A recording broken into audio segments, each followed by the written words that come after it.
Nidaime no Sairin. Chapter 25, Sea Monster. Beta, Skephinator. One Uzumaki Naruto was seen lying on the cold humid grass with his hands behind his neck, while observing the dark skies above. He didn't know how he had gotten there, only that he was there and that was all that mattered. The weather was nice, if a bit chilly, as he could feel the calm breeze bathing his skin and swinging his golden locks. Everywhere he looked, he could see glowworms, lighting up the environment. He could feel this profound sense of peace as if nothing could harm him. There was nothing to be concerned about, only to simply be one with nature. Therefore, taking in slow breaths and releasing it gently, Naruto truly wondered if this was heaven on earth. It's truly quite beautiful, isn't it, Naruto-kun? Opening his eyes with a smile, he turned to see Kurenai lying down next to him, sideways, facing him. Her right palm was holding her luscious ebony locks, as Naruto's ocean cerulean eyes focused on the red scarlet goblets that looked back at him. It sure is, Kurenai-chan. The woman presented a dear smile at the name as her free hand reached out to his cheeks, before lovingly caressing his face and then his hair. He closed his eyes and simply basked in the feel of her soft touch caressing his face. I trust that you're enjoying this, then? Naruto simply hummed as he once more opened his eyes and caressed her face as well, before his hands got lost inside her luscious hair.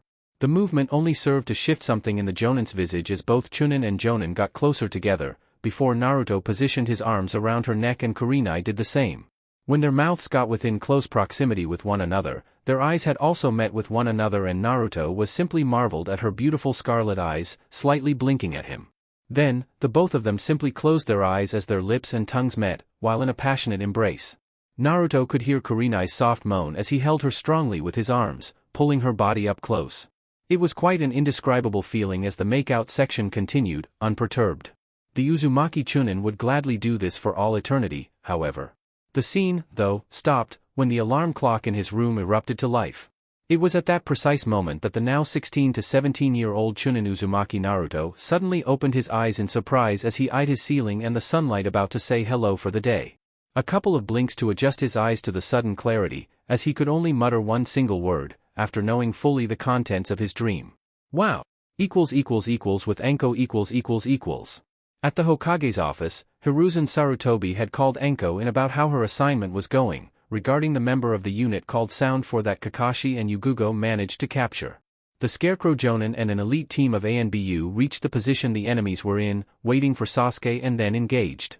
One of the ANBU was killed, but Kakashi's team managed to kill two of them and capture the girl named Tayuya. The only one who got away was the one who shot spider webs and hurled golden arrows from long range. Plus, this guy had a last-minute backup that appeared and kept Kakashi busy, a member of the Kagaya clan, surprising as it was for the Scarecrow Jonin to face such a foe, perhaps the first time, ever. The captured enemy called Tayuya was then taken to Ibiki and Enko for questioning, about any sort of information about Orochimaru. So, Enko, tell me? Has she given any information so far? The snake Jonin though, negated and Hiruzen could see the disappointed look on her face. None so far, Hokage-sama. It appears that she has a high tolerance for pain, though it's quite funny to see her cursing dictionary. I have learned quite a few words, myself. Being Orochimaru's lackey, any poison Enko could concoct would be useless, so that left the good old-fashioned method of torture until she cracked and started to sing like a canary. However, that didn't happen. Despite the exhilarating sensation of her screams, Enko couldn't get anything out of the fiery redhead. Well, leave her to Ibiki's methods, then. I'm sure he will make her talk in due time.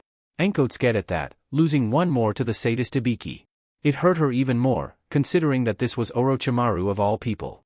In the meantime, I have a mission for you, Enko. She blinked in surprise at that, in due wonder about being pulled out of an interrogation assignment, just to be placed in a mission outside the village.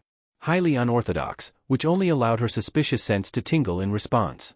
A mission, sir, right now? Hiruzen sternly nodded, already picturing the Tokubetsu Jonin's future reaction. Though, considering. It has been reported to us about a demon of the ocean causing disturbance? Enko responded to that just like he thought she would, with a big question mark above her head and an indignant snort at the reference. Indeed, literally a demon in the ocean, or at least so they say, it seems to be the cause of disturbances happening in the distant islands of Sea Country. The Hokage kept on speaking, but at the mere mention of the country, Enko's mind became adrift.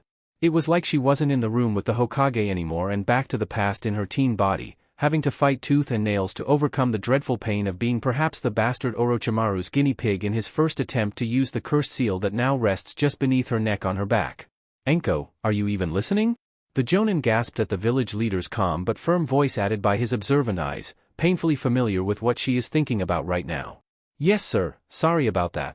Hiruzen sighed in concern about the whole thing. Going down memory lane, Hiruzen felt nothing but guilt over all of Orochimaru's treacherous actions. What he did to sweet little Enko was perhaps the most offensive of his actions. The girl now turned woman before him was a prodigy in every sense of the word back then, hence why the still Sannin Orochimaru had chosen her as his apprentice. To see her now being one of Konoha's finest, despite the huge adversity she has to fight every day of her life after what happened, brought nothing but pride to the elder Hokage, but also great misery to understand that Enko would be much better off being assigned to someone else, back then. "No need to be sorry, let us proceed. As you know, Sea Country is made of islands of different shapes and sizes scattered. Recently, in that area, their only means of transportation, ships, are being attacked and robbed of money and valuables. The victims of the ships are the ones who claim that the damage was done by the so-called demon of the ocean." Hiruzen allowed some time for the inevitable question to follow up, and considering Enko's status as a Jonin and a highly experienced one in the field, those questions would be vital for the mission parameters to be revealed. "I see, so the whole scope of the assignment is to take care of this so-called demon of the ocean." Hiruzen snorted at that. "Not quite, the land of sea does not have a hidden village of its own, so they are prepared for contingencies like these attacks, through military cooperation with Water Country, their neighboring country. This partnership happens to be funded by Sea Country, paying Water Country a retainer every month. However, the ship that takes the funds transfer also has been attacked by the demon of ocean. I trust that you understand the severity of the situation, then, Enko?" The Jonin nodded in understanding. "Indeed, sir, without the monthly payments, Sea Country will risk losing Water Country's protection to their shipments across the islands. So, it comes to the reason that they would want to protect the next shipment with the money." Hiruzen nodded and casually intermingled his hands' fingers. "Quite right, hence the importance of this C, possibly B-ranked mission, which is not only to rid Sea Country of this demon of the ocean, but also to protect the next ship that carries the monthly payment to Water Country." Enko accepted the parameters of the assignment, but there was something of importance that she needed to ask, and Hiruzen was already waiting for the subject to come up. "Sir, you called me for this assignment for a specific reason?" Hiruzen narrowed his eyebrows, and Enko did the same as she concluded her questioning. "Is he somehow involved with this demon of the ocean?" Hiruzen could not offer another response than what he did then, by taking a long breath of air and releasing it all in a sigh of dismay. "So far, there's no intel in this mission linking him, Enko." The entire picture brought considerable pain literally after the Hokage finished talking, as Enko's curse seal flared in pain, making her curse and narrow her teeth in pain. Hiruzen could only focus on the now, unfortunately, but at this point, he wished he had some way of stopping that pain from happening. Naruto did ease Sasuke's situation with his extra layer of sealing protection, but Enko's trigger was different from Sasuke's. To help Enko, they would need to rid her of the curse seal entirely, and not even Jiraiya had managed to understand the full intricacies of Orochimaru's creation, yet. Mere attempts to tamper with the seal in the past has placed Enko's life in full jeopardy, and Hiruzen cancelled the tests, after knowing it. "Now, I have a team lined up to work."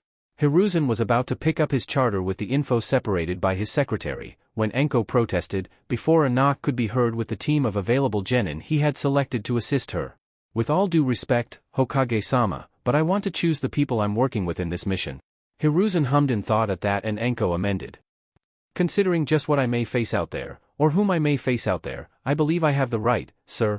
Enko then waited for the village leader to give her his consent about her freedom to choose the members of her team. Though, something told Hiruzen that he already knew just who Enko would decide to pick for this mission. "All right, Enko, I shall allow you to pick the members of your team. Please, give me the names, then." Enko merely smirked at the question and replied on just whom she wanted for the mission.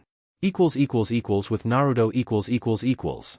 A few minutes later, Mitarashi Enko left the Hokage's office and immediately knocked on Naruto's door, practically dragging his ass away for him to buy her breakfast. So, here both were now, as Naruto had to release a long sigh in dismay at seeing the woman emptying her set of dango and even his own. "Not to sound ungrateful for the invitation for breakfast here, but I kind of figured that I would at least get to have some, considering that I am paying for this." Enko was ignoring the sass, while her mouth was full with the sweet food delight. "Ah, nothing better than sweet dango first thing in the morning." Enko then pointed all three of the straws through Naruto, who was resting his head with his hand, already used to this sort of thing. I would have agreed with you, if I at least was able to eat one. You do understand that I was just dragged to a mission, by you for that matter? The trench coat-wearing Jonin just smirked and calmly drank her tea. As if you needed the energy, my little fox? Naruto's eyebrow ticked at the mention and Naruto had to hear the growl from within his stomach at the mention. That's not the point and you know it. Anko merely shrugged it off and Naruto decided to change the subject. Okay, can I at least ask why you decided to bring me along and why only me and not a full-fledged team? Anko stayed quiet and was suddenly serious at the mention of the assignment, but Naruto wasn't done. It's quite rare for the Hokage not to assign a full squad, considering the mission happens to take place in another country. Naruto turned to focus on what was perceived both in front of him and through his sensor capabilities. The sight of a serious Anko was nothing new, they had missions together before and she knew how to be a professional when the situation demanded. The problem was that he could see the occasional tension in her shoulders and even some ill attempts at controlling her anger. Plus, her chakra seems to be in complete disarray and much of it focused on a single point, near the back of her neck, which was quite familiar. When it seemed that Naruto needed to talk once more, Anko had decided to explain, this time with the same eased expression as before, as if nothing happened. What? I thought you'd be happy to be on a mission with me and no one else. Naruto then saw the face that foretold him when she was about to easily turn the tables on him. Oh, now I understand. Anko was caught sneering and Naruto looked at her in doubt. What are you talking about? Well, I do wonder if perhaps there was another Jonin you wished to be leading this mission? Perhaps, a drop-dead gorgeous brunette with red penetrating eyes and ruby lips, So, you two could be alone, together. Naruto seemed assaulted by the mention and he couldn't help but blush momentarily, precisely because it so happened that he now remembered the nice dream about him and Kurenai sharing a kiss. Anko, for her part, had forgotten all about the mission mentioned and just held her stomach, laughing uncontrollably for a while, before placing a sly hand over her mouth and moderating her laughter. Oh, you do, don't you? My, Naruto-kun, I didn't realize you had a thing for older women? Do I need to be careful? Or could it be just a thing for Kurenai-chan? Hey, it's not that. Now, it would be the time for a perfect comeback, but he couldn't find the words that would sound convincing. Naruto had spent a fair amount of time hanging out with Kurenai and once more the dream came to mind. Anko, for her part, only chuckled at her little blonde friend for messing up with the words right now. Truth be told, Anko had noticed an interesting conversation she had with Kurenai when she mentioned the movie that Naruto made with Princess Koyuki and how interesting it was to see the raven-haired Jonin's expression at the mention of her prodigy student participating in a make-out scene with the princess. Anko was practically salivating as the novel was coming to a juicy part and she couldn't help but smile in mischief at the prospect of perhaps giving them both a push, so to speak. You know, if you ask nicely, I could teach you a few things, perhaps even give a crash course on a few interesting subjects. Naruto slightly shuddered at the suggestion and even the followed flicker of tongue like a snake preparing for the trap. No, thanks. There is no need for that. Jiraiya giving some of his books to read was bad enough as it was. Though, Anko wasn't deterred and kept on going. My oh my, how devious of you Naruto-kun, perhaps kissing wasn't the only thing that happened with the princess, perhaps, she had later extended the invitation to her room and, you know. Anko finished with a suggestive wink. Naruto responded by releasing a sigh in dismay. You're never going to stop, are you? Anko could only smirk, knowing the sign of him admitting defeat. Of course, not. What gave you that idea? The Tokubetsu Jonin only smiled with her eyes closed, as she finished commenting.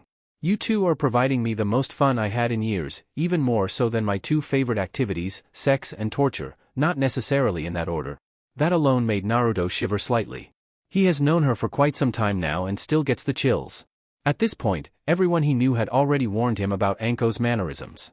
No mental breaks, whatsoever, Yugugo-sensei said one time. Okay, funny, can we get started on the mission now? Spoilsport, fine, go pay the bill and we shall go.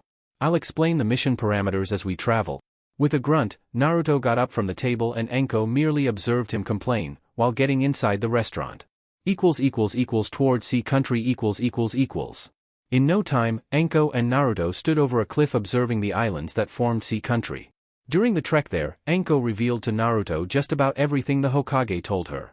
Seemed quite straightforward if not for the fact that Anko would space out sometime during the explanation, causing quite the disturbance in her chakra flow. Being somewhat friends with her for a few years and hearing bits and pieces from Yugugo, Kurenai and other of his peers, Naruto understood some of her story, which was in a way similar to Sasuke's. The Sannin Orochimaru had also placed a curse seal on her, though unlike Sasuke, Naruto could never feel her chakra in disarray.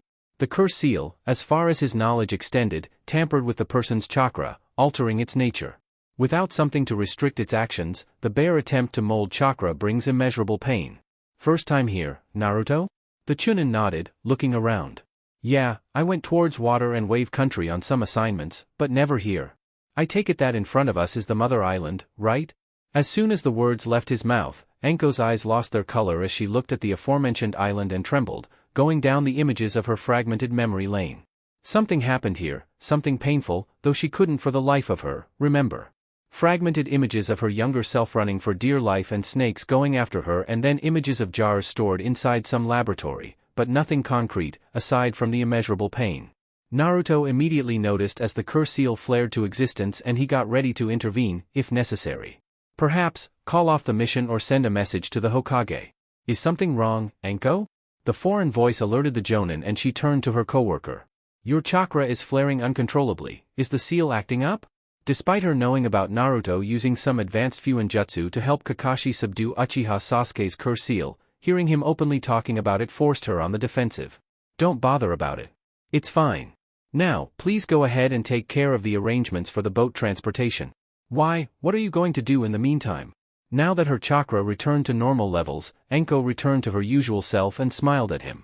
What, I don't think you need me to hold your hand throughout the entire mission, now do I? Naruto grunted at that, and Anko continued. Go on already, I shall take care of something important and I will meet you there, afterward. Naruto merely observed as she immediately vanished.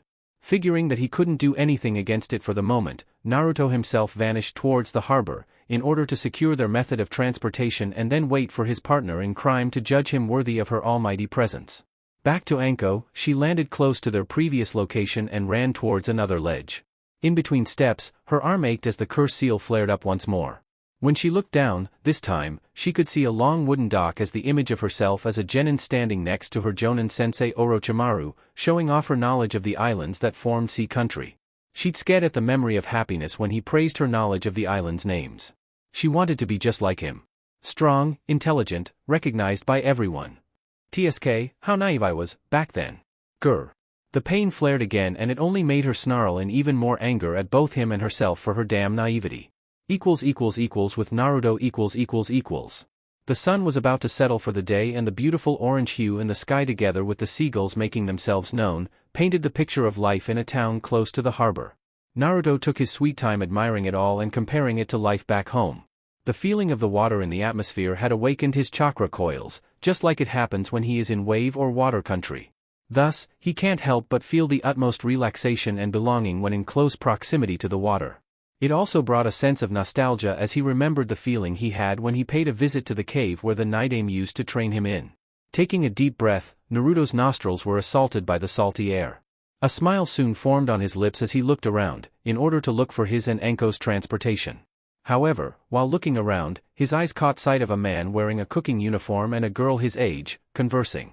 She had shoulder-length black hair, divided evenly in both sides, black dull eyes, and was seen carrying a rather large backpack. Her body was mostly wrapped by bandages, which struck out as peculiar in his mind. Plus, Naruto could feel a rather large amount of chakra and, surprisingly enough, an affinity for water ninjutsu that rivaled his own, perhaps even stronger. Looks alone wouldn't be enough to identify this girl as a kunoichi, but his sensor capabilities helped fill the missing gap. He was close enough to hear their conversation as the man gave the girl money, while holding a tray of good quality fish. Here you go. The girl took the money with her hands, looked at the amount given, and then looked at the man accusingly. The cook took a step back in apology. Sorry, miss, but I can't give you anything more than this. The girl didn't say anything back, though, and simply bowed and kept on moving. The man scratched his head in apology, before Naruto decided to approach him. Oh hi there, I couldn't help but notice the price you paid for the high-quality fish, just now. The cook at first looked offended by the stranger simply approaching him and accusing him, before Naruto realized his mistake and amended. I'm sorry, I didn't mean to imply anything, I was just looking for transportation to the mother island when I came across your conversation with that girl. He looked at the black-haired girl's back, and the man looked also, before sighing in dismay, knowingly.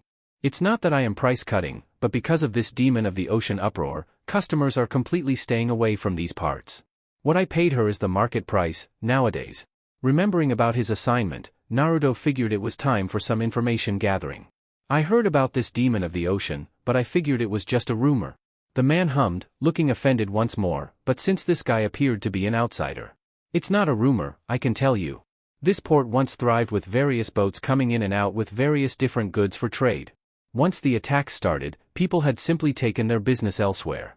You say you're searching for transportation to the mother island, well, good luck finding someone willing to take you there, right now.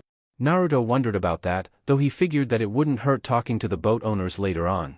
Now, his curiosity returned to the girl with bandages, slowly walking away. The reason for the dying curiosity was the glare sent by those she passed by, grown-ups pointing fingers, whispering comments about her, kids who were sitting on the sideways, not so subtly, pointing at her while chatting with their friends. It seemed closer to home than Naruto realized it. Say, about that girl, what can you tell me about her? She supplies your stall with food? Is it her occupation? The cook crossed his arms and nodded.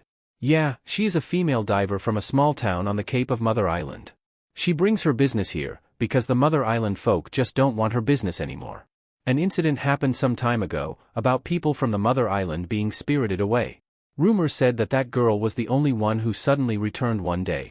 Naruto kept on looking at her back, as he remembered a similar story, the story of a lonely kid standing in front of a group of adults, openly dismissing his very existence, or looking at him and seeing another entity entirely, one resembling a fox with 9 swirling red tails.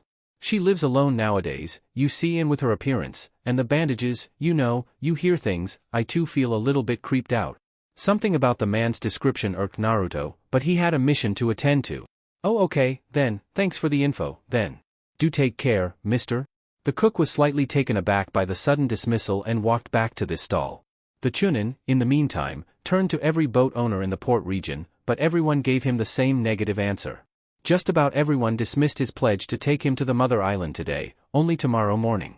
One man that seemed more open to explain things, at least informed him that in early evening and night time is when the so-called demon of the ocean attacks. I'm sorry about the insistence, sir, but I really need to be at the mother island tonight. Isn't there any other way? The kind old man eased his shoulders and crossed his arms. Well, I seriously wouldn't advise it, but while I can't take you there, it doesn't mean I can't land you a little boat I have, though you would have to row it yourself. That's fine by me, thank you for the help. The kind old man had given him the direction to where the small boat was anchored, and Naruto soon got to the location of the boat, just as Enko morphed behind him. Took you long enough, I was about to go without you. If the Jonin seriously wanted to catch him by surprise, she had another thing coming, and by now, she knew that when it comes to Naruto, catching him by surprise was almost impossible. Oh, don't be like that, Grumpy, you are way too young to behave like an old man. Naruto snorted, while Enko immediately jumped at the boat. Congrats about securing transportation, Naruto. Now, let's head out quickly before the night begins, from what I heard around these parts. Yeah, it's when the demon of the ocean attacks.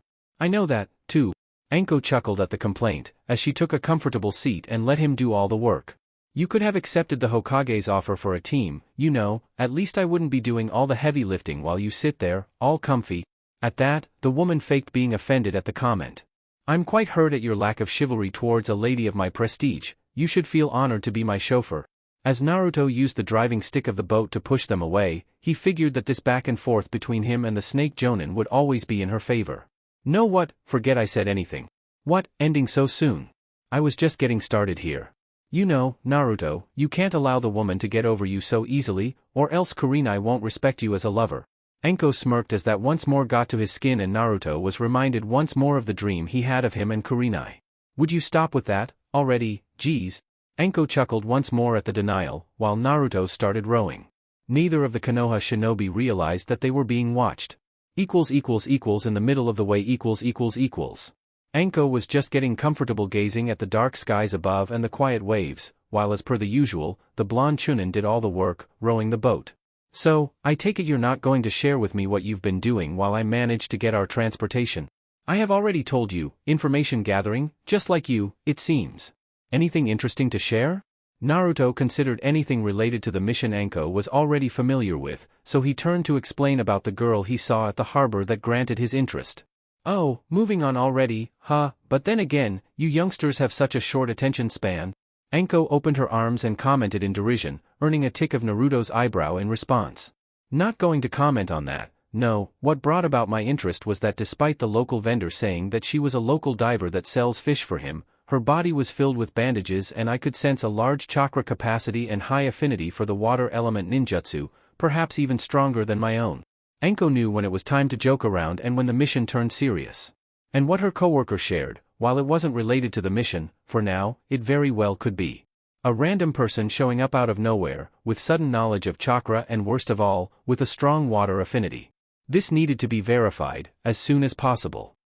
Anything else worth mentioning about this girl of yours? Naruto nodded, remembering about the explanation the vendor gave. Yeah, apparently, there was an incident a long time ago in this place where people started disappearing, but the vendor didn't know why, only that this girl was the only one from her island to suddenly appear. Do you happen to know about this? Anko.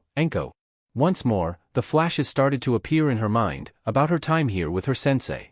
When they got inside some dark and ominous laboratory, Anko stood in front of a big water tank and inside was a strange creature. At the time, Anko got scared and wondered about the legality of it all, how Konoha could have sanctioned such a study, according to her sensei. When her name got called over and over again by Naruto, she had awakened. Anko, you spaced out on me, once more. What's wrong? The woman shook her head to rid her mind of the dark memories to focus on his question. I didn't hear about this right now, but rather from a long time ago, Naruto. Anko was now looking deep down towards the dark ocean's reflection and Naruto merely observed. A spiriting away that occurred 10 years ago in the land of sea, but it wasn't the work of a demon. At the time, my sensei Orochimaru kidnapped humans to use as test subjects for his research at the time. Naruto's mouth hung open at the name, but Anko just decided to go through with the explanation, since this girl that Naruto saw, it was perhaps too familiar to dismiss it. The bastard always did his research on Kenjutsu, though it took the Sandaime Hokage a few years to catch up to it and shut him down. Orochimaru escaped Konoha soon after and proceeded with his experiments, unimpeded. I see, so you believe that he is somehow involved in this demon of the ocean? Anko nodded, while crossing her arms. Your girl at the harbor sounds a bit too much to be called as a mere coincidence. My gut tells me that we shall meet her real soon as we proceed. Any word Naruto was about to say went to the back of his mind. Anko, someone is approaching. The Jonin got up from her sitting position and looked around. A few seconds later, Naruto realized that the rowing board got stuck in something and he couldn't control the boat anymore.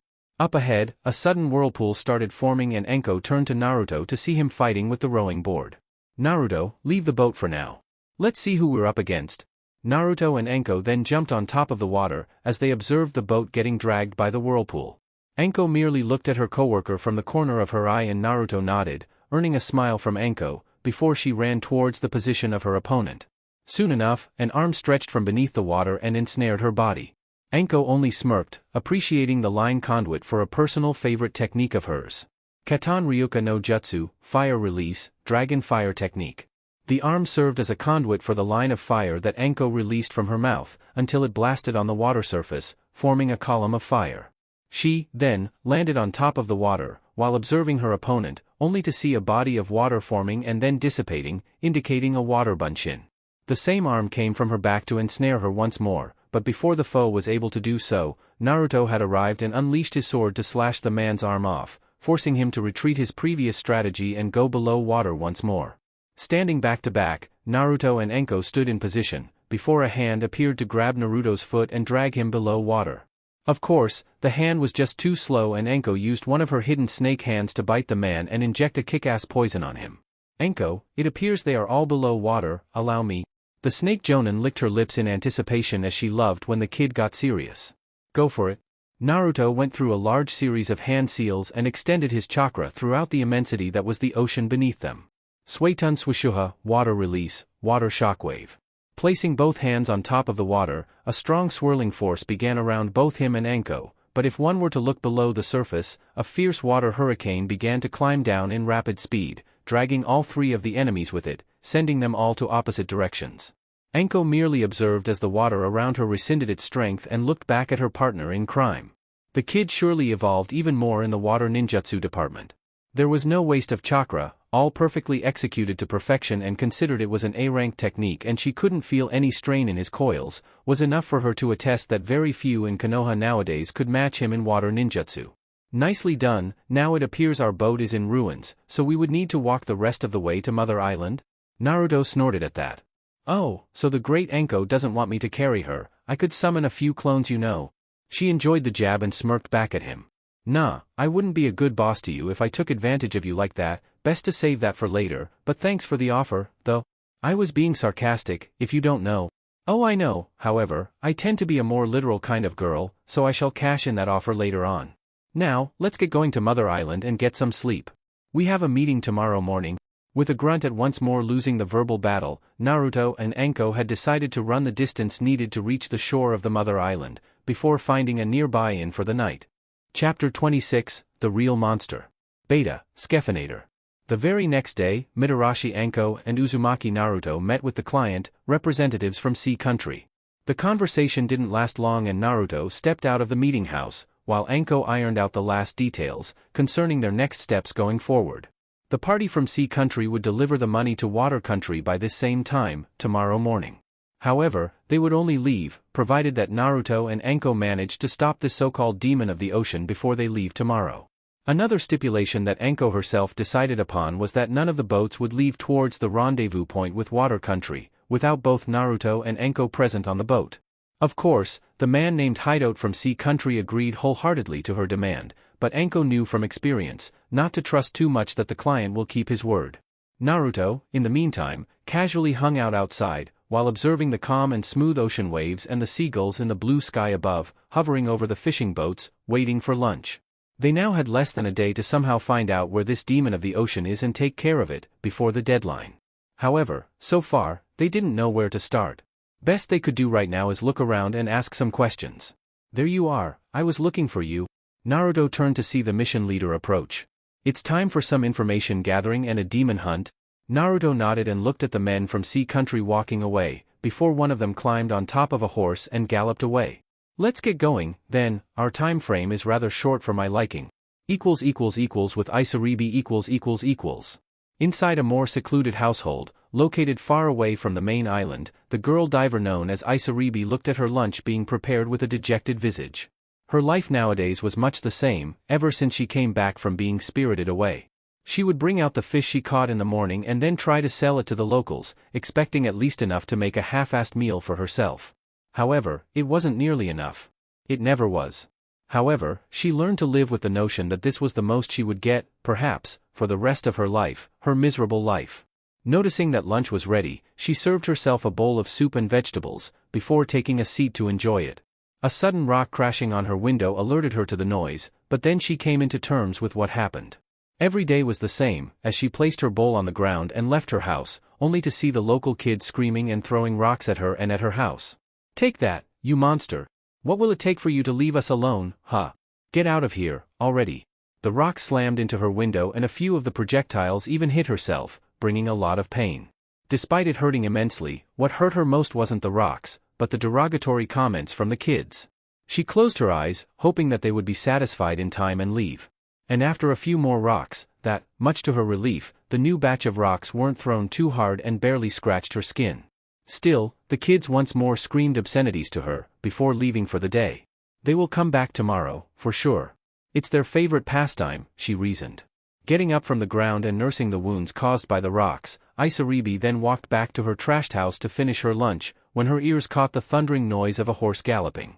Her trained eyes caught sight of the item strapped on the man's waist and realized that she had places to be right now. She vowed to at least have her lunch, before leaving towards where she was expected. With Naruto and Anko . The two shinobi from Konoha went about the port towns, banging door by door, hoping to extract some information about the so-called demon of the ocean. Most gave just what they had already known, but they had found a nice woman and her elder mother, who managed to supply some new information, concerning the history of this place. A legend among fishermen on Demon Island. It was said that the demon lived on Demon Island, so fishermen should steer clear of that island at all times, despite the fact that Demon Island is known to have plenty of fish available to catch. The woman then explained that anyone who dared come close would be spirited away, so no one ever bothered coming near that place. When Naruto asked about a girl that returned from being spirited away, the woman gave him her name. However, aside from her name, nothing more was provided, so Anko and Naruto traveled once more, throughout the island's dense foliage, hoping to find some more information or at least find the demon, if they are lucky. However, the sun was about to set and so far, they couldn't find anything, nor the location of this mysterious Isaribi, who was the only one that came back from being spirited away. She could, perhaps, know a thing or two about what she saw or just how she came back, for instance. Whoever this demon of the ocean is and wherever it is, our time is running out. Jumping from tree to tree, Anko landed on a tree up front and stopped, followed by Naruto. Anko looked around, some more, before turning to him. You said that this girl had a considerable chakra capacity, so you should be able to find her with your censoring skills. Naruto breathed a little bit and crouched down to touch the tree they were standing on, while closing his eyes. Spreading my censoring through this entire island is quite taxing, but at least if she is the only one with high-level chakra, I can pinpoint her location easily. Anko, then, witnessed as her crime partner hummed with his throat, while moving the 2 fingers he placed on the tree log they were on top of. A minute or so later, Naruto opened his eyes and stood up, looking forward. There is indeed someone up ahead, a few miles from our position. Though, it could be one of those jerks who attacked us yesterday. Anko smiled at that. Let's check it out, anyway. We don't have much time. Naruto nodded, before they charged once more, before looking down to see a rather secluded-looking beach and someone walking on the sands. At least we got lucky, there she is. Anko took a closer look and then turned to her subordinate. Let's follow her from a distance. Cover us in a cloaking genjutsu, so we are not seen. Naruto obeyed the order and went through a few hand seals, before activating the technique. Through silent steps, the 2 shinobi crossed the small cave that led to the other side, before they took cover behind 2 human-sized stones. Isaribi soon stepped into the ocean waters and stopped once the water reached her ankles. She looked around, wondering if she had been followed. Naruto and Anko looked at one another and then at the person in question. The girl then looked towards the horizon, permitting herself some to gaze at the beautiful scenery of the sun setting on the horizon. Naruto perched at the sudden spike in chakra, as the girl's bandages all over her body ripped to shreds, making both shinobi gasp at the imagery that appeared. Whereas once appeared a timid and petite girl, now stood a sea creature with green scales and fins.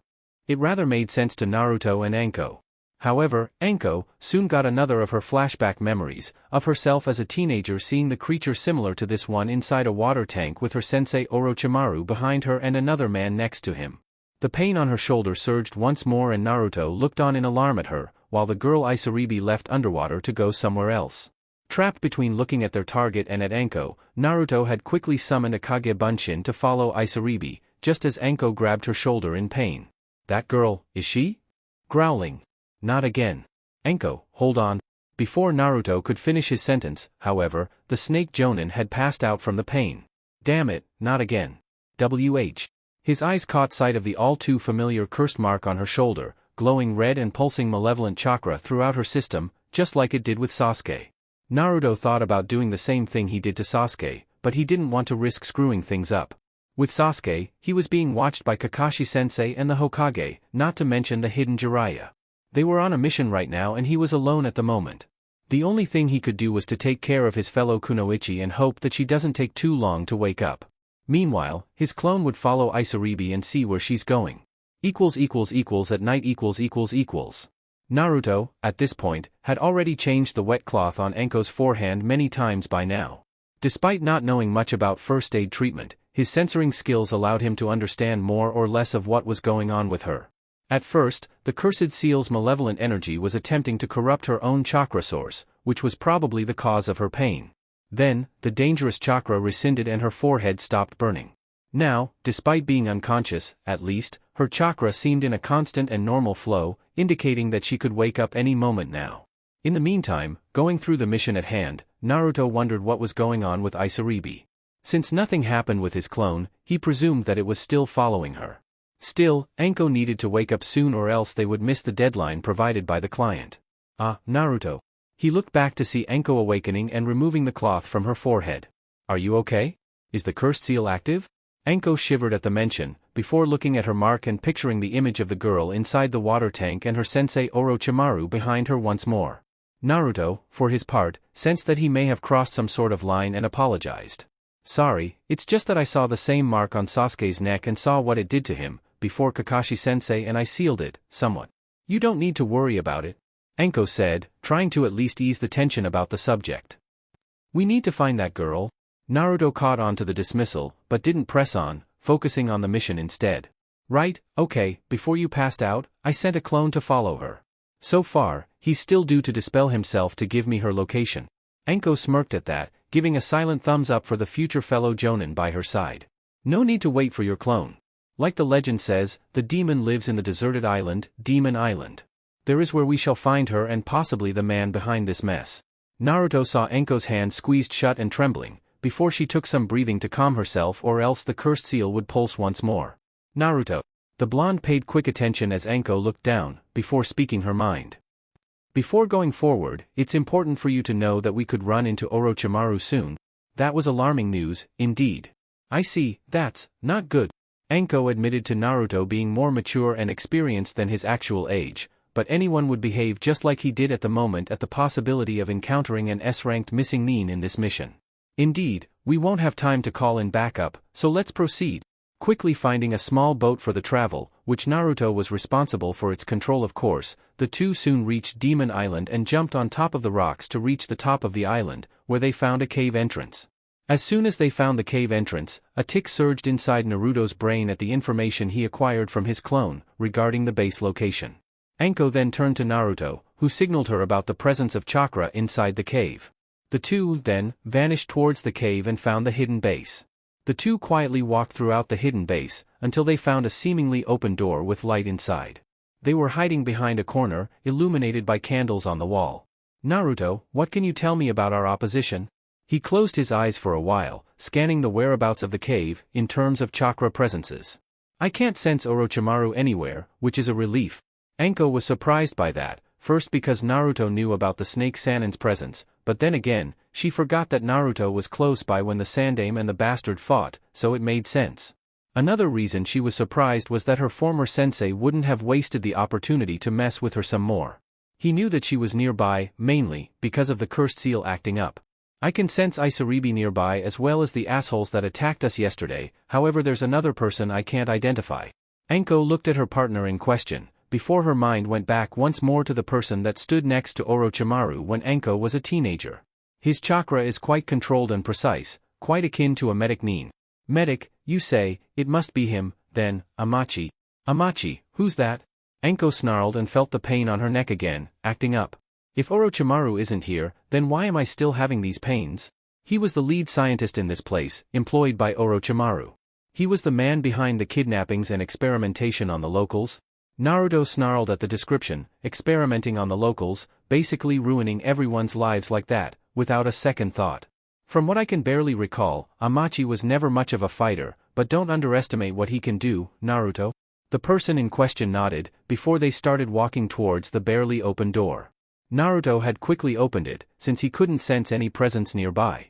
As soon as he did so, both were face to face with multiple water silos, containing all sorts of sea creatures' parts in it. Some were full-bodied, others had only their upper bodies.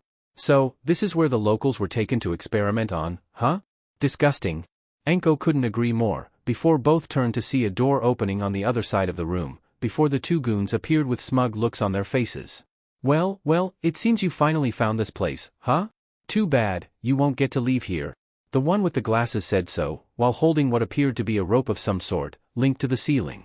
As soon as he pushed the rope, however, a new doorway opened up, revealing three gigantic lion-like creatures, snarling at the two Konohanins. Enko and Naruto then stood back to back, Enko facing the creatures, while Naruto faced the two shinobi that attacked them the day before. It doesn't seem like the odds are in your favor, Konoha? This time, the one with clear glasses spoke. Enko, what's the plan here? Naruto had his sword in hand, while Enko wielded two kunai, one in each hand. Her smirk was predatorial and that pretty much gave him the answer. There's no plan needed, my dear friend. I shall handle these kittens, while you handle those smug imbeciles.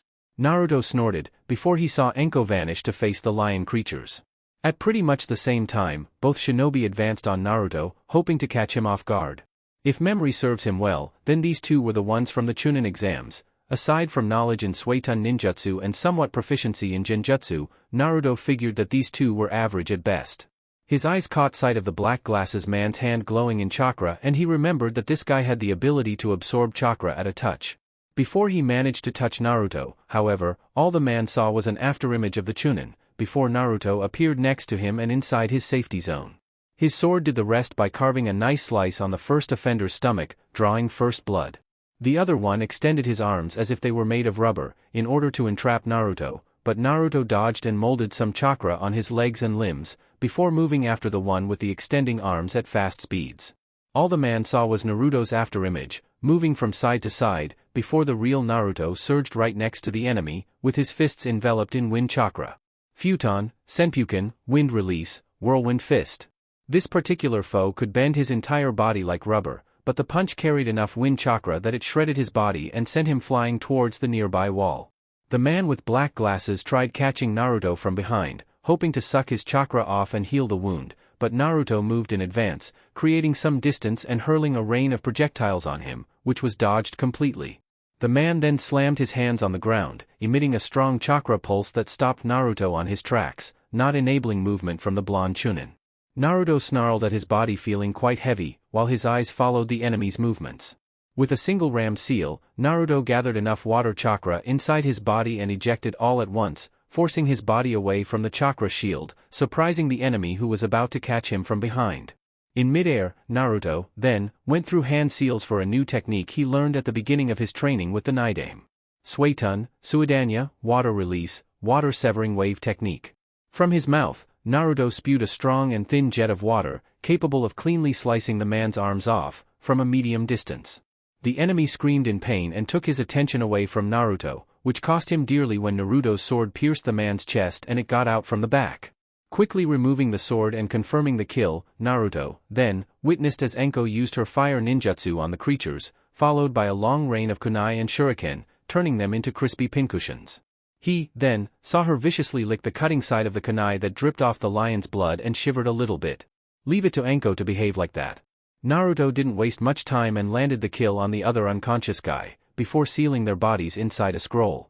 When he next looked at Enko's fight, the test tubes were all but destroyed and the lion creatures lay dead on the ground, while the woman perpetrator walked closely to him. Nicely done, now let's go. The two, then, followed the door that the goons opened up and ran through the corridor that would possibly lead them to either Amachi or Isaribi. Enko, though, stopped soon as the cursed seal flared active once more and Naruto tried helping her stand. Don't worry about this now, Naruto. Some hesitation was evident on his face at her continuing this, but nodded. At the hidden base's main room . When both opened the door to the main room, Enko was the first one to get inside and saw the shadow of a man sitting on a chair and another shadow, standing next to him. The image alone brought too many resemblances to Orochimaru, but Naruto assured her that he wasn't there anymore, which means that this person must be Amachi, instead. He, then, stood up from his chair and walked, before his imagery became known. A middle-aged man with gray hair tied in a ponytail and wearing scientist clothing. Welcome, or should I say, haven't seen you in a while, little Enko, and it seems you brought a friend with you, how quaint. Enko snarled at the man's presence and grotesque-looking eyes of his. Amachi, the man in question, smirked. I can't believe you came back after what happened here. Enko narrowed her eyebrows, wondering what he was talking about. Oh, you don't seem to remember, what a pity. Amachi then saw as the cursed seal on her neck flared up, harder this time. Oh, it seems the cursed seal responds even though the operator isn't around, interesting. Stuff like that happens, isn't it? Enko this time held her neck tight, hoping to stop the pain from spreading through the rest of her body. Well, it's not like he wasn't here, but it's been some time since he last stopped by, though, he did dismiss my findings, the bastard. Naruto, meanwhile, observed the interaction and decided that enough was enough. This guy was clearly the villain in this mission, so he moved to strike him, before he could do anything. However, as soon as he moved to strike, Isaribi made herself known in front of him and stopped his movement. Move away, I have no trouble with you. The girl, though, didn't move an inch from her position, which earned the snicker from Amachi behind him. Nicely done, Isaribi, pay attention, Konoha, for this girl is my masterpiece. This is what I dedicated my entire life to. Naruto kept on looking at the girl's eyes, while the medic behind her vomited everything. She has the physical ability to adapt to water. She combines the ability to breathe underwater and the muscle strength to move freely and quickly. It's been a dream of mine for many years to form a ninja corps for underwater combat. This before you is the first step. With this strength by my reach, there is simply nothing to stop me from conquering this world. Naruto, however, didn't pay the man any more attention than he deserved at this point and focused on Isaribi instead, or rather the lifeless eyes that he became so familiar to when looking at the mirror once. Please step aside. Isaribi, though, stood her ground. I won't. Naruto scared at this stubborn girl. Why do you still protect him? He just said what he had done to you. Her resolve was absolute, however. He did, but it can't be helped. This time, her eyes left Naruto's and looked down as her tone became frantic. This is the only person who can return my body back to normal. Naruto looked surprised at that, while Amachi smirked in triumph. He promised me, look. Isaribi quickly removed the bandages, revealing the huge scar on her face, because of the experimentation on her part. People are judged solely based on their appearance. People don't dare come near me just from being covered in bandages. A monster with these scales would be out of the question. I want to return to my former body. I want to be human once more. For that reason, I decided that I would do anything. Anything to turn back to being human, again. I don't see a monster before me. His answer was almost by reflex that surprised Isaribi. It surprised himself, considering that he managed to control his impulses after training with the Nidaime, but not this time. And I speak from experience? You lie, what do you know, huh? You don't know what's like, to have those eyes look at you in fear, in hatred, blaming you and calling you names. You don't know. Naruto felt for this girl, he truly did. I do know, for as I felt the same thing, growing up, Isaribi. The girl looked surprised as she then saw his own lifeless eyes, just like hers. Kindred souls recognizing one another.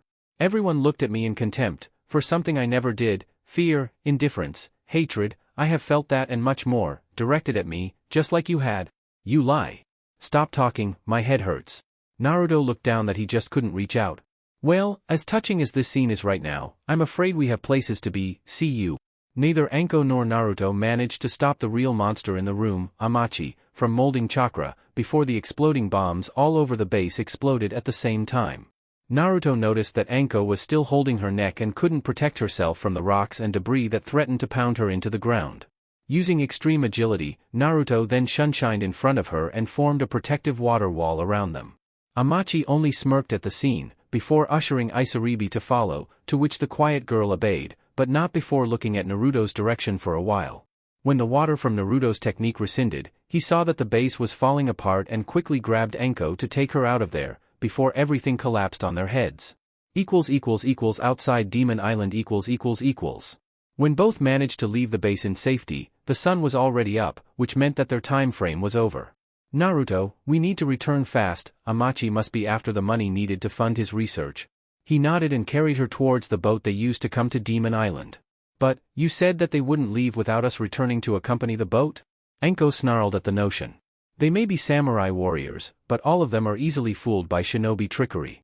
For all we know, Amachi can fool them quite easily. Hurry up. Naruto didn't need to be told twice and they quickly took off. Now, I would kill for you to show a nice little trick for us to go faster, Naruto. He had to ponder out loud at that, while the sails did half the work for them. None of the water or wind techniques he knew would help at this point. The only technique that came to mind at this point could help, but then he would need to do it over and over again, stressing his coils to the limit. Releasing a deep sigh at the inevitability, he walked to the end of the boat and Anko only watched. Ah, can you keep the sail steady, Anko? The snake Jonin took a couple of seconds to respond, with a curt nod, before she saw the Chunin kneel behind the back of the boat and show the palm of his right hand. Then, much to her surprise and glee, she saw raw blue chakra swirl on the palm of his hand, before the all-too-famous technique created by the Yondaime Hokage formed right before her eyes. Rasengan. As soon as the technique touched the water, their boat, which was traveling at a sedate pace, exploded onwards and Anko had to hold on to the sail and was balancing herself on the boat at the same time. Still, she couldn't help but show an amused smirk at the scenery of her partner's never-ending bag of tricks showing before her. Nicely done. This shall shorten the distance, keep going, Naruto. A sweat drop formed on his forehead as he complained, while focusing on the rather taxing technique. Do you see anything yet? Not that I mind using my chakra as a boat engine. Anko laughed as she did the rest of the job, controlling the boat and the sail. Oh, quit it, with that fake excuse. You have a ginormous chakra capacity, own up to it. People would kill for that. Anko then observed the line of boats from sea country up ahead and thankfully they were still sailing. One or two more of those and we can arrive and stop Amachi and the girl from attacking. Like Anko guessed, 2 Rasengan later and they managed to reach the main boat where Hideout and his crew were in. Anko and Naruto, then, climbed on top of the ship, surprising the leader of the money mission. Anko-san, what are you doing here? The snake Jonin, though, was searching for something amiss, when she saw one of the samurai looking at her, seemingly knowing her. Hideout, I thought we had agreed that you would wait until we arrived to depart? Hideout, for his part, turned to his partner and responded. Oh, but we received a message from you, saying that you had dealt with the demon of the ocean. Anko hummed at that, as Naruto approached next to her. Naruto, for his part, sensed the approach from Isaribi coming from below water and jumped down to the water. Anko, meanwhile, hurled a load of kunai straight at the disguised member of Hidote's crew, forcing him to reveal his disguise. The rest of the crew all drew their swords to attack him, but Anko beat them to it and stood in front of Amachi. So we meet again, weirdo. The scientist cursed the woman in front of him. Amachi then engaged in a heated battle of kunai versus scalpel. Naruto x Isaribi ===. Isaribi, in monster mode, was heading towards the main boat sail, when she saw from the corner of her eye, someone heading straight towards her moving faster. The strange person instantly grabbed her and manipulated the water chakra around him to propulse him and her away from the boats. Isaribi could only know what happened to her, when she was thrown out of the water and landed roughly on a small chunk of land in the middle of the ocean. She then saw Naruto emerge from the water and land in front of her, looking down at her with those same eyes she saw back at the base. She snarled at him, once more, seeing as he was standing in her way to become human once more. Stand down, Isaribi. I don't want to hurt you. She snarled at him once more and got up to beat Naruto. However, in terms of overall shinobi mode, she didn't have much going on in the taijutsu department. She tried punching him with her monstrous strength, but Naruto evaded it, grabbed her arm and threw her forcefully on the ground. You may be a threat underwater, but not so much on land. Please stop trying to resist. Isaribi snarled once more and opened her mouth to spit a strong jet of water at Naruto, who, for his part, extended his control over the water nature and made the amount of water swirl around him, before sending it back towards her, without much of the force, merely to show how powerless she was against him. Why can't you just leave me be, huh? I just want to be human again and you're ruining it. Is it so hard to believe that I am the same as you are? Still, the girl wasn't buying it. She dismissed his words back at the base and was in denial even now. So words wouldn't do him any good at this point. Isaribi then started choking for air once Naruto decided to talk with images instead of words. The red energy of the fox started seeping from his body and many different facial features changed. His whiskers became more pronounced, his canine teeth elongated, and instead of his deep blue cerulean eyes, now scarlet red eyes looked at her. She truly became frightened at the amount of energy, a dark and oppressing energy that literally made her want to crawl up somewhere. She even closed her eyes and started trembling. See now what I mean when I say I'm just like you, Isaribi? She opened her eyes in surprise at the voice and looked straight into his. When I was born, the Bijuu Kyubi no Kitsune that attacked Konoha was sealed into me, making me into what we call a Jinchuriki, a demon jailer. Naruto, then, released the energy of the fox, making her breathe a bit easier. That's what I was saying from experience back then in the base. You are not a monster based on your looks alone, Isaribi. What defines a monster is the actions taken, not appearance. The girl looked down this time, in shame, at the words. Huh, you're indeed useless. Amachi's voice made both turn and Naruto look towards the boat to see if something happened to Anko. Somehow, this bastard gave her the slip, but he could feel her chakra. How long will you take to handle this twerp? Amachi-sama, I'm sorry, Naruto stood in front of her, protectively, while removing his sword from its holster. It seems I have to do the heavy lifting around here. Amachi looked smug at Naruto, who merely observed him. Ha, you plan to face me on your own, kid? Well, unlike Isaribi here, I am quite different. Take a look. Naruto and Isaribi gasped in surprise when Amachi turned himself into a similar appearance of a sea monster. Isaribi, get out of my way. You're an almost dead guinea pig that only served my purposes for dissection later on. Amachi then spit the same water jet straight at the hurt Isaribi, who couldn't dodge in time and received it all. However, his words did reach her and those words hurt her more than anything. It was only out of pity that I kept you alive this long. Now, it's your turn, kid, let's see how you handle me. The same water jet was now focused on him, only this time, Naruto chose to dodge instead of manipulating the water to his favor. It was stronger this time than Isaribi's. Still, using agility and Yugugo-sensei's evasive maneuvers, Naruto managed to shorten the distance and strike with his sword, but Amachi only laughed and jumped on top of the water, his element of choice, forcing Naruto to follow him as well. Amachi, while running on top of water, saw the kid following him and smirked. So, you're either too brave or too stupid. Amachi then used another of his water techniques to strike Naruto from a distance, but Naruto evaded by skidding on top of the water. I happen to enjoy fighting on this terrain, Amachi, so let's go. Naruto went through hand seals and Amachi prepared himself. Suitun, Suryuden no Jutsu, water release, water dragon technique. Amachi saw the giant water dragon forming and released a powerful water jet straight at the dragon, meeting it straight on. Though the attack more or less annulled each other, Naruto appeared by Amachi's side and slammed his sword on Amachi's stomach. The sword met with resistance, though it managed to draw a little bit of blood. Amachi opened his mouth once more and spit a rain of water bubbles at him. Each one of those exploded on the water upon contact, and Naruto used his agility to evade them. Still, this guy was strong and his body was altered to block sword strikes. So, what are you going to do next, kid? Naruto then released a rain of shuriken, before joining hands in a prey-like fashion. Futon, Repushu, Wind Release, Gale Palm. The shuriken hurled at Amachi with even more force, and Amachi had to use his arms to block it. Still, his body was more durable, but it didn't mean that he could receive damage like this. Naruto took the opportunity and skidded on top of the water while surging wind chakra through his sword for one more attempt. This time, he managed to draw even more blood.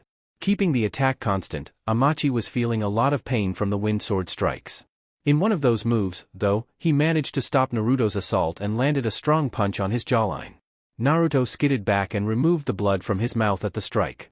That really hurt like hell. Still, Naruto pushed forward, however before he could do something about it, both him and Amachi were surprised by Enko's sudden move behind him. "Don't forget about me, asshole," Enko screamed, while moving through hand seals. Katan, Dai Enden, Fire Release, Grand Fireball Technique. Amachi saw the huge ball of fire coming his way and smirked in condensation. "Ha, how stupid, using a fire technique right in the middle of the ocean." Amachi was about to open his mouth and spit a powerful jet of water, when Naruto decided to aid his partner, going through hand seals of his own. Futon, Daitapa, Wind Release, Great Breakthrough. Naruto's wind technique further enhanced Enko's, engulfing Amachi completely in a huge inferno on top of the water. The man's transformation protected him from being killed, but without chakra, he was rendered useless and easily captured by Enko's snake rope. Naruto then approached the Jonin, before both signaled for Hido to continue on his journey and complete his assignment. Enko carried the unconscious Amachi towards their boat, while Naruto went to the downed Isaribi. She was perfectly fine physically speaking, however after what Amachi said to her being a mere guinea pig, she truly didn't know what to do with her life anymore. She would be like this forever in the end. No one would help her, she was truly alone in this world. "Are you okay?" Isaribi looked up in surprise to see the Konoha blonde shinobi extending out a hand for her. "It occurred to me that I know your name, but I didn't give you mine. Uzumaki Naruto, pleased to meet you." She could see him smiling at her, but this same person just plummeted her to the ground and was that much stronger than her, not to mention that he now would probably imprison her for her actions. "You don't need to be nice to me, I know my fate." Naruto lifted his eyebrows in wonder. "I don't know what you're talking about. You're going to lock me up just like Amachi, aren't you? For me to pay for my sins, in attacking the fisherman." Naruto, though, negated it and it surprised her. "It's clear to us that you were being used, Isaribi. Amachi is the real monster here, not you. You're free to go about your life from here on out, if you wish." Isaribi looked conflicted at that, even though half of her mind was at ease, about not being locked up. "It comes to mind, now, that perhaps I could introduce you to someone who could help you with your situation." She looked at him in surprise and Naruto elaborated. "In Konoha, we have the elemental nation's top medic. She may be quite cranky and not all that open to helping others, but there is no one else better qualified to help you." Her mouth opened, but truly no words managed to come out, except a grand and sudden surprise turn of events. Naruto, though, only showed a disarming smile. "So, what say you? Want to come back and meet her? Konoha isn't near the sea, but there are some nice lakes and waterfalls there for you to explore, if you want." Isaribi smiled at the offer and nodded. "Thank you, Naruto, I think I'll accept." The two then reached to where Enko was safely placing a seal on Amachi that kept him from molding chakra, so as to safely bring him back to Konoha. "Naruto, please do me a favor, will ya?" With a bare nod, Enko continued. "I have to make a quick stop in another island around here, so please arrange us our transportation back to Konoha and keep a lookout for Amachi's body." It dawned on him that the cursed seal stopped pulsing inside of her and her shoulders appeared more eased now that this mess was over. Still, he knew best not to intrude on personal matters that she clearly wanted to resolve by herself. "Okay, we'll be here, waiting for you." Isaribi here agreed to go meet Tsunade-sama and see if she can heal her. Enko nodded with a smile, before climbing on top of a small boat and sailing towards the place where the ANBU found her, after she was discarded by Orochimaru.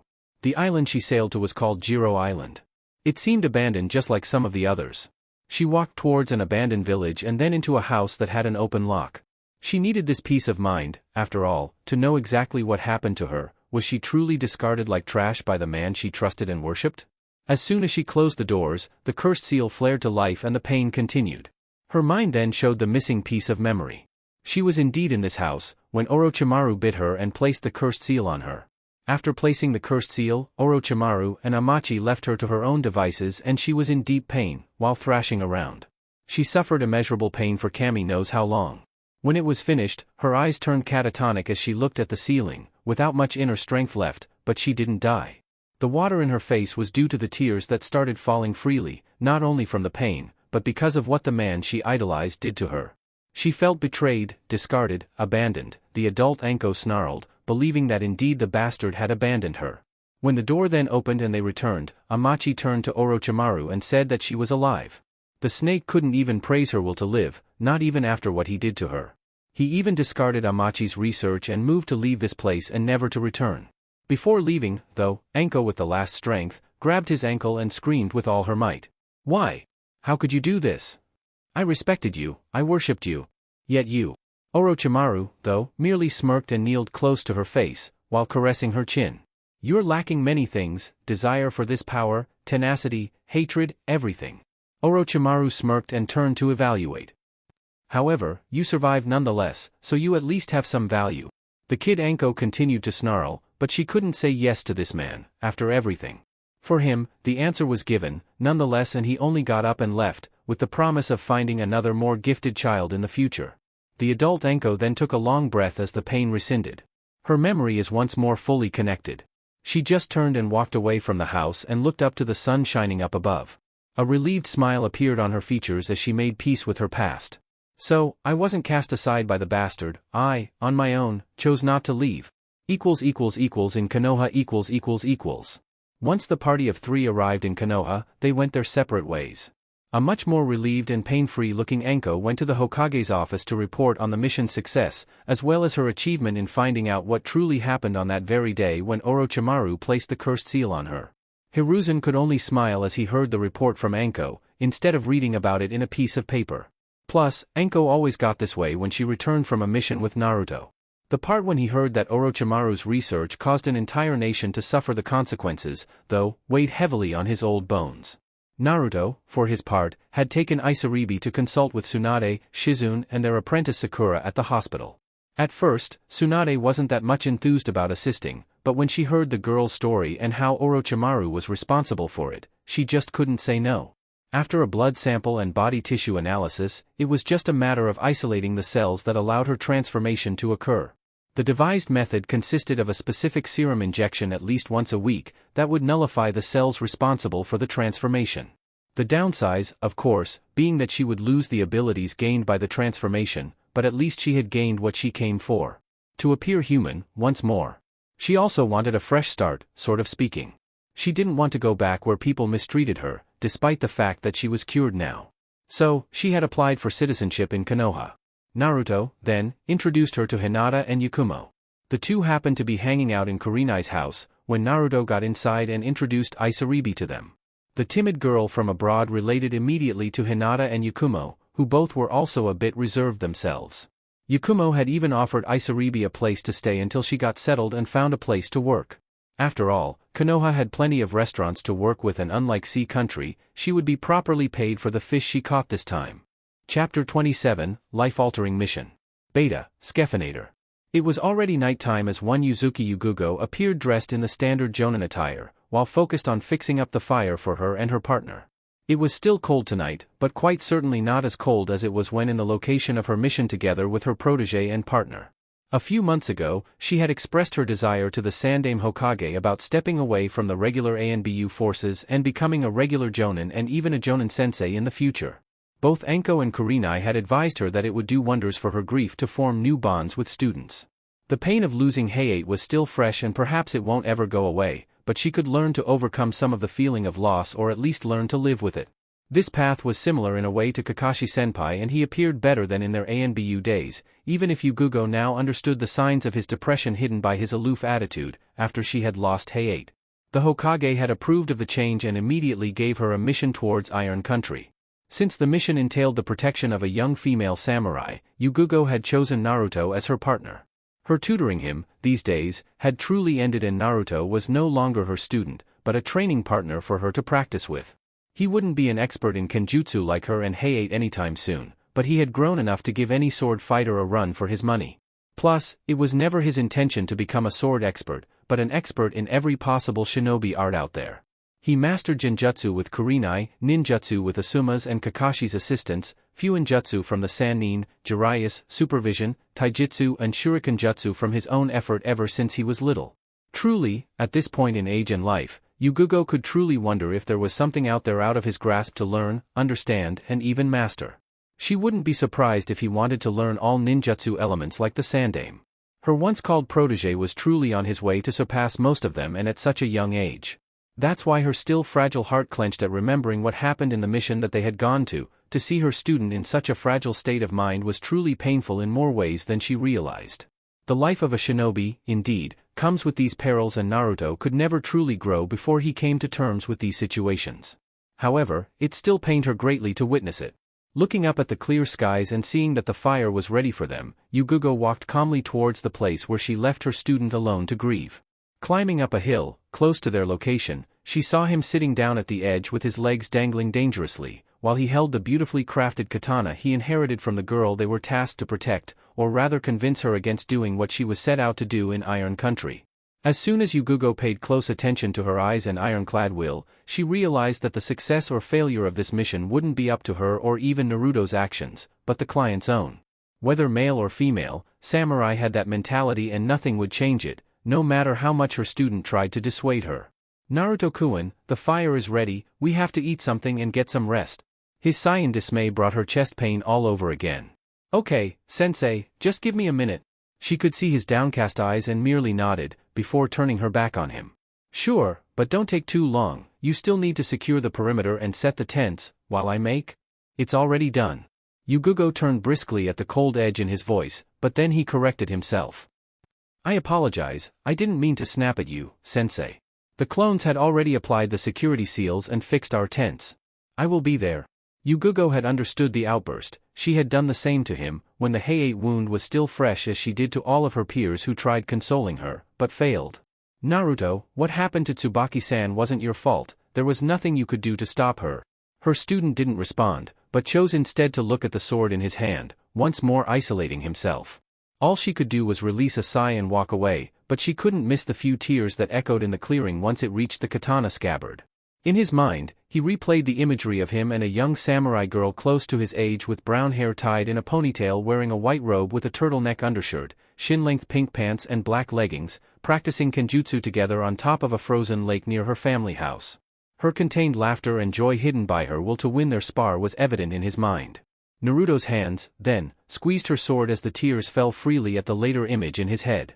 In Konoha . Yuhi Kurenai was seen casually walking in her full jonin setting, with a few differences from before. It was actually an old look she had when she began her jonin career, wearing dark red pants and the jonin vest on top of a sleeveless dark blue blouse. The sun had just appeared over the horizon and the village was slowly waking up from the night before with vendors opening their shops and visitors crossing through the front gates of the village. Today, her schedule was free for now, so she had settled to see if either one of her former genin team needed her help with something. Anko had told her that Naruto and Yugugo left for a mission together towards Iron Country, but that was almost a month ago, so she was expecting them to return by now. Yugugo's decision to step down from ANBU duty was a welcomed relief as no doubt, she would begin to cope better, once she manages to take a new genin team under her wing. As to the blonde Chunin, Kurenai admitted missing him when he is out on missions, or rather missing their time together, either training in genjutsu or simply hanging out by themselves or together with Hinata and Yakumo. It was something she couldn't describe, actually. Their bond began by being sensei and student, but it has quickly evolved past that, to fellow comrades and friends. When the story about Naruto's sort of romantic involvement with Princess Kazuhana became known, it was the first time Kurenai lingered on the topic of thinking about him in a different light. It had only gotten worse when she and Anko went to the premiere movie and saw the scene as described. Anko only added insult to injury when she commented on Naruto's and the princess's heated performance in a sake night out after the movie, going as far as to describe a possible follow-up scene that left little to the imagination. Of course, since both of them were rather tipsy, once the second bottle dried, the mind became easily susceptible to influence. Stupid Anka? Ever since then, the scene of Naruto kissing the princess had yet to leave her mind. As Kurenai was strolling past the main gate, she was surprised to see the two people that occupied her mind just now, conversing with Izumo and Kotetsu. A smile soon erupted from her face at seeing one of her best friends in full jonin outfit and the young man that occupied her mind every now and then. Kurenai then decided to walk to them, when she saw that they had finished registering their arrival.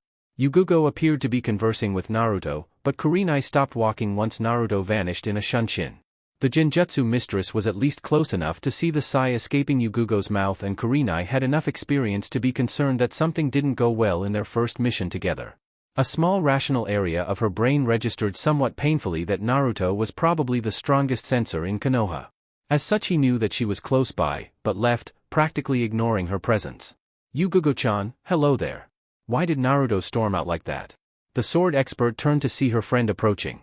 Oh, hello Kurenai, it's kind of a long story, actually. Kurenai frowned in concern. Yugugo's eyes and disposition reverted back to when she had lost Hayate. As far as she knew, the mission was a simple B rank in a foreign land. What happened out there? Neither of you two seem to be in any kind of injury. Yugugo merely negated, as her concern went for her student, wherever he is now, processing everything. Would you follow me to the Hokage's office to report, Kurenai-chan, then we can have some breakfast and I can tell you. Yugugo didn't even register her best friend's acceptance, before she started walking. Kurenai followed soon afterward. After Yugugo's report After Yugugo reported the mission failure due to the client's actions, Yugugo and Kurenai took a seat at a small cafe to converse about the mission. She explained what the mission entailed. The leader of Iron Country, Mifune, had contacted the Sandaime Hokage regarding a special ritual that would take place in his country, in order to choose who would inherit his personal sword Kurosawa, once he either steps down or is defeated in battle. Two of his most promising students were elected to fight amongst each other to see who would emerge victorious in the end. Mifune wanted his students to use wooden swords for obvious reasons, but the council went against it, demanding the usage of a katana instead. And since he couldn't show any favoritism and considering his personal predilection for his female student, Tsubaki, he had secretly hired Konoha's assistants to try and dissuade her from the challenge. The client, however, was firm in believing her to be the future wielder of Kurosawa, so she went on with the challenge, despite Naruto's insistence for her to back away. At the beginning, Tsubaki was winning the fight. Her opponent was older, taller and naturally stronger than her, but she was indeed fierce. Kure-chan. Kurenai had enough experience to know the end of the story as she looked down at her tea, with a heavy pain in her chest. Eventually, her arms gave out, her stamina faltered and she missed a precious step to center her defense. The opponent's sword pierced her torso. Naruto's follow-up scream for her name is still echoing in my ears, as we speak. He held her in his arms, until her last breath. Before passing away, she had given him her sword. I see, so that's what happened. Indeed, her heart went to Naruto's as did Yugugo's. Naruto and I had at least 3 weeks to try and convince her to back away. The two also spent a lot of time together as well as sparring constantly.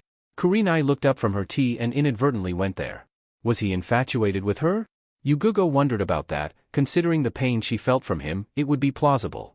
Kurenai, for her part, wondered why she even asked that, but the words just came out of her mouth.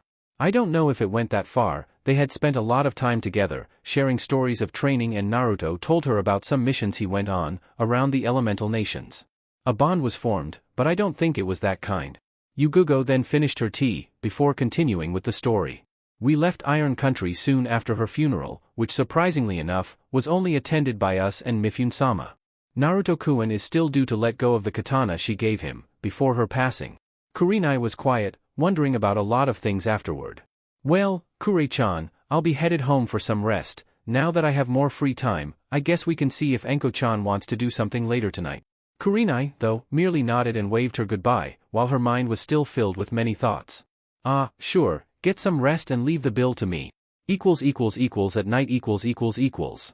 Kurenai's day revolved around meeting with her old teammates Shino, Ino, and Choji to see if they needed her help with anything.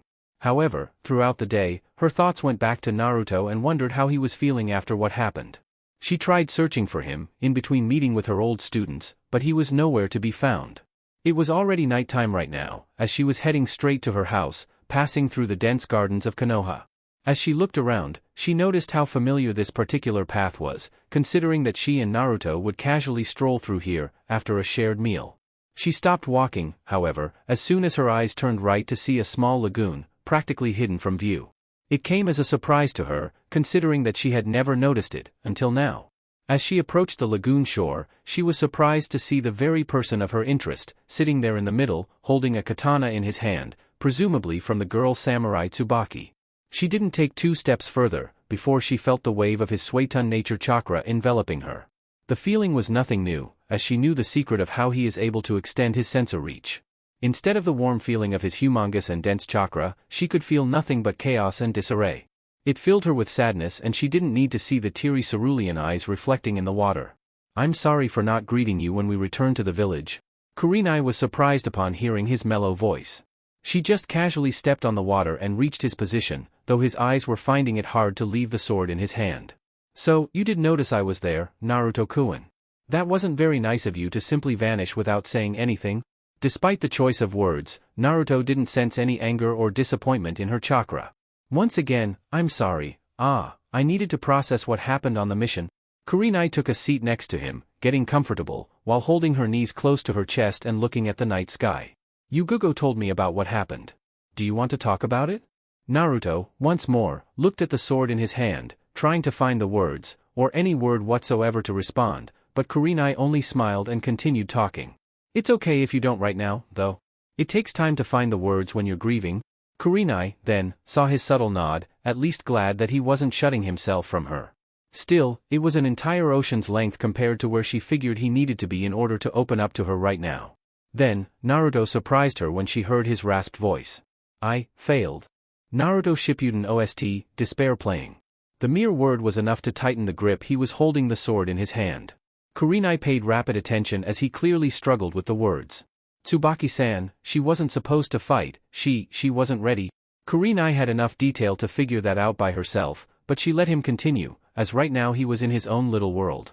"When we sparred, she was improving, but it wasn't enough. And I really tried dissuading her, but I failed.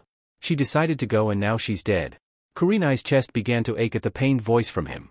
It was surprising, because Naruto always seemed so confident in pretty much everything that he did, growing up. It was like an effortless and exponential growth that was nothing but astounding. "Is this your first mission failure, Naruto-kun?" A sad laugh was the answer, before he looked at her. She could see his watery eyes.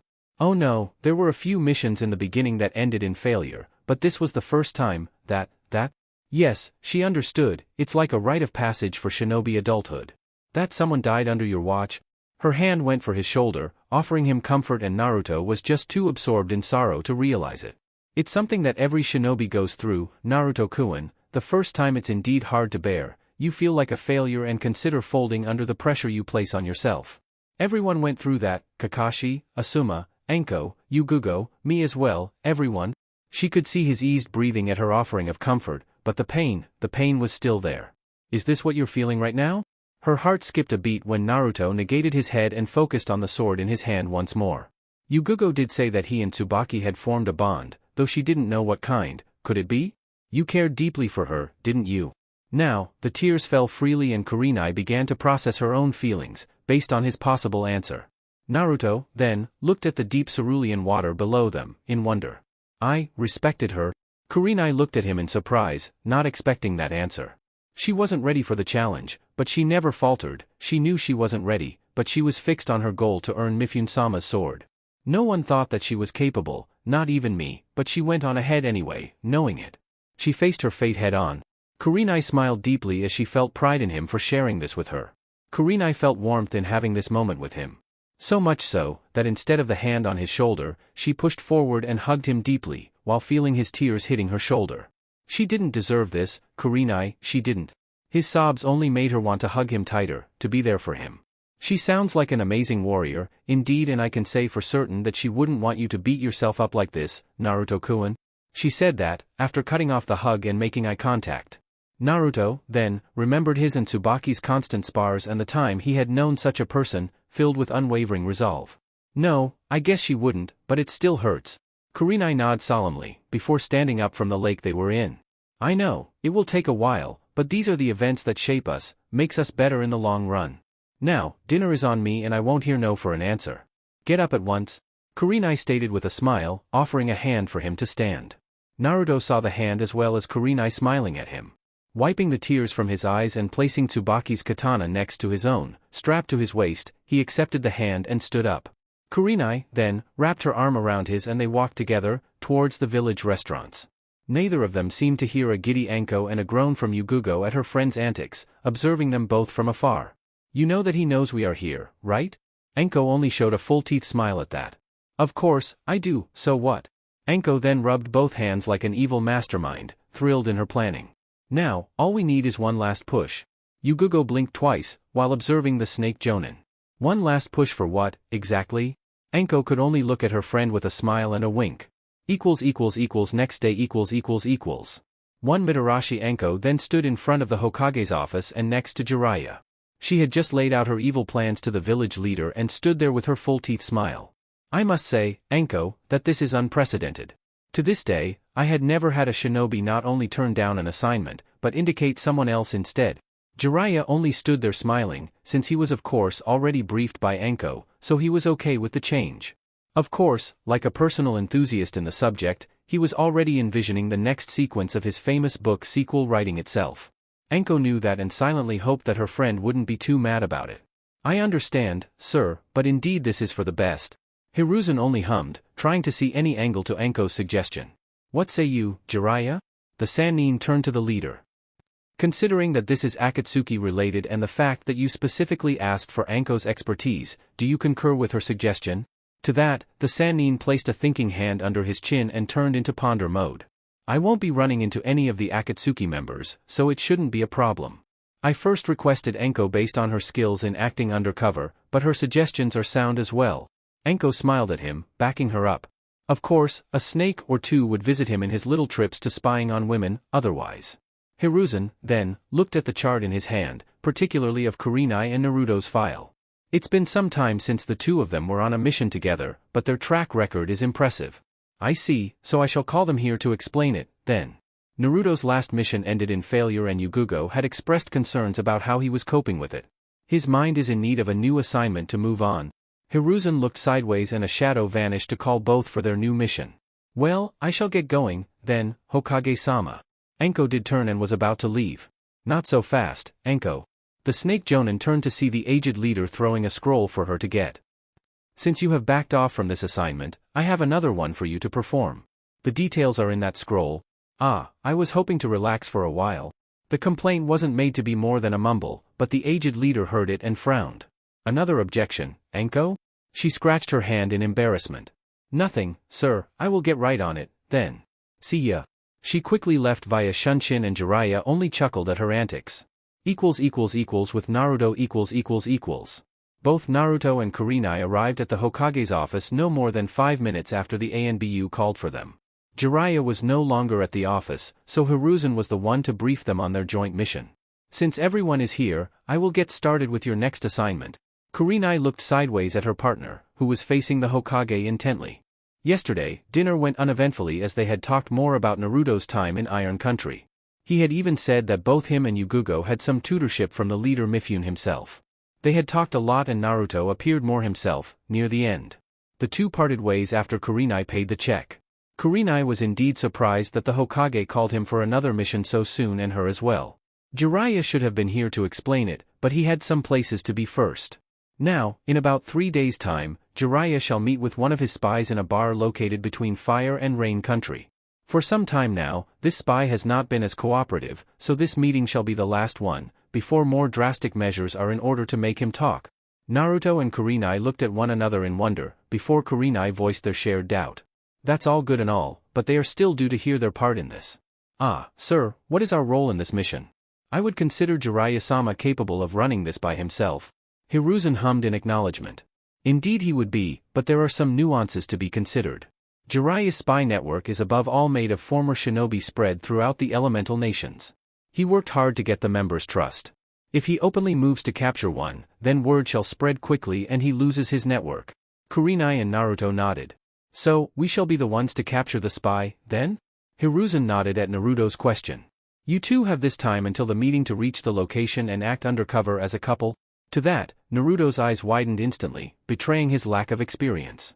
Kurenai betrayed very little in that regard, but Hiruzen noticed a slight tinge of redness in her cheeks. A couple, sir? Kurenai's hinted question made Hiruzen chuckle internally, but now wasn't the time to focus on that. Kurenai's head, for that matter, was filled with 1,000 thoughts at the same time. One of them, though, was wondering who gave the Hokage such an idea. Naruto, for his part, remembered the dream he had and was focusing intently on not showing anything. Still, this wasn't the first mission he had to act undercover, and he knew that he would have to play the part, very convincingly.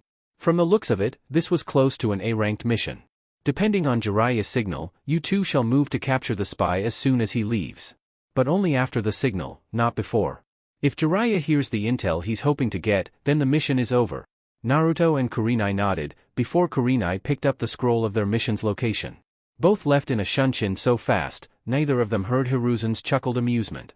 With Naruto and Kurenai . Once outside and at the top of the Hokage tower, Naruto saw Kurenai's back as she looked over the rails towards the village. Ah, Kurenai? Naruto opened his mouth, but couldn't complete it, unsure of what to even speak in this regard. Naruto. The lack of a suffix showed that she was still processing just like he was. At least, he hoped that that was the matter. She turned to see him, but she was having trouble looking at his eyes. I trust that you have been in these types of missions before, so you know what's to be happen between us. Naruto blinked a couple of times, before nodding in acknowledgement. Kurenai at least smiled, knowing he was taking this seriously. Considering the level of this assignment, we are to play the part as convincingly as possible. That being said, Kurenai took some time, collecting her thoughts and her breath. We are to treat each other as a couple in a bar. I understand you know what that shall entail. The experienced Chunin merely nodded, looking down for a couple of seconds, before cerulean eyes met up with ruby ones. I understand, Kurenai. But, I don't know just how convincing I should be. I mean, I don't want to make it seem like I'm, taking advantage. She said nothing to that and simply approached him, before placing a comforting hand on his right cheek. The Jonin was smiling at him and Naruto had truly felt something stir in his chest at the vision. It's astounding how much you have grown, Naruto-kun. I was having doubts about this mission, but now I truly wonder if there is a better partner in Konoha for this mission. Naruto blushed at the compliment and Kurenai smiled. I trust you, but for mission's sake, I shall choose a code word to say if I feel that I'm not comfortable with what you're doing. The word is illusion. You shall get to use it, as well, in case you're not comfortable. He nodded, before Kurenai opened the scroll of the place's location. The rendezvous point is close to 3 days in shinobi speed. We need to see an inn nearby to change into regular husband and wife clothes to then reach the place. Naruto was also looking at the map, indicating an inn located at the same town the bar was at.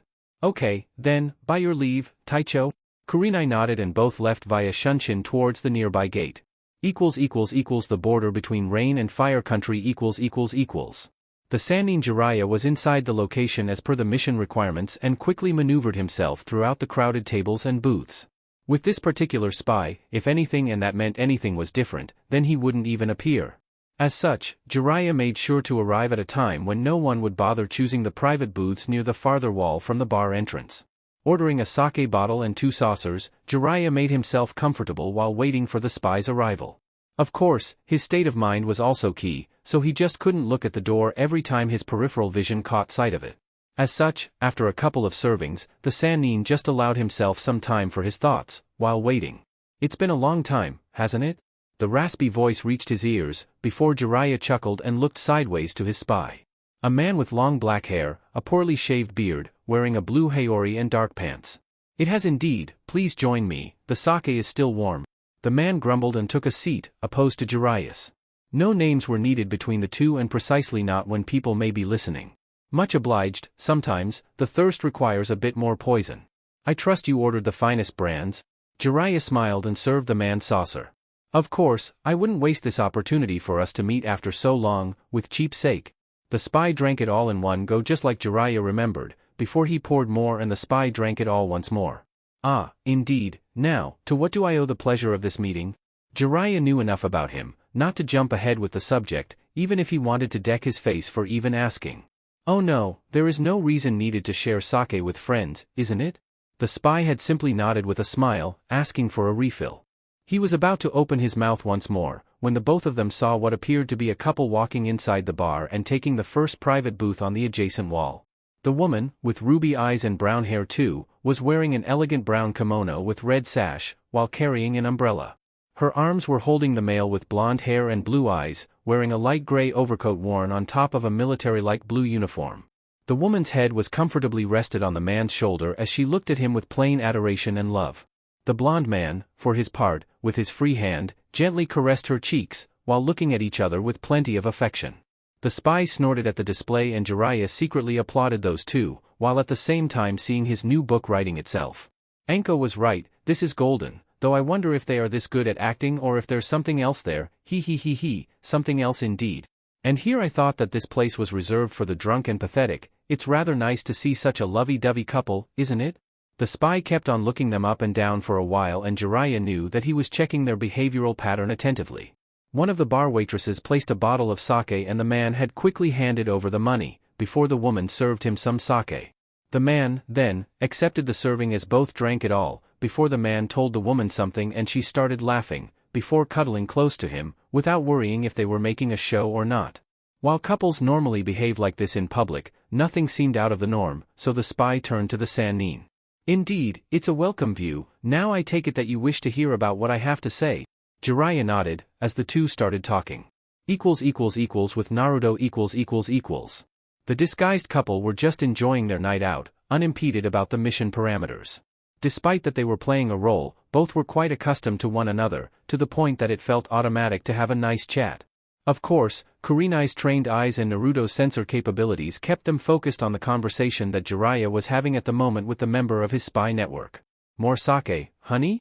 Naruto smiled at the offer, both already quite intoxicated by the product. Together, they had already emptied half a bottle and that only served to keep them even more at ease with each other. Oh yes, please do. Kurenai smiled and served him.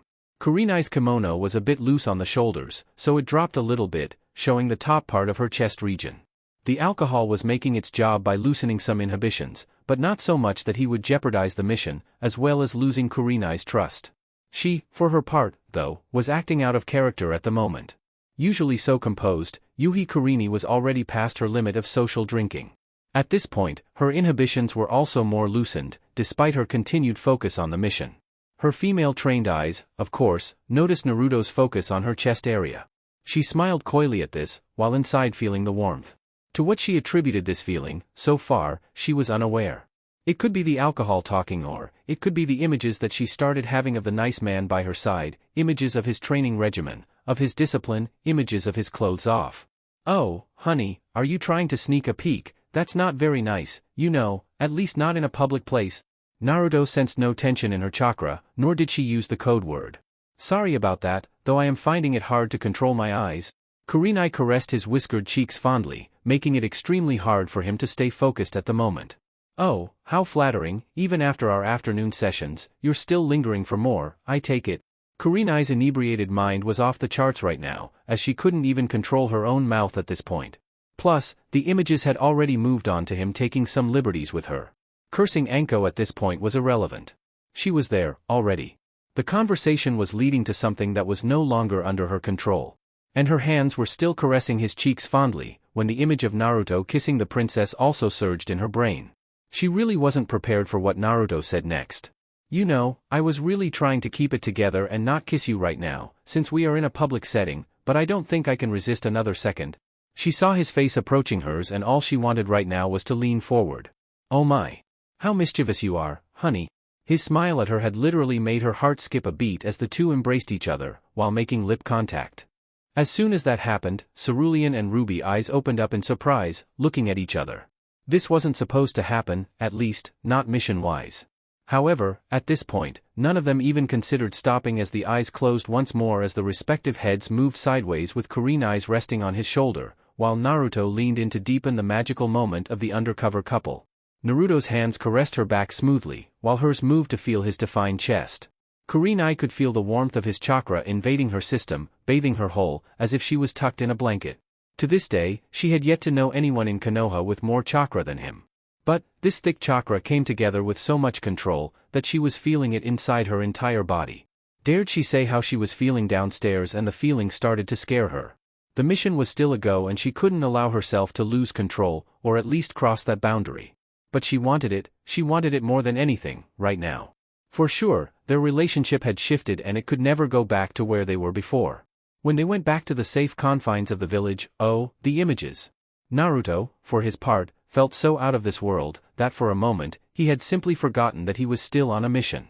The dream he had of them kissing was nice, but this was simply indescribable. And he found himself wanting more?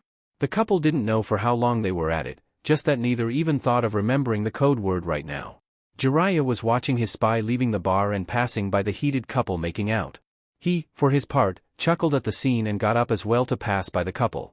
The spy was already outside, so Jiraiya only needed to use the equivalent chakra of a regular bunshin, for the highly chakra-sensitive couple to remember what was required of them, before both vanished in a shunshin to capture the tight-lipped spy, but not before Kurenai quickly casted a disorienting genjutsu in the room, so the escape wouldn't be noticed.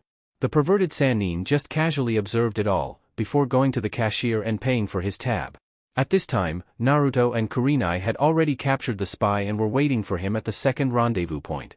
The spy was about to talk about the recent moves of the Akatsuki's operatives, when something stopped him and he just said he needed to go. Jiraiya decided not to push any further, since that obviously meant that the spy was compromised, somehow. However, he had already worked through the info needed, those bastards were on the move once more. It's now only a matter of time until they start to hunt for the Jinchuriki. It's time to push Naruto's training into at least giving him an edge against them. Despite the grave situation, however, Jiraiya couldn't help but wonder about the kid's unlimited shinobi potential. Chapter 28, Naruto Shippuden. Beta, Skephinator. A week has passed since Naruto's mission where he and Kurenai ended up playing the part of a couple a bit too lively for both of their sakes. The spy was captured and taken to Ibiki for interrogation. Of course, it was a rather irrelevant interrogation, since Jiraiya had already got what he needed from the man. The mere fact that his spy wasn't his spy anymore told him plenty. Akatsuki had their paws on him, so there was only one thing left to do, in Hiruzen's right mind. Either the spy told Konoha just whom he was reporting to in Akatsuki or he would meet his premature end. Of course, the man knew his odds and therefore committed suicide. It was a shame to lose such a talented spy that has been supplying Jiraiya with intel for longer than Naruto was alive. However, Konoha just couldn't allow him to roam free, not even keeping him locked up bode well for the higher-ups. Who knew what Akatsuki was capable of, with one of their own inside the village grounds? Aside from that, Hiruzen and Jiraiya had conversed in length about what to do, moving forward. Naruto, the village's Jinchuriki, would have to be stronger. Much stronger than he is right now, despite some already considering him an A-class shinobi. His overall skills were already impressive, but he needed an edge. Naruto's usage of the fox's chakra would only grow in time, so they didn't need to worry about his chakra capacity. His usual Rasengan was doubled in size from where he learned the technique. Yugugo had already declared that she had nothing more to teach him in terms of kenjutsu and his water/wind elemental ninjutsu repertoire, while limited in terms of quantity, had efficiency as its main quality. No, what he lacked was his knowledge in Fuinjutsu and spacetime ninjutsu. So, Fuinjutsu was Jiraiya's field of expertise, which is why the perverted Sannin had taken upon himself to tutor him. Spacetime ninjutsu was a mystery to everyone in Konoha, with the exception of the Yondaime Hokage. His technique, the Hirashin, was passed on to 3 jonin in the village, but none of them held a candle to Minato's knowledge. Of course, Naruto was privy to the knowledge shared by the Nidaime Hokage, so aside from Fuinjutsu by Jiraiya, he took upon himself to learn that particular craft from the Nidaime scroll. 2 particular techniques were his target to learn. The Gojo Kabaku Fuda, mutually multiplying explosive tags, and of course the Hirashin Giri, flying thunder god slash. The first one, a Fuinjutsu technique composed of multiple exploding tags hidden inside other exploding tags. The last one of the Nidaime's masterpieces and Naruto's personal interest. The first one, although an A-rank technique, was not considered hard to learn. The second one involved Naruto learning theories that he so far couldn't make sense of. Usually, one would have time to get that far, but against S-ranked shinobi gunning for his life, time was a luxury he couldn't afford at this point, as he moved towards the waterfall cave where he first met with the Nidaime Hokage. About his personal life, or rather what happened between him and Kurenai was considered an S-ranked level secret, by themselves or rather Kurenai did. Once they returned from the mission, she was having trouble looking him in the eye and also having any form of conversation with him. Then, she had opted not to see him for a good while, which really made him nervous, thinking that he had stepped over the line in their mission.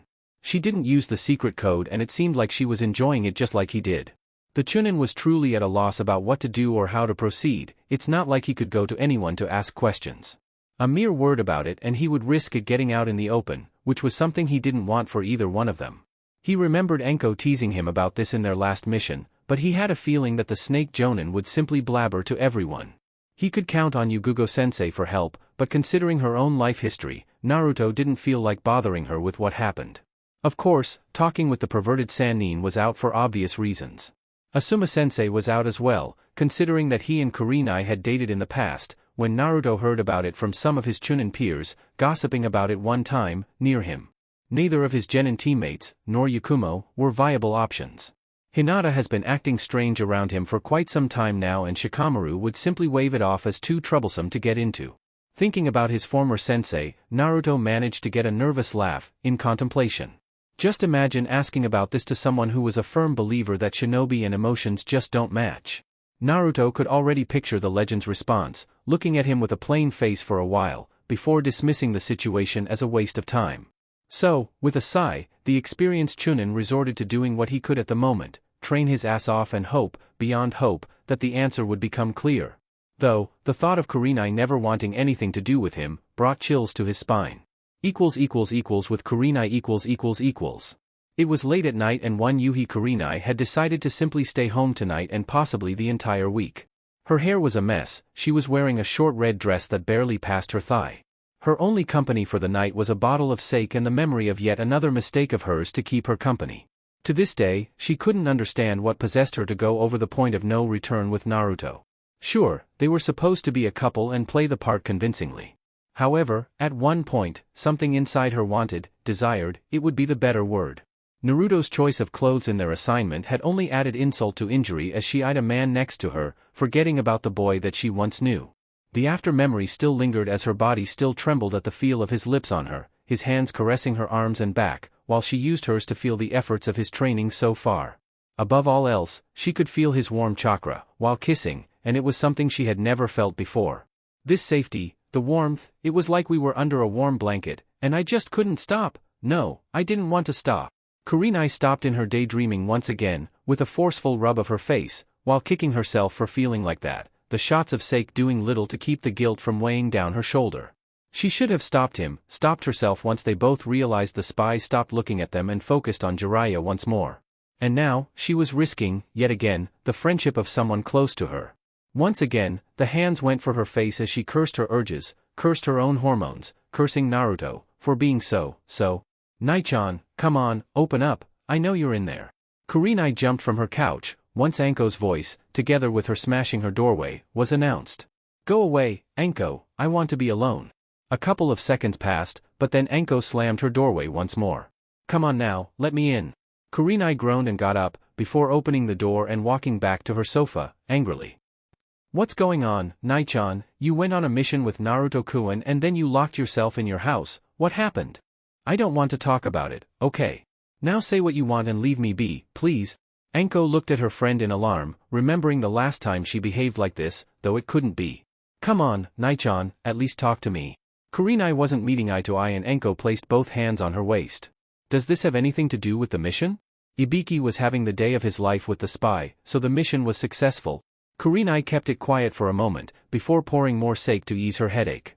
The mission went fine, if that's what you're concerned about? Anko narrowed her eyebrows, now wondering if perhaps she had made a mistake in pushing those two, ahead of time. Instead of pushing to get the answer she needed, Anko had decided on another more subtle approach, as she took a seat next to her clearly distraught friend, offering her a more caring tone this time. There could be many things that happened and Anko was dreading the worst possible outcome, of Naruto perhaps taking advantage, which was far-fetched in her mind, but he was still a guy. If that happened, then Anko would truly introduce him to every viper she had in her summoning contract. It's me Nai-chan, you can talk to me. Did he do something to you? Once again, Kurenai felt conflicted in opening her mind and Anko was starting to get mad at him, and mad at her for pushing this to happen. He did, didn't he? Oh, I am going to castrate that bastard. Anko moved to storm out of Kurenai's house, when the illusion Jonin grabbed her wrist and pushed her back to sit next to her. Nothing of that sort happened, Anko.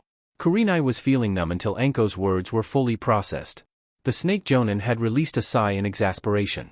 She truly didn't want to believe that he could be like that, but she was wrong in the past with plenty who pretended to be a nice guy, only to show his true colors afterward. Luckily for Anko and not so much for the imbecile, that she could summon snakes from within her sleeves. She, then, looked at her best friend, who still appears to struggle with her words. Me and Naruto-kun went on an undercover mission together as a couple and, we, ended up kissing? Anko kept her attentive eyes and ear to her friend, and like a switch inside her brain, she noticed the sudden smile in Kurenai's mouth. Though, that smile then shifted to a frown. Okay, you're undercover, it happens, what was the problem? Kurenai's ruby eyes looked at her friends and then towards the floor. At first, it was only under the pretense of our cover. Before we started, Naruto-kun was so sweet to ask for a code word for me to use, just in case.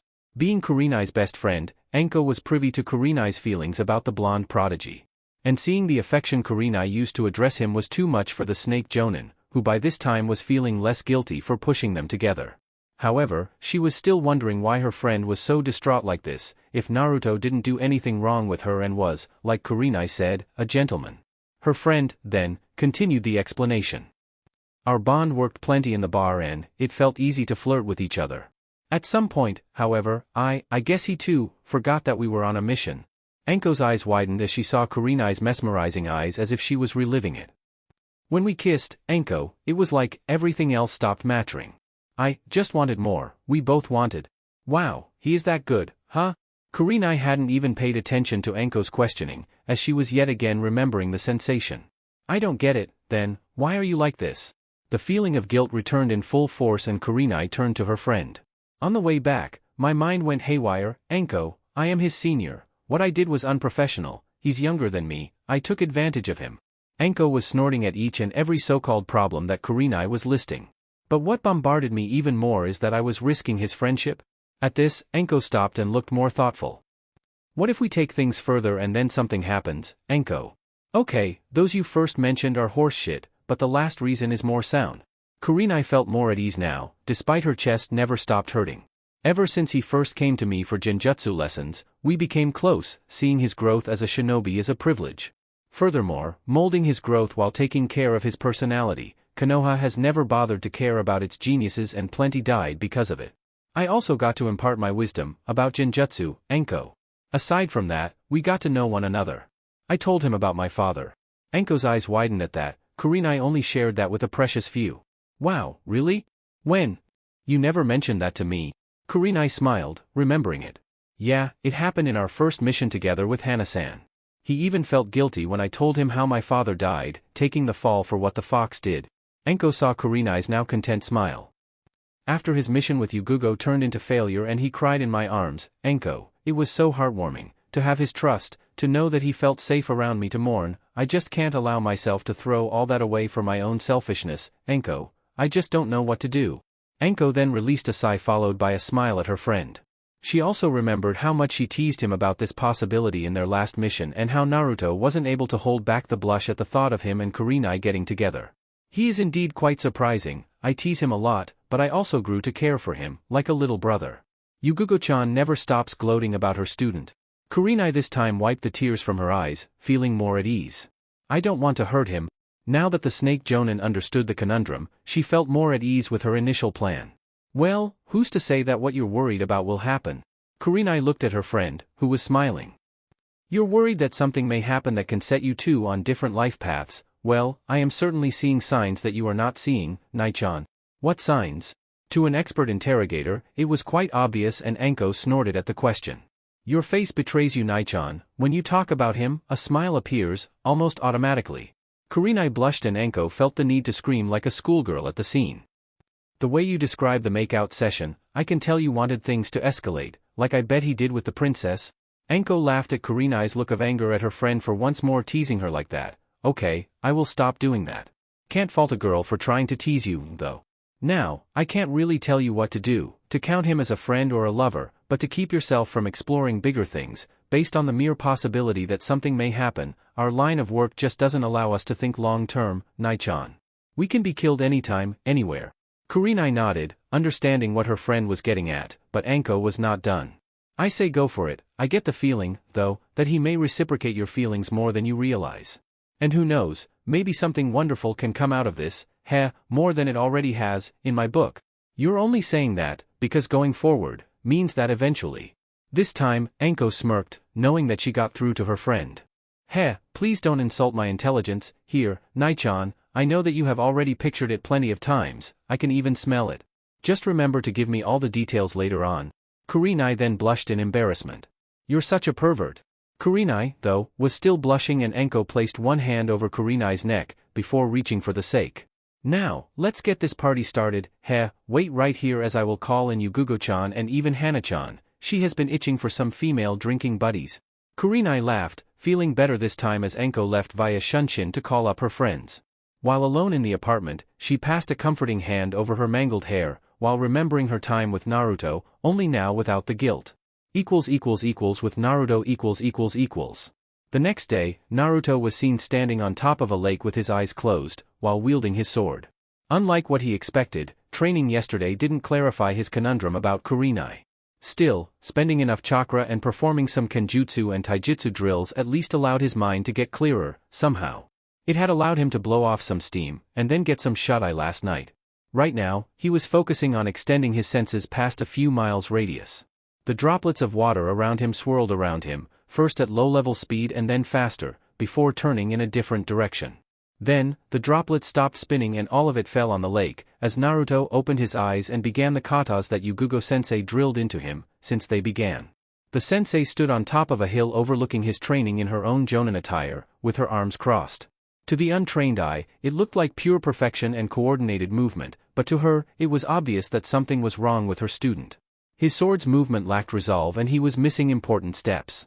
Any trained jonin would be able to kill him right now and it made her frown. Hi there Yugugo-chan. The sword user turned to see Kurenai land behind her. She, then, turned to see her student keep up with his exercises, regardless. Hello there, I trust that Anko is alright? Kurenai chuckled. Their girls' night yesterday ended with them having to take Anko to the emergency room, after she passed out drunk. She's fine, probably won't awake for another day. Kurenai then lined up next to Yugugo as she watched Naruto's swordplay. A smile surged in her lips as she eyed his movement, though she was surprised when Yugugo stated. He's erratic today, which is quite odd. The Genjutsu user looked down at that, understanding that she had something to do with this.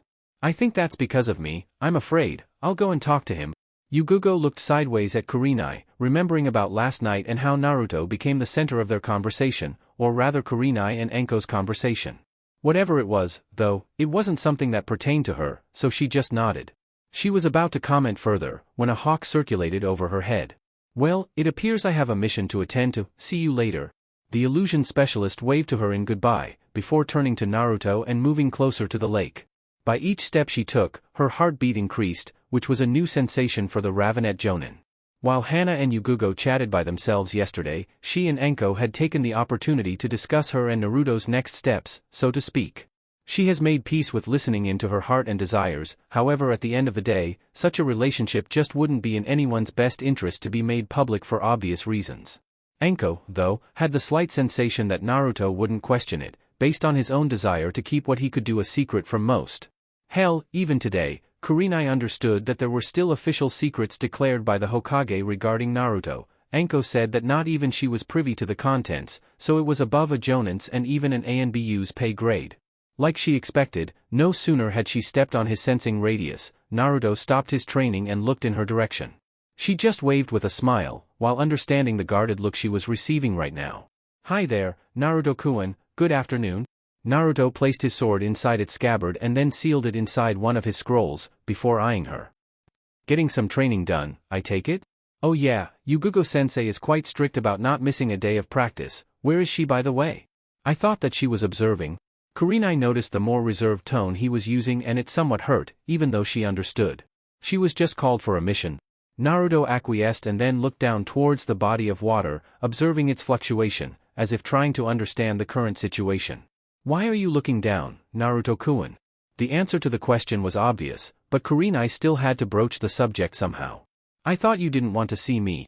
The Ravenet Jonin did expect the answer, but she was surprised to see the downed look, before Naruto continued, getting out of his chest.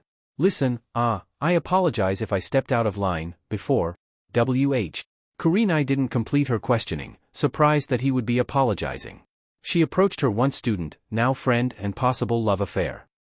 You don't have to apologize for anything, Naruto-kun, you did nothing wrong. When they stood in front of one another, blue eyes met with ruby eyes as Kurenai became transfixed by its transparency.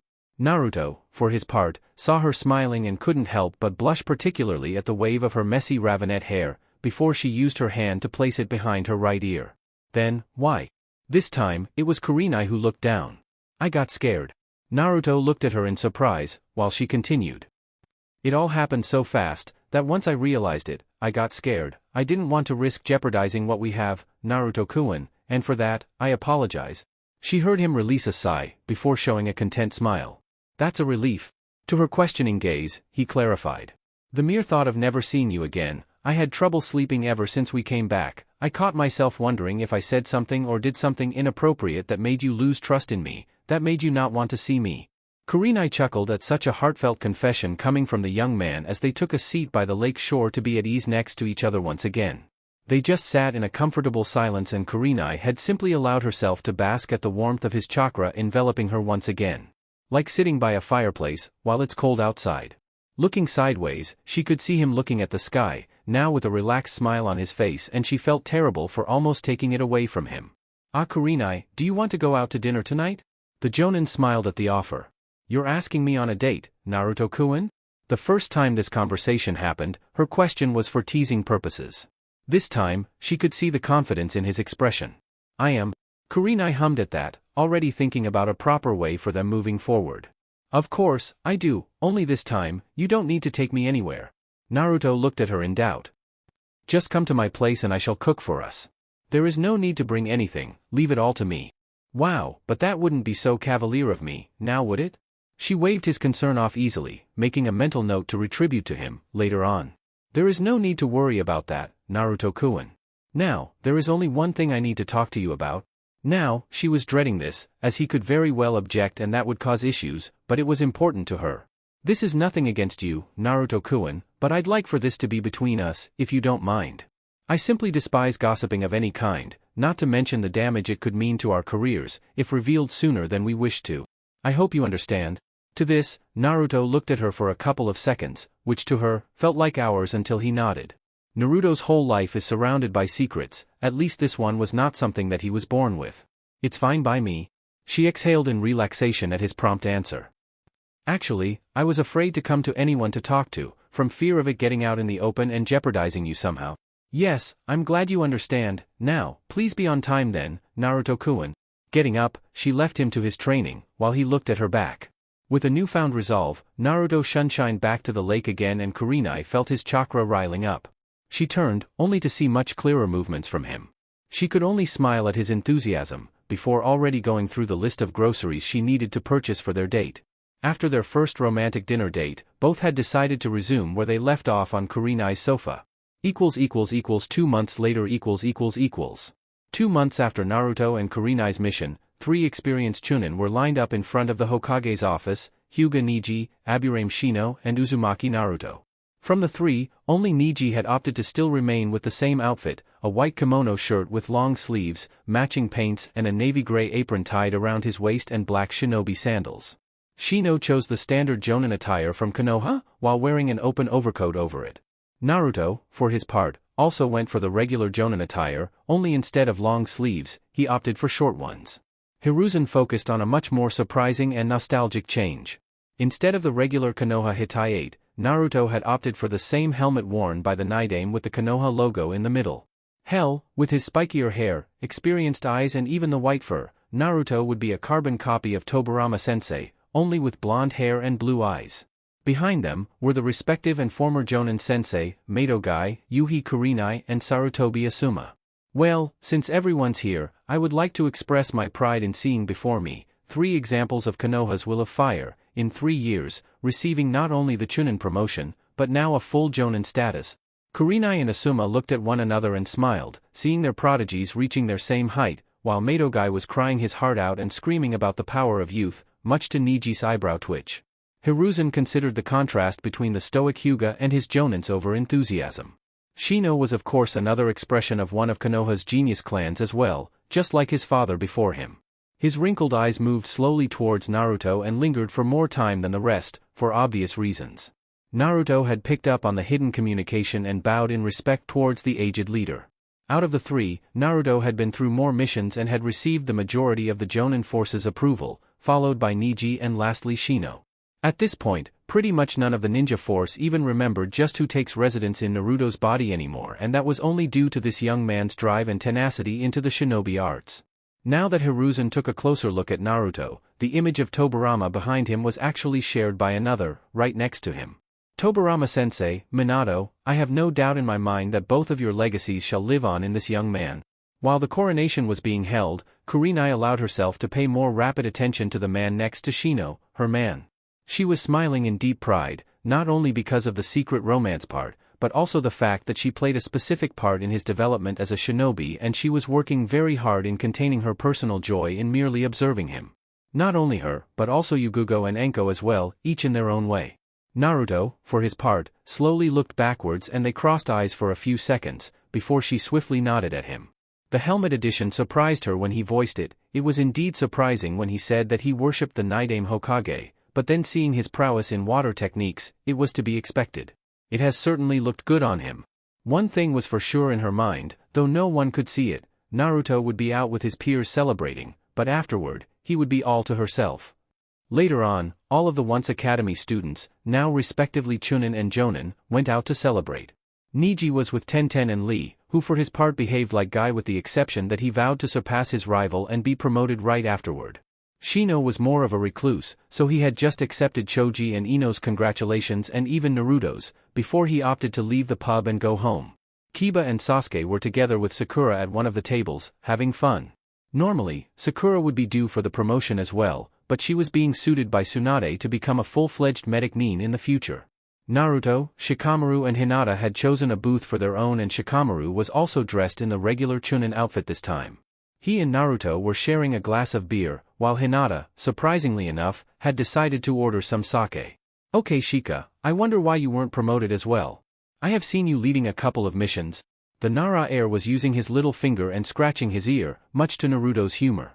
It's such a bother, actually, though Kaa-san has been quite insisting on me picking up the slack. Naruto laughed at that and turned to Hinata, who blushed and looked away, though the alcohol was slightly giving her courage.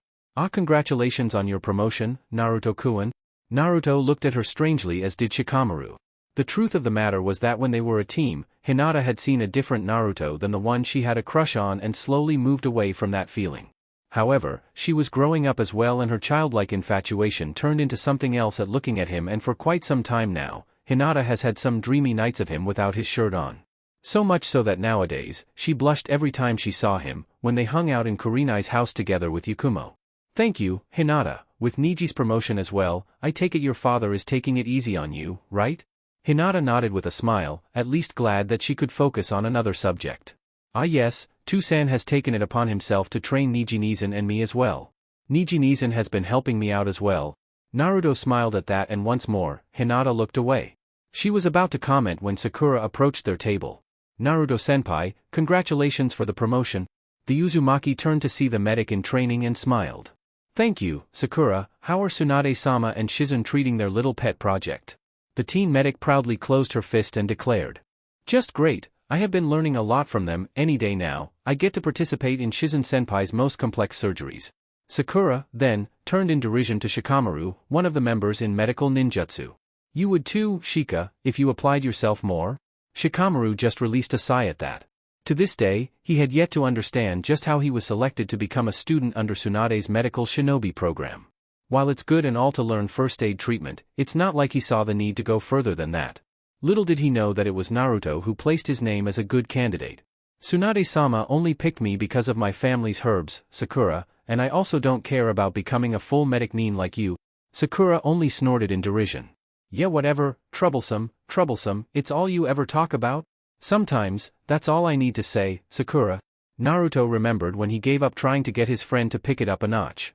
Eventually, Sakura left as well as the others, leaving Naruto alone with Hinata and Shikamaru, who started yawning and said his goodbye to his teammates. At this point, Naruto saw himself stuck with a completely drunk Hinata. Hinata, I think you had enough for tonight. The pub was already getting filled with the village's less than savory customers, and Naruto dreaded leaving her behind. Even Niji had excused himself, saying to Hinata that she should have gone home. "Oh Naruto-kun," Naruto moved to catch her, before she fell from the seat she was on by the bar. She leaned on him as he helped her stand. "It's fine, I can handle." However, it was clear that she was inches from passing out. "Let me take you home, Hinata, let's go." She was still insistent, however, so Naruto had quickly and efficiently used a genjutsu to finish the job started by the alcohol. "Well, what a mess, I can't take her home like this. Her father will be furious both at her and at me. Take her home, boy, pretty soon the customers here won't think twice."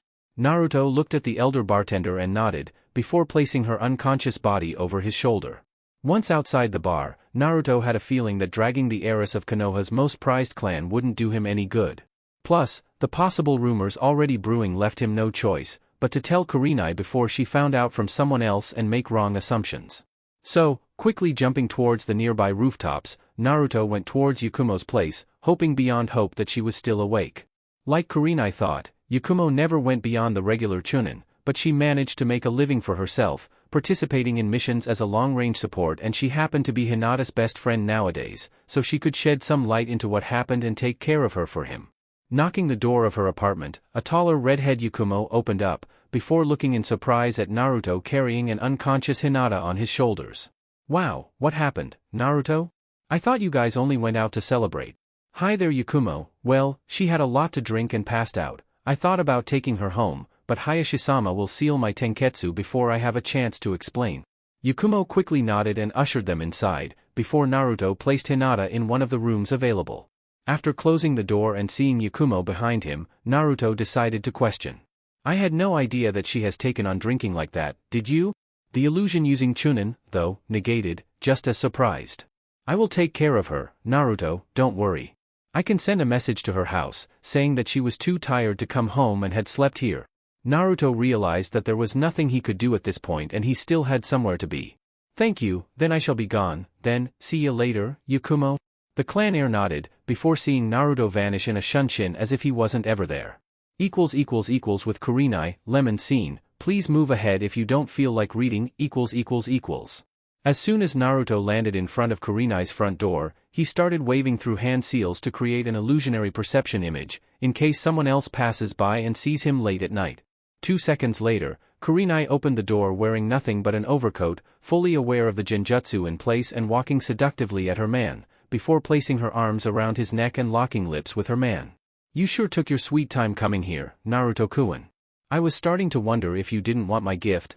Naruto's answer was to embrace her strongly and return the kiss, making the brunette jonin lose her breath. "I apologize for making you wait, Kure-chan. I just had to take a drunken Hinata to Yakumo's place, before coming here." She only lifted her eyebrow in wonder at the explanation. "Yeah, surprised me as well to see her taking up drinking, but she's fine now and resting." Hinata happened to be a fellow person of interest to Naruto and Kurenai. The jonin always cared for her and worried about her well-being, while Naruto went above and beyond to help her train and overcome her insecurities. "Well, I am glad that my knight in shining armor was there to escort her into safety, then." Naruto smirked, as she once again enveloped him with her arms, while kissing him. "You did say something about a gift?" Kurenai only hummed at the insinuation, already forgetting about Hinata. "Oh, how silly of me, forgive me, please come inside." She turned and grabbed his hand, while Naruto could smell her perfume as well as be heavily intoxicated by the sight of her luxurious black hair swaying by each step she took. No sooner had the couple crossed the doorway, Naruto closed it behind him and already embraced her from behind, before licking her neck, earning a moan in anticipation from the ravenette jonin. "Wow, eager aren't we?" While he kept on his activity, Kurenai slowly removed the trench coat she was wearing, before turning to her lover in all her majesty, revealing what she was wearing underneath, nothing. Naruto wasted little less than 1/10 of a second to embrace her passionately and land a fierce kiss on her lips, while his hand slowly rubbed her back, then went towards her bottom. Kurenai's hands and arms, meanwhile, went behind his neck, bringing him closer and pressing his chest to hers. She could feel his excitement close to her respective region and realized what was asked of her. "Let's go upstairs, Naruto-kun, and remove those clothes of yours." After you, then." Kurenai once more grabbed his hand and led him towards her bedroom. Once there, she pushed him towards the bed and fell right on top of him, before resuming the kissing. Only this time, she was the one using her hands to feel his entire body, while helping him off his shinobi clothes. Once everything was gone, she also dropped her trench coat on the floor and climbed back on top of him. Naruto, however, flipped her over and stood on top, as he started using his mouth and hands all over her body. Kurenai passed her hands through his blonde hair as she felt him massage her with his hands, going slow and tender through each and every part of her body. At one point, when he went back to her neck, his hands reached for her breasts, which made her lose control and pull his hair, slightly. He moaned at the pull, but went right back to his focus. With a slight pause to simply admire her beautiful body, slender hair and ruby eyes, Naruto went back to kissing her, placing his body over hers. Her arms embraced his back, while basking at the back muscles, added by some slight scarring from his previous assignments. She always marveled at his workout regimen and how much care he had for his body, keeping it in its mostly pristine shape. By each muscle joint she passed through, the more she began to lose herself to the moment, wishing it to simply last the entire night. She could also feel his member itching downstairs and extended her hand to grab it, making him tremble at the action. Daring to be bold, she enjoyed having this control over her man, while in the act of their lovemaking. It made her even more aroused, as Naruto decided to do the same with her area. The two were busy exchanging saliva and tongue wrestling, while each stimulated the other's most sensitive and most important region. Aside from their physical exertion, sometimes, the couple would enjoy some chakra-related exercises as well. Naruto had complete control over his chakra, perhaps better than she did at this point. As such, both would attempt to capture the other in a genjutsu, right in the middle. Nothing would happen, of course, as each took no less than a second to remove the other's chakra from the system, but Kurenai would allow the feel of his chakra inside of her for as long as she wanted. It felt so warm that she allowed him to play with her if he truly wanted to. So, exercising some dimension displacement, Naruto made her imagine that they were in a secluded part of a forest, bathed by a waterfall under the moonlight as his fingers worked faster. She opened her eyes to look around, drenched in sweat as her heartbeat increased. The noise from the forest, added by the waterfall, the excitement of his ministrations down there, proved too much for her to handle. Ah Naruto-kun, ah. She couldn't formulate the words, while having her first orgasm of the night, the shock to her system bringing them back to their room. Naruto, though, just kept his hands and mouth going through her body, and Kurenai had decided she had enough. Flipping him once more, she stood on top of him, before lining up his member with her own. As soon as she felt his entire member entering her, she let out a long moan, just as Naruto lifted his body to embrace her, while she moved her hips up and down. It was such an exhilarating experience, and she wanted more, she desired more. When Naruto held her close, their chest got into contact with one another and Naruto held her tight, while it happened. They tried returning the kiss, but both just couldn't function without air for so long. The couple would move through more positions throughout the night, each more daring than the other. Kurenai wanted to feel him on top of her, because she wanted to see his face, see his eyes, while he looked deep into her eyes. Naruto, then, wanted to go back to the position from before when she was on top of him and he embraced her close. At one point, their minds were just too foggy and they simply continued, without much technique. Kurenai would lie down on the bed and Naruto would get behind her. She would bend over her body, while he grabbed her hands with his own. She had just lost complete focus in her eyes when Naruto completed the scene, whispering close to her ear how much he wanted her right now. She heard him whisper that he wanted her every day, every night, just like this, and it set her over the edge. It sent him over the edge as well, before both were reaching for the climax. Because of the position, Kurenai just slammed her face on the mattress, while Naruto fell on top of her, both feeling the elevated heartbeat of the other, just as Kurenai flipped herself and saw the glazed expression on his face. Kurenai fiercely grabbed his hair and pulled him closer for a long and tender kiss. Her gift for him wasn't near finished and Naruto was counting on it. Next day, end lemon scene, When the sun rose the next day, the sunlight bombarded the inside of Kurenai's bedroom. The couple were peacefully in their slumber after the hefty events of last night. Both lacked any clothes whatsoever as Naruto slept with his head facing the ceiling with Kurenai's head resting on his chest. Her arms comfortably embracing his neck and her ample chest pressed against Naruto's. Naruto's eyes slowly blinked as he heard the noise of someone knocking on her door. Quickly extending his senses, he could feel Anko's and Yugugo's chakras outside his lover's house. It wasn't exactly a knocking, but someone punching the door. Since they started dating, their relationship truly remained a mystery to everyone in the village, with the exception of Anko and Yugugo. Akure-chan. Naruto gently shook her, but only got faint complaint noises from the Ravenet Jonin. Someone's at the door. Anko and Yugugo-sensei, from what I can tell. Can you open the door, Naruto-kun? Her drowsy voice made him smile, before he ushered her to leave her chest pillow, much to her personal complaint. While putting on his jonin pants, he remembered something and turned to her. I have to meet the pervert to resume my fuinjutsu studies, so I will grab something to eat along the way. Karinai now had her face buried under her actual pillow and Naruto had a very good look of her bottom facing the ceiling. The scenes from last night playing over and over in his head, which only made the situation worse, since he wanted nothing but to climb back to bed and be with her. Okay, have fun. Right now, only her drowsy voice and a faint wave from her free hand was enough to prove that she was awake. Quickly dressing his entire outfit, Naruto then opened the door, right before Anko could finish her last pounding. A quick snaring in genjutsu later and his image had vanished from the outside perspective. The snake Jonin smirked deviously at seeing him leaving Kurinai's home first thing in the morning and Yugugo had only extended a greeting to her student. Morning Yugugo-sensei, Anko, Kurinai's upstairs in her room. The pervert is waiting for me. Bye. The two Jonins waved him off, before getting inside Kurinai's home and climbing the stairs towards her bedroom, only to see the woman sprawled on the bed, completely naked, while barely covered by her white sheets. I gather that last night was good, huh, Nai-chan? Kurinai's eyes opened briefly and then closed as she snuggled affectionately in her pillow, while remembering about last night. The feeling of her and her lover's activities was still warm and she could feel it all over her body all the way to her toes. Anko snorted at Kurinai's morning moan and saw Yugugo climb back down the stairs, to assault Kurinai's fridge for their morning breakfast. I bet that endless pit of energy rocked your world until the early hours of the morning, ain't it? Damn, you look sexy and glowing right now. Normally, Kurinai would be bothered by the teasing, but right now, she couldn't care less, feeling lighter than a feather. It was just so tender and warm being with him that Kurinai wanted it to never end. The feeling of his chakra when they made out was already overwhelming, but when they made love yesterday, it was like she could feel him entirely, and, well, it was intoxicating. Anko, for her part, had to click the mental picture, seeing her best friend smiling like that, though her sensitive nose was still sensitive to the post-coitus stench in the room. So, Yugugo and I shall make you breakfast, feel free to join us when you recharge and take a bath. The smell of sex is itching my nose. Kurinai's only eye opened and looked at her friend. Will do, just give me 10, no 20 minutes and I will join you. Anko snorted at that. By the look on her friend's face, it was obvious that she wouldn't leave the bed for at least another hour, as she snuggled even deeper into the mattress. With Tsunade . It was already late in the afternoon as one Senju Tsunade walked without a clear path. She was walking by the passageway near the village river where she used to meet with Dan, a long time ago.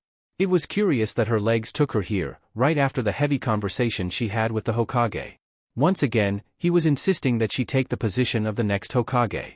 Though, this time, he had expressed that it would be the last time doing so. If she didn't accept then, he would have to think of other prospects. This conversation wore her down every time. It made her remember the worst pain of her life, losing her brother and then losing her lover due to the war. Both of them wishing to receive the honor of being the next Hokage. Which was why she vehemently refused the position every time Sensei broached the subject to her. It felt easy, so to speak, to lash out, to push back once cornered. However, she also understood why Sensei counted on her and was rather insisting. She could see his health debilitating and it was because of the job as well as their arguments. A part of her wanted to say yes, because it would be in Dan and Nawaki's memory. But then, that very reason pushed her back and saying no to her sensei was almost automatic. Said voice always won in the end. It was 20 or so years when Dan died and still she felt the immeasurable pain, whenever the subject came to mind. With no outlet anymore, be it either booze or gambling, Tsunade was forced to deal with the situation properly this time. Releasing a sigh and looking at the sun setting for the day, her eyes just lacked focus as she found a bench to sit on. This decision was tearing her apart. Oh hello there, Tsunade-sama. She blinked in surprise at the familiar voice and turned to see Naruto approach her with a wave. His outfit was slightly damaged in some places and the Nidaime's helmet did bring her back as well. It's you Naruto, congratulations on the promotion? Tsunade said not so convincingly, while looking back towards the sun setting and Naruto could only wonder. I appreciate it, do you need anything? You look troubled? The Sannin negated, but kept on looking at the sun. Naruto kept on walking, then, since it seemed like she wanted to be alone. Okay, then, take care. Placing both hands inside his pockets, he kept on walking, until Tsunade looked at his back, remembering something very important. Wait. Naruto stopped and turned to see her. Can you take a seat next to me? I want to ask you something.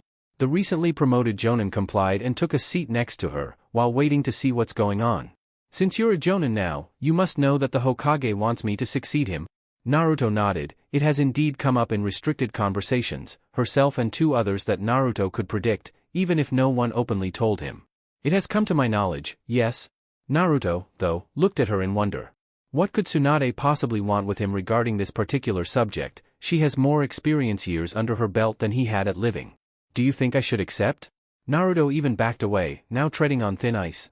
I don't really think I am the best one to help you. I am barely a Jonin.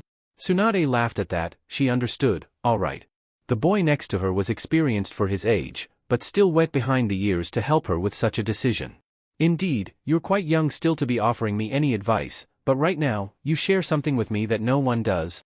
Naruto looked at her in question, before she elaborated. My little brother worshipped our grandfather, the Shodaime Hokage. He wanted to become Hokage as if nothing else mattered to him in this world, but he died. Dan, the love of my life, had a similar desire, but he died in my arms. My memories of the Hokage, besides Sensei, came from them. However, I had two other examples of a Hokage in my own clan. Naruto made the connection and remembered Tobirama-sensei. I see. Tsunade looked at him sideways and saw that Naruto was down memory lane as well, thinking about her grand-uncle. Seeing as you possibly remember Tobirama Aji better than I do, would he be disappointed in me if I didn't accept the position? Naruto took a long time to consider her pondering. It was indeed a sensitive subject and answering right away without much depth wouldn't be of help to anyone.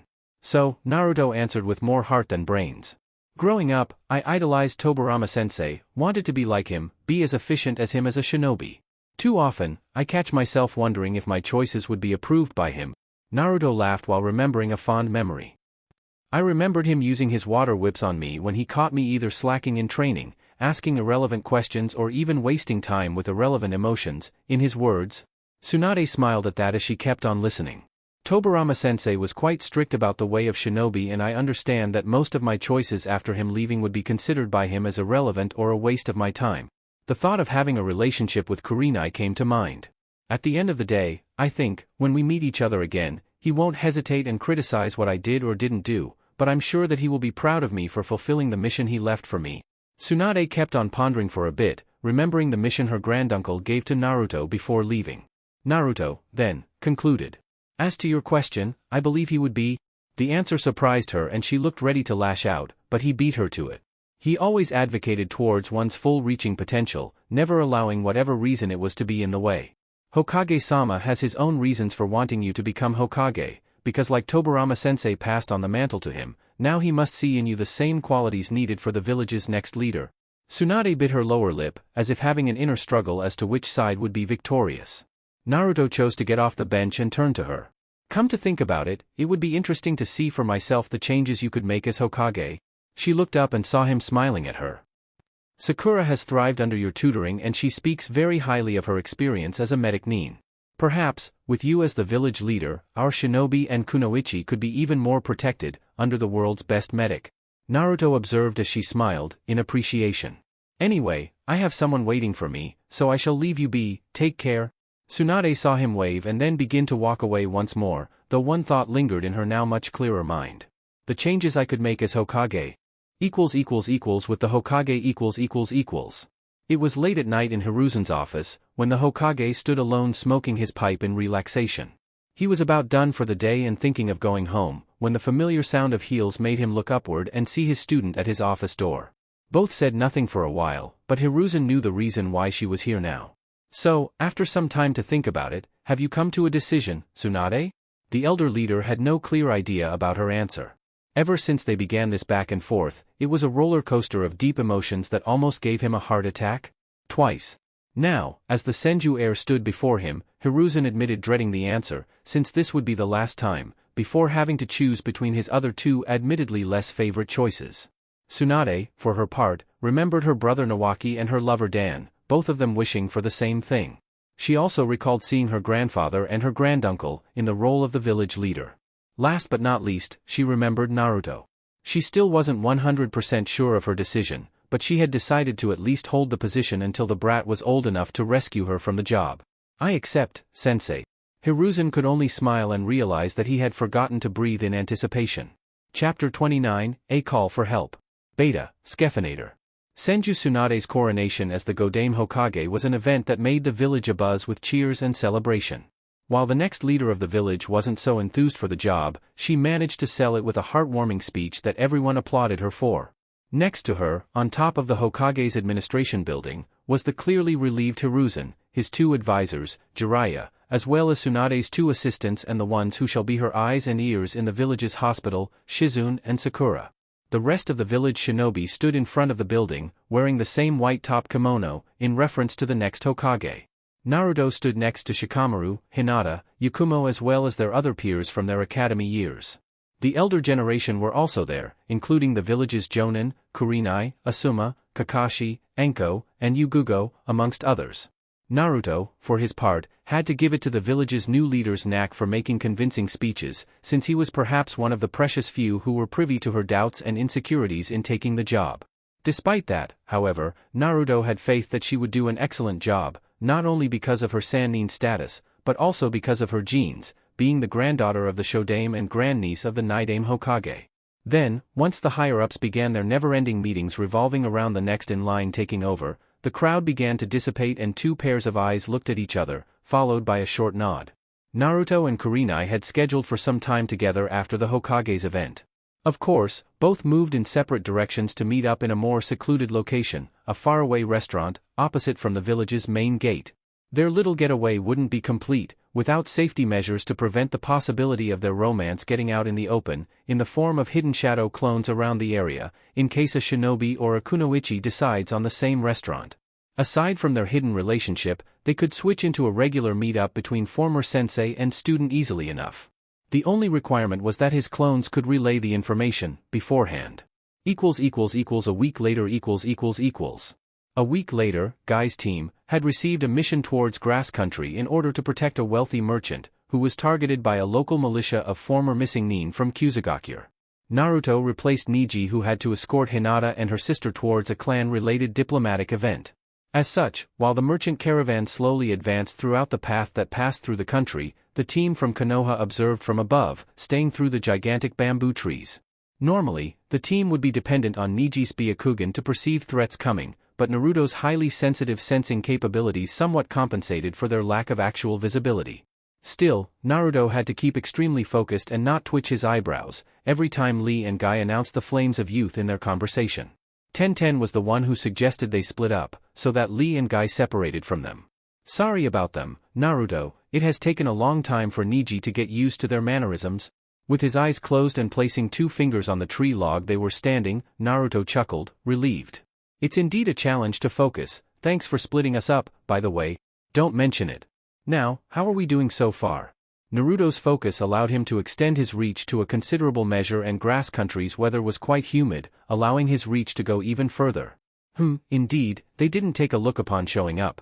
Tsunade-sama had said that Sunagakure was informed beforehand of us being here, so these 6 presences hidden beneath this bamboo forest must be our enemies. Your pinpoint accuracy will no doubt be key here, Tenten. The weapons enthusiast smiled at that and already gathered her own arsenal of shuriken and kunai. Naruto nodded at her readiness, before turning to Guy and signaling him with what he found out, plus his plan going forward. However, both Naruto and Tenten sweat dropped, since they could see a huge thumbs up and a bright shiny smile in response from the let's say exuberant Jonin-sensei. I don't think I will ever get used to that, Tenten, sorry. She sighed, since the feeling was mutual. Me neither, and I have been with them for quite some time. Now, just point in their direction and leave the rest to me. Naruto nodded and then signaled for Guy and Lee to get ready in case they evaded Tenten's projectiles. Right, they are sprawled in different locations, but close by to one another in case. 3 are located 100 meters to our northeast position. Another 4 are on the ground level, waiting to ambush the caravan, and 3 others, well hidden, but not so much, a few trees above us. Tenten wasted a few seconds, pinpointing their position and already arming her projectiles. She looked as Naruto released his sword and nodded at her to start. A few steps forward, an entire rain of projectiles courtesy of Tenten broke loose, and the entire horde of missing nin had to abandon their posts and move to attack the shinobi from the leaf. Lee and Guy advanced first, with Naruto sticking close to Tenten. With long range no longer being an option, she summoned a bow staff to engage against a red-haired kunoichi. Her projectiles had made 2 victims, leaving each shinobi from the leaf to face off against 2 fighters each. Lee and Guy had made quick work with them with their Iron Fist taijutsu. Naruto used Hiate's techniques to deal with one and his already mastered disorienting genjutsu followed by a kenjutsu strike. Lastly, Tenten's bow staff cracked some ribs, rendering her opponents useless. The team, then, went towards the ground and formed a square formation around the caravan to accompany it until the end of Grass Country, where a team of Kusa shinobi would take it from there, to escort the client throughout Earth Country. It was the deal Konoha made with Kusa, in exchange for the hidden village in the grass not making much of a fuss, since handling Kusa's missing shinobi would be up to them, even if they were somewhat allies. Being the leader of the mission, Guy had approached the client once they arrived at the border and then to the Kusanin in charge of the mission, in order to exchange mission scrolls. Naruto, Tenten and Lee stood by, waiting for the exchange to finish, before the team returned to Konoha. Of course, Lee and Guy had suggested a race to see who would arrive first in Konoha, but both left before Naruto and Tenten would voice their denial in participating.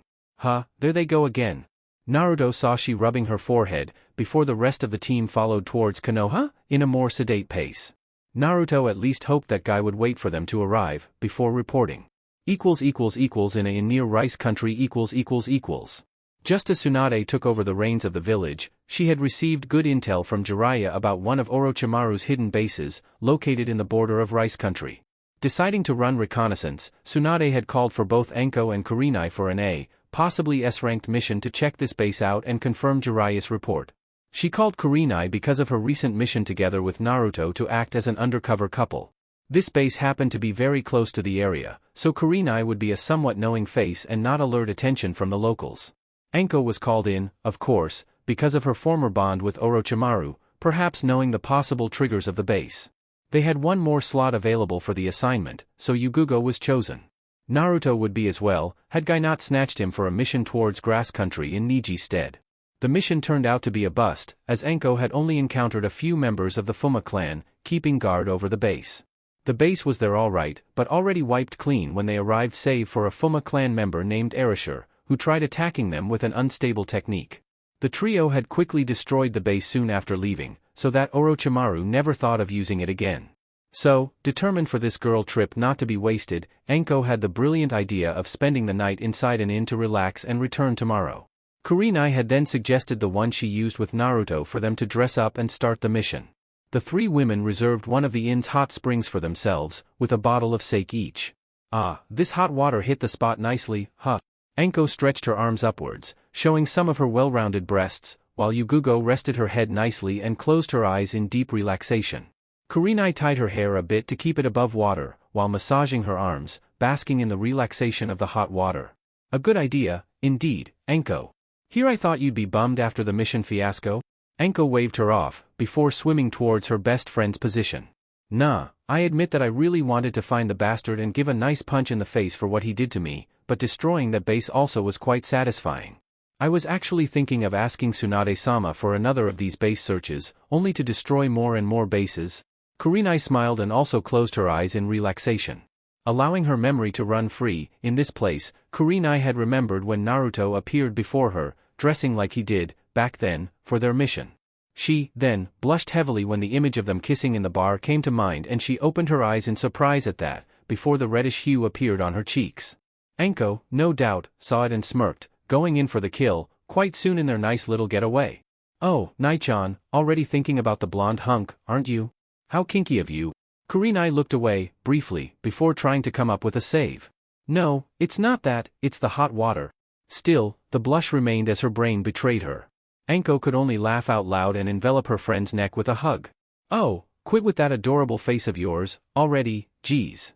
Well, since we're all here and out of possible earshot, you're still due to tell me the juicy details. Kurenai, now composed, without her brain getting in the way, crossed her arms, below her breasts, while glaring at her friend. How many times am I going to say it, Anko? I ain't telling, no matter how many times you pester me. To this day, she had never done this to any of her sexual partners, but Anko always blabbered about hers. Spoilsport, come on, give us the juicy details. How long he lasted, how big is he, what positions you did, come on, anything. Kurenai released a sigh and negated Anko's attempts, before Yugugo made herself known. Anko-chan, I find it strange that you view Naruto-kun as a little brother, and yet you are quite eager to ask about this sort of thing. Anko smirked as she turned to her other friend. Of course, I see him as my little brother and annoying him and Naichan is a good hobby of mine, but I also care for my Naichan and really wish for her to find satisfaction, especially under the sheets. Now, the blush resumed in Kurenai's face when Enko said under the sheets.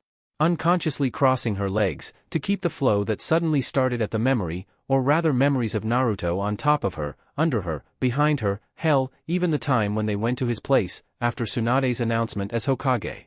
Well, whatever, how about we go back to our room and order some sushi, I am starving. Enko and Kurenai both nodded as the three left the hot spring. However, Enko did not stop and Kurenai walked away from her, to protect her sanity. Okay, at least tell me if he has some quirks in the sack, Naichan, come on, give the girl something to work on here. With Naruto . A few days after returning from his mission with Guy's team, Naruto was left with nothing to do for the time being. Kurenai, Enko and Yugugo were still due to return from their own mission. So, no dating, no pestering for a free meal and no training from them, respectively. He did hang out with Shikamaru's family for some breakfast, while waiting for Shikamaru to wake up for lunch. Dodging Yoshino Obasan's questions about his dating prospects as well as reporting to Shikaku, the village's Jonin commander, about his day-to-day activities now that he became a Jonin, Naruto bid the Nara family goodbye after chatting a bit with the grumpy son Shikamaru, who by the way was also resting after a mission of his own. After that, Naruto went to see how Yakumo was doing, when he learned that Hinata had already returned from her mission with Niji and her sister. Apparently, according to the Chunin Genjutsu user, Hinata had no recollection whatsoever of her behavior at the bar after Naruto's promotion. It was better this way, in the end. Not only Hayashi-sama would castrate me, but Niji as well, no doubt about it. Right now, he had chosen a more secluded training ground to do his most secret side projects, that being Fuinjutsu and Spacetime Ninjutsu. The two techniques from the Nidaime Hokage he was still attempting were fully embedded in his brain. At least, the theory, that is. The never-ending exploding tags was a nifty skill to possess, however its use was quite limited. If he would face an entire battalion on his own, sure, but against one or even two enemies, not so much.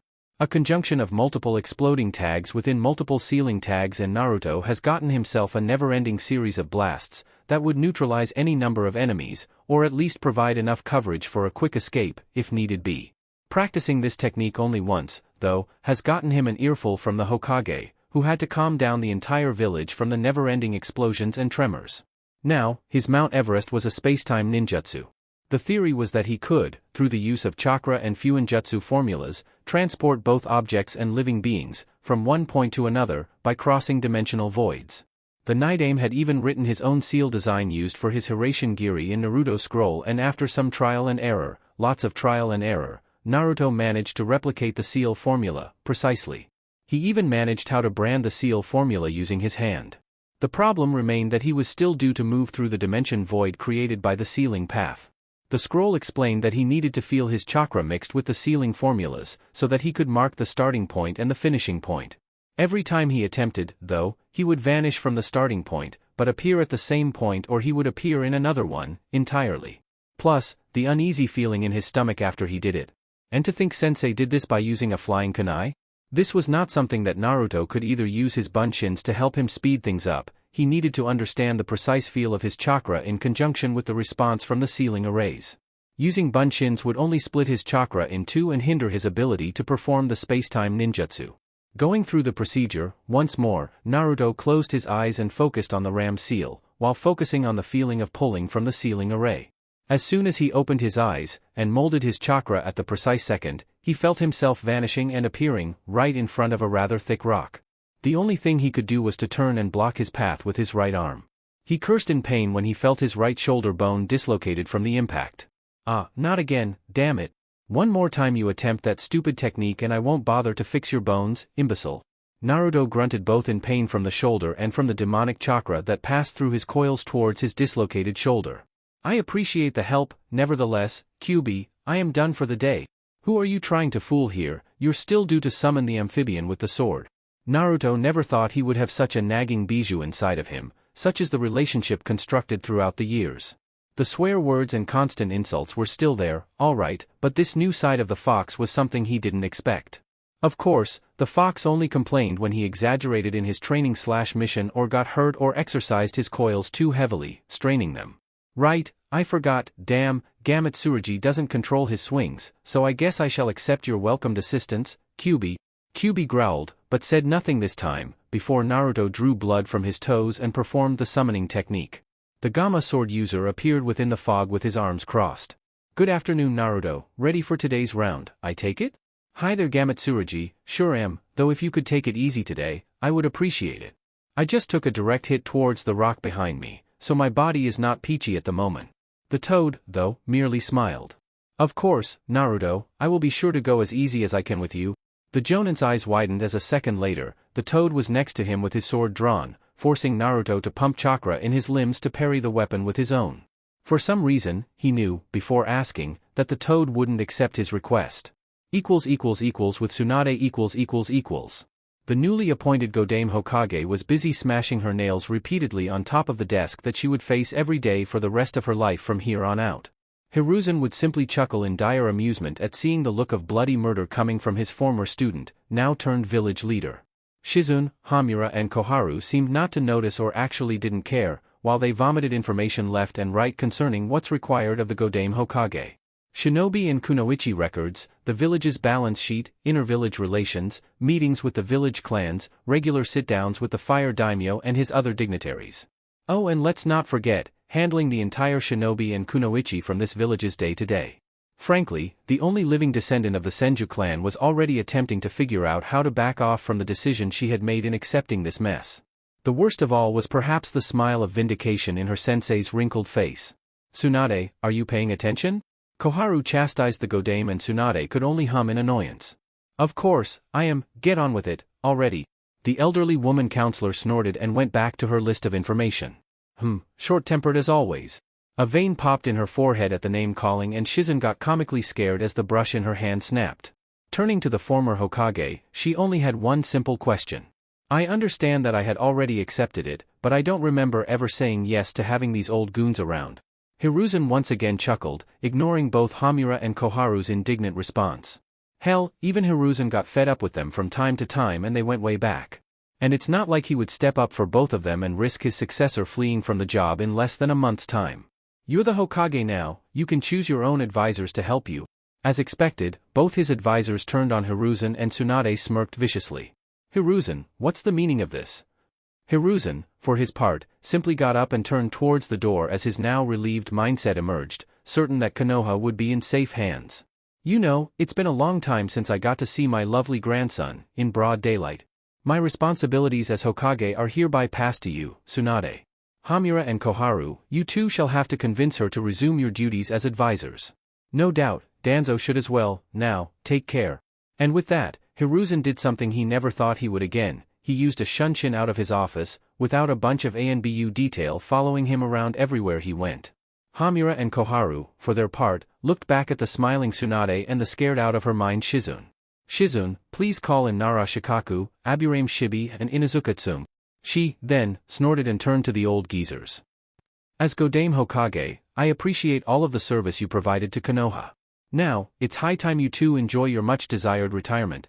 Hamura and Koharu looked at each other in surprise, neither believing what happened, while Tsunade sighed in dismay at the hidden giggle heard from the shadows. With Kurenai . In a forest path towards Fire Country, Yugugo and Enko were jumping from tree to tree.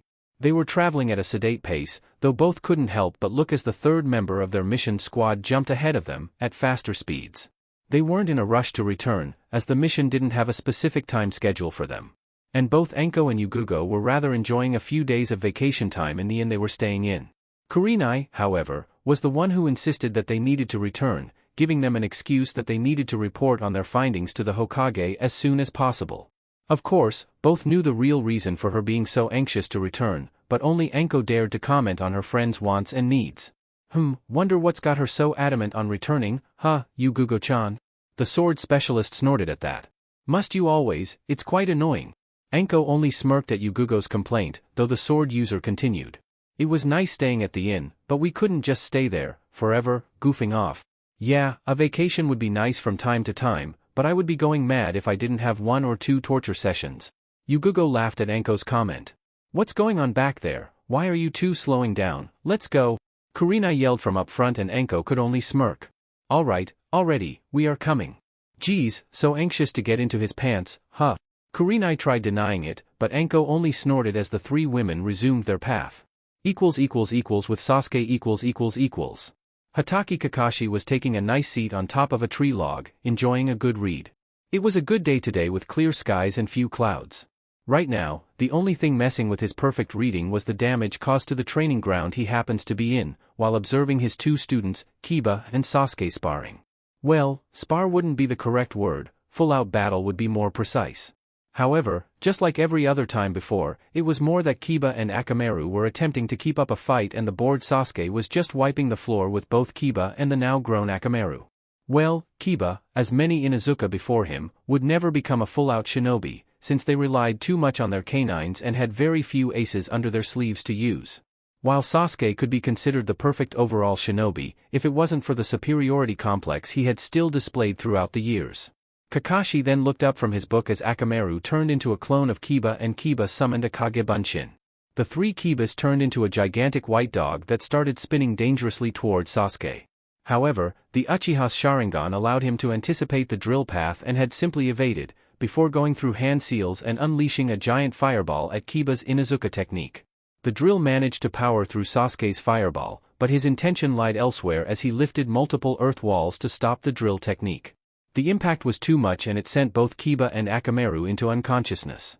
Kakashi then noticed Sasuke, with his standard Uchiha clothing and a Chunin vest on top of it, snorted, placed both hands in his pockets and marched towards his position. I shall return home and train, he's no match for me. The Scarecrow Jonin looked at his prodigy student from the corner of his eyes and then at his other down student and his partner K9.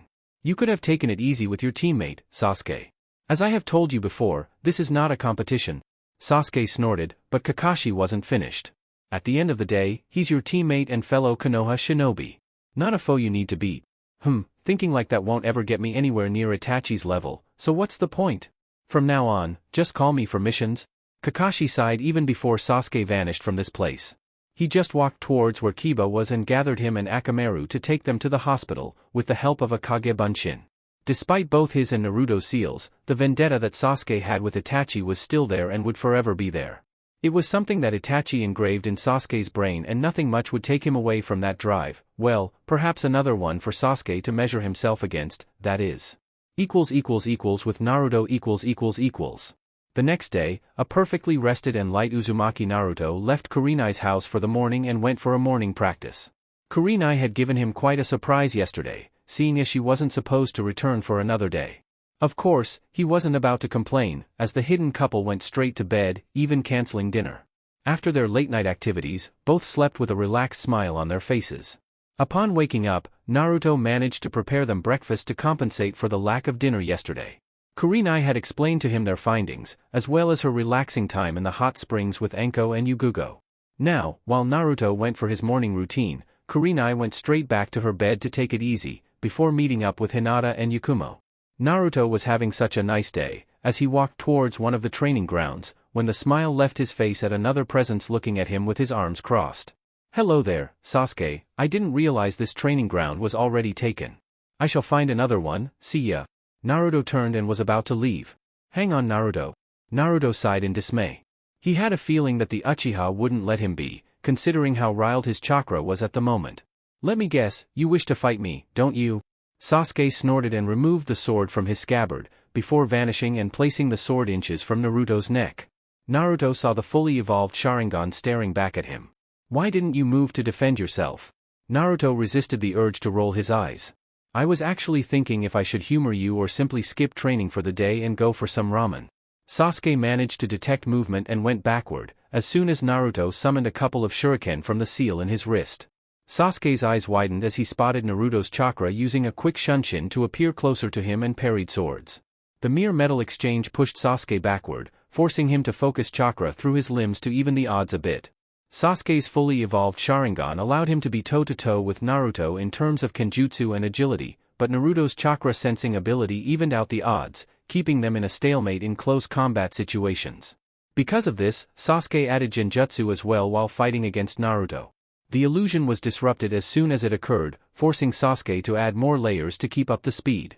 Well, hidden relationship aside, Kurenai kept up with his illusion training. So, as soon as Naruto released Sasuke's illusion, which consisted of his body burning from the feet up, Naruto captured the Uchiha in a genjutsu of his own, making Sasuke believe that his body weighed twice as much. The illusion took a total of 2 seconds to be released, allowing Naruto to slam a powerful kick on Sasuke's chest, sending him flying. Sasuke flipped in midair and went through hand seals, but Naruto quickly sent a barrage of shuriken, before weaving faster hand seals. Futon, Repushu, Wind Release, Gale Palm Technique. The shuriken all slammed into Sasuke, who turned into a mud clone. Naruto once again went through hand seals and placed both hands on the ground, before kanji spread around his position. Sasuke appeared not a second later, with his sword ready to decapitate Naruto, when Naruto's barrier technique made an effect. With Sasuke still airborne, Naruto's chest gathered enough water, while Naruto made the ram seal and released a powerful jet of water that once again sent Sasuke flying. The water hit a log of wood, before Naruto was surprised by 3 wire strands strapped to shurikens, entrapping him. Naruto saw Sasuke bite the wire strands and go through hand seals. Katan, Ryuka no Jutsu, Fire Release, Dragon Fire Technique. From Sasuke's mouth, a torrent of flame erupted, before charging through the 3 wire strands, straight towards Naruto. The rest of the water on the field erupted as per Naruto's ninjutsu usage, surprising Sasuke as he was without his hands. Naruto's quick water wall blocked Sasuke's fire technique, creating enough smoke to hide Naruto for the time being. Thinning the water beam with the use of his mouth, Naruto cut the wire strands trapping him. He, then, went for the finishing strike, going through a long series of hand seals. Suetun, Suryuden no Jutsu, Water Release, Water Dragon Technique. Sasuke was surprised upon looking at the water creature emerging from the smoke and was forced to jump away from the creature, but he was slammed full force. The tree behind him got the full brunt of the technique, as he landed on the small lake created by Naruto's technique. As soon as he did, Sasuke had to move quickly as Naruto skidded throughout the water to get faster and used his sword to carve a small wound on Sasuke's chest. The Uchiha felt the pain and placed his hand on the wound, looking in anger at his opponent. However, that look of anger soon morphed into sheer madness and Naruto was surprised to feel for a brief moment Orochimaru's cursed seal activating like a light, before both his and Kakashi's seals worked to block the influence. Still, it made him worry. Yes, this is what I need. Not any of those losers I get to fight every day. Let's continue. Sasuke vanished before doing so, and this time, Naruto had to saturate the air with water elemental chakra, to hinder Sasuke's movements. The full sword close-range battle resumed and Sasuke once again felt his body getting heavy, but unlike before, this was not a genjutsu, but pure water manipulation. He could see the chakra all around the area they were in with his eyes. Tried as he might, however, he couldn't get over this hindrance, allowing Naruto to increase the beating. Seeing no easy way out, Sasuke had to resort to using science against the Uzumaki and used lightning manipulation chakra. Naruto's eyes widened as he was seeing himself trapped by multiple lightning currents, all set on frying him. Quite interesting, Sasuke. Naruto had to quickly go through a quick sequence of hand seals, burning his chakra coils at having to shift elemental natures in such a short amount of time. Of course, the fox was already bitching at him for it, but it was necessary. After a fast sequence, Naruto finished with the bird seal for a technique Asuma-sensei helped him create. Futon, Shippu Shuhiki, Wind Release, Hurricane Barrier. Sasuke looked on in surprise as the wind gathered around Naruto and formed a protective typhoon around him, ridding the area of the lightning current he created. The wind then picked up speed, as Naruto focused more chakra for the second part in this technique. Going through another series of hand seals and once again finishing with the bird sign, the typhoon expanded and expanded, until it caught the Uchiha, while spinning fast. Tried as he might, Sasuke just couldn't escape from the wind onslaught and was sent flying towards a rather thick tree, before slamming head first and going unconscious. As soon as that happened, Naruto released the technique and managed to breathe easier in relief. Sasuke had been getting better, that's for sure. Naruto feared that he would have to start using more lethal techniques to stop him. But that wasn't concerning at the moment. What mattered was to report about Sasuke's seal weakening and the prospect of Orochimaru taking over once more. At the Hokage's office . After their little spar, Naruto went straight to Tsunade's office and reported his findings to the Hokage. The office happened to be packed with Shizune, Sakura and now Tsunade's 3 advisors Inazuka-tsum, Aburame Shibi and Nara Shikaku. In the end, even with both Kakashi-sensei and my sealing, I think it's a matter of time for Orochimaru's cursed seal to influence him, and with the level he's at, it will be harder to neutralize him, without using extreme force, Tsunade-sama. The Hokage was in her seat with her arms crossed, while hearing Naruto's report on Sasuke's condition. Sakura was behind her leader and looked clearly troubled by the news her senpai gave about Sasuke's situation. She also heard from Kiba that Sasuke's mood has worsened these last few months. Oh, so the Uchiha stick up his ass strikes again, huh? I thought that was gone with the clan extinct. Inazukatsume had encountered many of the Uchiha clan in the past and failed to meet more than one that didn't fit that description. A powerful tool the Sharingan may be, but the user gets conceited with time. A true shame, save for perhaps Uchiha Shursui, the rest was more or less the same. Aburame Shibi turned to Shikaku, who was releasing a sigh in irritation at having to deal with this mess, as well as other messes. The man was still wondering why the Hokage called him to act as her advisor, though he was glad that at least Hiruzen's elder advisors are no longer there. They were very troublesome individuals, indeed. Shikaku, then, turned to Naruto. Naruto-kun, can you tell precisely what triggered the change when you battled? Naruto nodded. Sasuke's lust for battle was there the entire time. The more it prolonged, the more driven he became to beat me. Usually, when I use Genjutsu on him, it ends up showing him perhaps a memory of his worst nightmare. For example, in our fight at the Chunin exams, he saw his brother Itachi when I used it, so, yes, I believe the most sensitive trigger is his older brother or any mention of him, whatsoever. Tsunade hummed in acknowledgement at the report, before turning to Shizune, who was silent throughout the ordeal, just waiting for her orders. Kakashi now shall have to keep a closer eye on Sasuke than before. Please call him here, Shizune. Before Shizune moved to call in the Scarecrow Jonin, a woman from the village's cipher division opened the door to the office instantly. Hokage-sama, an urgent message from Suna, we worked diligently in deciphering it, here it is. Tsunade quickly grabbed the message and read it. Ever since Suna had invaded Konoha, Hamura and Hiruzen had exchanged talks of reparation, but also in order to keep the animosity between villages more subdued, so to speak. Hamura was more in favor of a tougher settlement, one that would cripple Suna for a longer time, but Hiruzen had to step in and placate his advisor, thus deciding on a more broad settlement, thus avoiding another war or desperation and securing an ally for good this time, not merely on paper. Damn, so they moved already, I actually thought it would take longer. Tsunade mumbled mostly to herself, before passing the message to her new advisors, before announcing what happened. It appears the Kazekage was taken by Akatsuki. Everyone in the room backed away in surprise, before Tsunade closed her eyes again. Time is of the essence here, Sunagakure has called for our assistance. Shizune, call in Kakashi's and Guy's team immediately. Guy's team shall be sent later, to act as backup. This is an S-ranked mission. Naruto, Sakura and Kakashi shall go right away towards Suna. Naruto nodded, remembering how it was when he faced Kisame and Itachi 3 years ago. Now, he had to smile, since he would be measuring his capacity against them once more, it appears. It has come to his knowledge sometime in the past that Gaara, the one he faced in the Chunin exams, was appointed as Kazekage not so long ago. Tsunade, for her part, finished explaining the mission details. It appears that the Kazekage's brother Kankuro has been deeply poisoned and Suna is having trouble taking care of him. That's where you come in, Sakura. You are to go and aid the hospital there in curing him. Yes, Tsunade-sama. Sakura nodded with a smile. Ah, Tsunade-sama, is it wise to send in Naruto on this mission? If Akatsuki. Shizune whispered close to Tsunade's ear, before the leader negated, while eyeing the resident Jinchuriki waiting in front of them. Right now, we can't afford to run through the list and see who's available. Plus, Naruto has proven himself quite capable as one of our Jonin, not to mention Kakashi and Guy shall be with him. Tsuwanda whispered, then announced to both Naruto and Sakura. As soon as Kakashi arrives, you three shall head straight there. Oh, it just so happens that Temari, the Kazekage's sister, has just left Konoha towards Suna. You two shall meet up with her and bring her up to speed. Crossing the desert will be much faster with her guidance. Sakura now stood next to Naruto as both nodded. The Haruno Chunin looked sideways and smiled, since this was the first time she would go on a mission with Naruto. Despite her being a more active medic nin these days, it's not like she forgot her training under him. As soon as Kakashi arrived, he was brought up to speed and the team composed of Kakashi, Naruto and Sakura left towards Suna, with Guy's team to be sent as soon as possible. Chapter 30, Gaara's Rescue Part 1. Beta, Skephinator. Kakashi, Naruto and Sakura were jumping from tree to tree towards Wind Country and then the hidden village in the sand. Time was of the essence as everything is regarding Akatsuki. Naruto was specially vested in this mission, considering that despite not knowing much about Gaara after their match in the Chunin exams, he is a fellow Jinchuriki.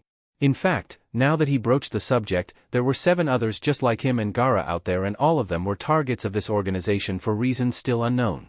Naruto admitted to being anxious in facing the ones he already faced from Akatsuki before, but he couldn't know whether Itachi or Kisame would appear or not. For all he knew, there were other possible opponents with different skill sets and perhaps even more dangerous to boot. Naruto. His musing was cut short when Kakashi approached by his side to whisper, while Sakura was some steps behind. Considering who we may face against, I'm counting on you for support. The blonde jonin smirked at his now partner in this mission, thrilled as he was to be by a jonin's side in such a dangerous mission. You can count on me, Kakashi-sensei. The last time I faced Itachi and Kisame, they both toyed with me, but I am much stronger now than 3 years back. Kakashi nodded, knowing from Jiraiya what happened in their assignment to retrieve Tsunade. Sensei? Kakashi then turned to Sakura. I think that's Temari-san down there. It was important to get her along the way, so that they could cross the desert in record time to help the Kazekage and his brother Kankuro. Okay, let us get this over with, so we don't waste time. Sakura went on ahead with Naruto and Kakashi behind. Temari-san. The four-bun blonde-haired woman in question was walking in a sedate pace, wearing a full long dark blue kimono, with the giant fan strapped on her back. She turned to see 3 shinobi from Konoha. Sakura was the only one she got to meet regularly since she became an ambassador from Suna to further improve Suna-Konoha relations. The older one, Hatake Kakashi, was better known for his legend, though Temari had never interacted much with him. Her eyes, then, met Naruto's. The one who beat her soundlessly in their one and only match-up at the Chunin exams, the one who also beat her brother, the now appointed Godame Kazekage. Back then, she was scared shitless when he all but threatened to kill her, and he would have, had the circumstances been different. She could only wonder how much stronger he had become now, 3 years later. Temari-san, we need to talk to you. Temari's eyes shifted towards Sakura, as she could see the look of worry in the Hokage's assistants. What is it? I doubt that I had left something unattended in the village that the Hokage needed to send her own assistant to get me. Not to mention, him of all people. Her eyes drifted slightly towards Naruto, who stared back at her. It's about the Kazekage. Akatsuki attacked Sunagakure and captured him. Temari's eyes widened as she heard Sakura's report. Also, it seems Kankuro, your brother, had engaged in a fight with them and was badly hurt as a result. What, Gaara was? Kankuro as well? Kakashi nodded and took a step forward. It will take about 2.5 days to get to Suna from here. Perhaps, with your assistance in crossing the desert, we can shorten our time getting there. Let us hurry.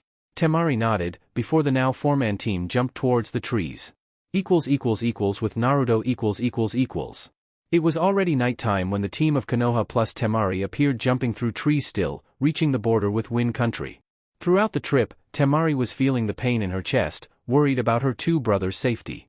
Thinking back to these last 3 years, ever since Suna's failed attempt at Konoha's invasion, her village had suffered a great deal, trying to make amends after being played by Orochimaru's dark influence. It became harder for Gaara, in particular, because he ended up suffering the consequences. Konoha's and even Wind Country's conditions were harsh. Suna's assets and revenues suffered greatly for a while, and Gaara was the one taking the fall. The hatred he had received was even greater than before. It just wasn't greater than people's fear over him, though some had tried in the past to get rid of him, hoping to rid the village of the Sand Demon for good. His nomination as Kazekage was met with even more fear from those who believed he would start retaliating, but he never did. Ever since Jiraiya of the Sannin mopped the floor with him during the invasion, something had changed in her little brother. He was still introspective and fancied being alone more than anything, but at least his dark impulses were more controlled now. With him as Kazekage, Temari started to believe that things were starting to come around for him. And now this happens. She then turned to Kakashi, who was next to her, while Sakura jumped by Naruto's side. Do you know anything else besides that Gaara was taken? The Jonin leader, though, negated. Not much else, I'm afraid. The message from Sunagakure requesting aid said barely this much. Temari huffed at knowing barely anything about both of her brother's health conditions. Damn it, Gaara didn't deserve this. The blonde Kunoichi was feeling the anger at this point, with her steps on the trees becoming stronger than they should. He has been dealing with the entire village's hatred for 3 whole years, taking in their hatred and criticism. He took it all in stride, without retaliating, not even when it was justified to do so. When he became the Kazekage, I thought that it would go away and he would start getting the respect he deserved. I know that Akatsuki is made of S-ranked shinobi, but they couldn't get inside the village and attack him just like that. Kakashi, Naruto and Sakura knew where this was going, but stayed quiet. Inner village relations were really not their problem to solve, but Temari was rambling right now. Whoever did it must be someone who still carries a grudge against him, those bastards. Kakashi and Sakura went quiet at Temari's rambling, but Naruto saw one too many patterns. Hatred is indeed blind, isn't it? All three looked at Naruto, who was looking forward, but his eyes clearly lacked focus right now. People look at you, but they don't see you, not really. They look at you in disdain, as if you are the sole reason for their misfortune. As if you're the sole reason why whatever bad thing happened in their lives. Then you try to look for an outlet, in order to survive, but the glares are there, still. You learn to deal with them in time, but it's difficult to let go of the past. The glares lessen in time, but you still remember them. Sakura looked at Naruto in concern, wondering about it. Then, an image appears in her brain, of herself as a child, looking at the blonde boy's back, surrounded by civilians, and even shinobi as well. Who are you to know anything about him, huh? The woman was getting mad at each and every word this asshole said about her brother, though she was wondering how the hell he knew so much, having only met him once and as an enemy. Naruto only chuckled at that, while Sakura looked at him in question. Kakashi understood where he came from, but couldn't really voice it out loud. I am perhaps one of the few in this world that understand him the most, even without fully knowing him at all, though it's nice to see that you care about him this much, Temari. By being with him, I mean really being with him, you perhaps managed to save him from himself. That managed to calm herself, though the inner monologue continued in her mind about her worrying about Gaara and Kankuro. Soon, Kakashi had made the decision for everyone to get some rest and resume the journey later on. At Sunagakure. Two Chunin stood guard in front of the village's entrance, waiting for the team from Konoha to arrive. The entire hidden village was in disarray with plenty of bodies in body bags and plenty of destruction in the land to boot. The higher-ups were still cataloging the damage to the village's infrastructure as well as checking in every one of the available shinobi and kunoichi who weren't outside on missions. Pretty much everyone was accounted for, with the exception of the elite jonin by the name of Yura. However, as of right now, there was simply no possible conclusion to be made of him missing. The sun was up strong and there were reports of sandstorms in the path, so the village was getting anxious, wondering if the help would come in time. The Chunin then caught sight of 4 people running through the sands towards the village entrance. Temari was in front of the Konoha group and greeted the Chunin in attendance with the blue bandana. "We've been expecting you. Temari-san, so you're with them?" The 2 Chunin in attendance started running and the team from Konoha ran along with Temari in tow. Along the way, they brought her up to speed with everything that happened.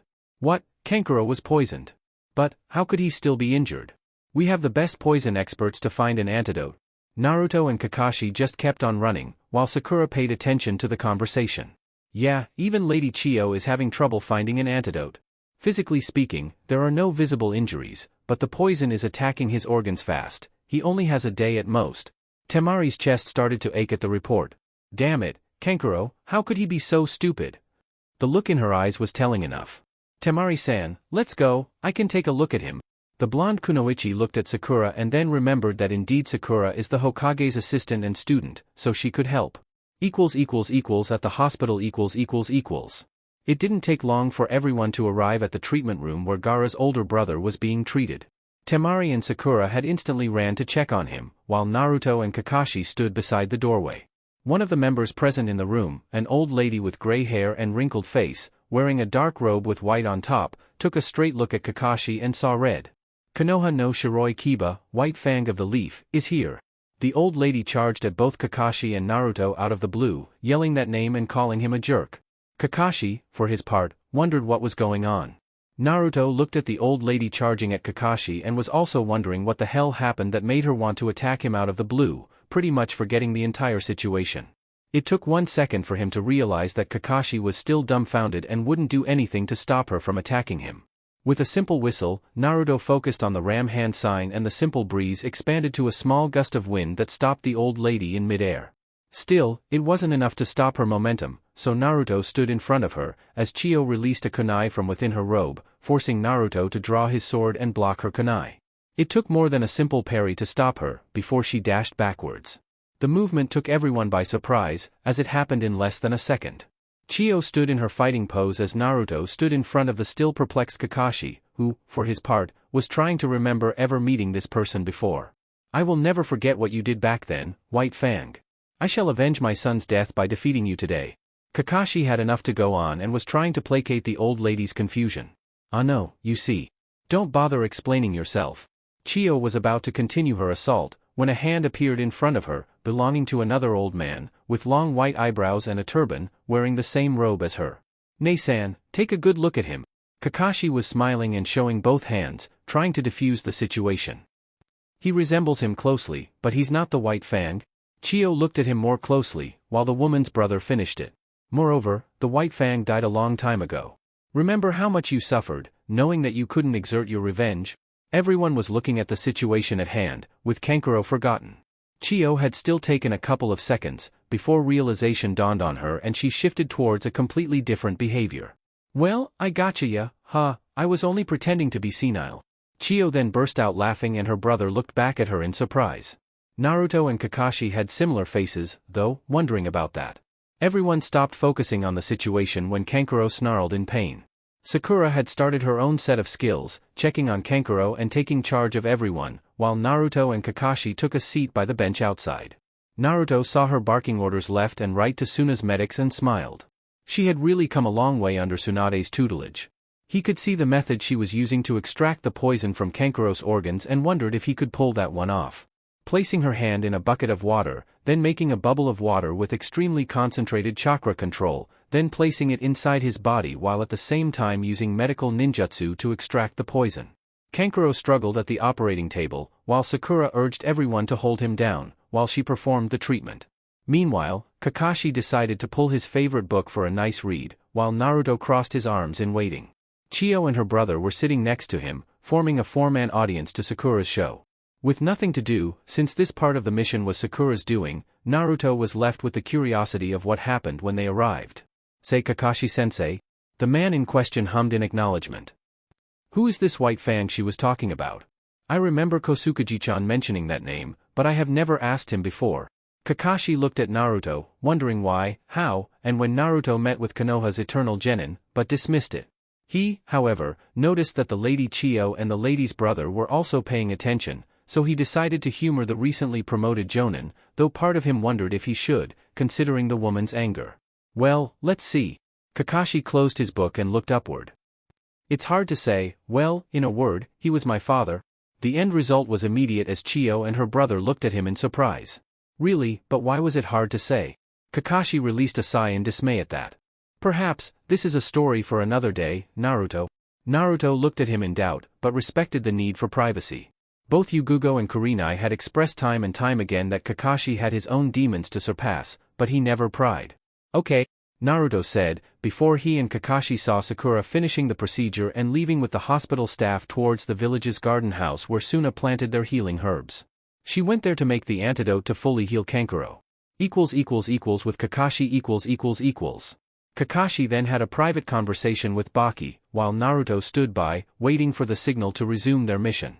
The silver-haired jonin heard from the Suna jonin that their efforts to track down Akatsuki had been non-existent thus far and that Kankuro was the only one that bolted after them. Baki had also stated that one of their jonin leaders was missing in action and Kakashi nodded, making mental notes of Baki's demeanor while mentioning this man. He remembered Temari pissed off, days before, saying that someone must have allowed Akatsuki to barge inside the village, unannounced. It was too early to draw conclusions, but his experience told him plenty that something was off with this guy named Yura. Whatever had happened, though, this was something that pertained to Suna and Suna alone, it didn't affect his mission in the slightest. "Baki-sama." One of the doctors called the jonin and the conversation stopped. "Kankuro has awoken." With that, everyone appeared by the puppeteer's bedside, while Temari was busy scolding her little brother for making them worry like that. Kakashi, then, turned to Baki, while Naruto just observed the siblings' interaction. "Baki-san, please take me to the place where Kankuro battled Akatsuki. If there's one single clue or even scent, I can track either Akatsuki or the Kazekage." "There's no need for that." Kankuro's voice groaned as he struggled to get up. "My puppets, have all been recovered, right? In my fight, Akasuna no Sasori mopped the floor with me." The name itself brought chills up all of the Suna nin spines and even Kakashi, who wondered about their odds against Sasori of the Red Sand. Still, Kankuro continued. "One of my puppets managed to take a piece of cloth from him. With as much strain as possible, one of the puppets' hand opened and revealed a piece of clothing. Indeed, even if you fall, you won't go down without a fight, just what I would expect from a sand ninja." Kankuro basked in the praise, before Kakashi went through hand seals. The man's 8-dog summons got a sniff at the fabric and vanished, hoping to find the trace to get them by once more. As soon as the dogs vanished, Sakura came back with the antidote and finished Kankuro's treatment. Baki, in the meantime, offered them a place to stay and rest, to which Kakashi accepted without question. To face Akasuna no Sasori, plus another one, they would at least be well rested for that. Next day . Last night, one of Kakashi's dogs, Pakin, managed to find the trail of Sasori's clothes, going as far as to pinpoint their exact location. Right now, the very same dog was gathered together with Kakashi and Naruto in their shared room, to go over the base's location. I see, so that's their hideout, in River Country. Pakin's paw was hovering over the location, while Kakashi and Naruto nodded at one another. Most likely, there were seals covering the entrance, so I can tell you that's certainly a good percentage of certainty. Plus, I could smell the Kazekage's presence there, too. Kakashi hummed at Pakin's report and then closed the map of the area. Pakin, I have one more favor to ask of you. Guy's team is coming here as our support, but I believe they will perhaps reach the location earlier than us. Can you reach them and relay the information? The dog nodded and then vanished from the room, while Naruto and Kakashi finished their last preparations before heading out. Naruto took notice of the report that the base was riddled with protective sealing arrays. Now, not only is time of the essence here, but when they arrive, they would still need to be fast to get rid of the seals. Is Suna going to send someone as well, or it's going to be just us, sensei? Most likely, Temari will be joining us. I don't know if they will spare more than her, considering the state of the village right now. Naruto frowned at that, remembering Temari's outburst on the way to Suna. I would figure that the village leader being in danger would warrant more than that. Kakashi looked sideways at his companion for this mission, gauging his inner thoughts. Of course, it couldn't be helped that Naruto would draw parallels with his own situation. From what he could grasp, despite Gaara being nominated Kazekage, Kakashi had the feeling that said nomination was more in terms with Gaara being the Yondaime Kazekage's son than out of the respect he earned from the villagers. From what Temari explained, Gaara's nomination wasn't accepted by a few factions within Sunagakure, so it stands to reason that the higher-ups wouldn't spare much assistance in helping him, despite his lineage. Naruto, on the other hand, while he may share some history with Gaara as a fellow Jinchuriki, along his shinobi career, Naruto managed to earn the respect of his peers, up to the point that people no longer remembered him as the Kyuubi's host. There's nothing we can do about that, Naruto. Our mission stands the same with one person or an entire battalion from Suna. Naruto nodded solemnly at that. Understood, we should get Sakura then and get a move on. Outside the hotel . Right now, Kakashi stood in front of Naruto and Sakura and no Suna shinobi was in sight. Kakashi was only waiting for the village's entourage to leave. Alright then, we shall leave as soon as the team from Suna arrives. We need to increase our speed, in order to reach Akatsuki's base as soon as possible. Sakura kept some soldier pills just in case, while Naruto had enough juice to spare. Right now, the Leaf Jinchuriki was extending his reach to see if Suna would provide a team to help them rescue the Kazekage. He was beginning to understand that perhaps the village didn't view their resident Kazekage in much favor, when 5 presences appeared in his radar, approaching. Sorry to keep you waiting. Temari's voice reached them, followed by a group of 4, 3 Jonin and a Chunin from the look of things. Naruto could at least smile, knowing that at least the village could spare this much to save Gaara. Well, then, with everyone here, let's head out. Kakashi announced and everyone was about to move, when Baki arrived. Hold on a minute. Temari didn't like the sound of her sensei's tone and his overall visage showed that he wasn't about to deliver good news to them. Temari, you and the others are to stay here in the village and patrol the border. Wait a minute, what's going on here? We're going to rescue the Kazekage. Baki, though, crossed his arms and negated her wish. It's an order from above. I'm afraid, if it becomes widely known that the Kazekage is absent, then there's no telling what other villages might do. In Naruto's mind, that was similar to saying that the village won't bother rescuing their leader.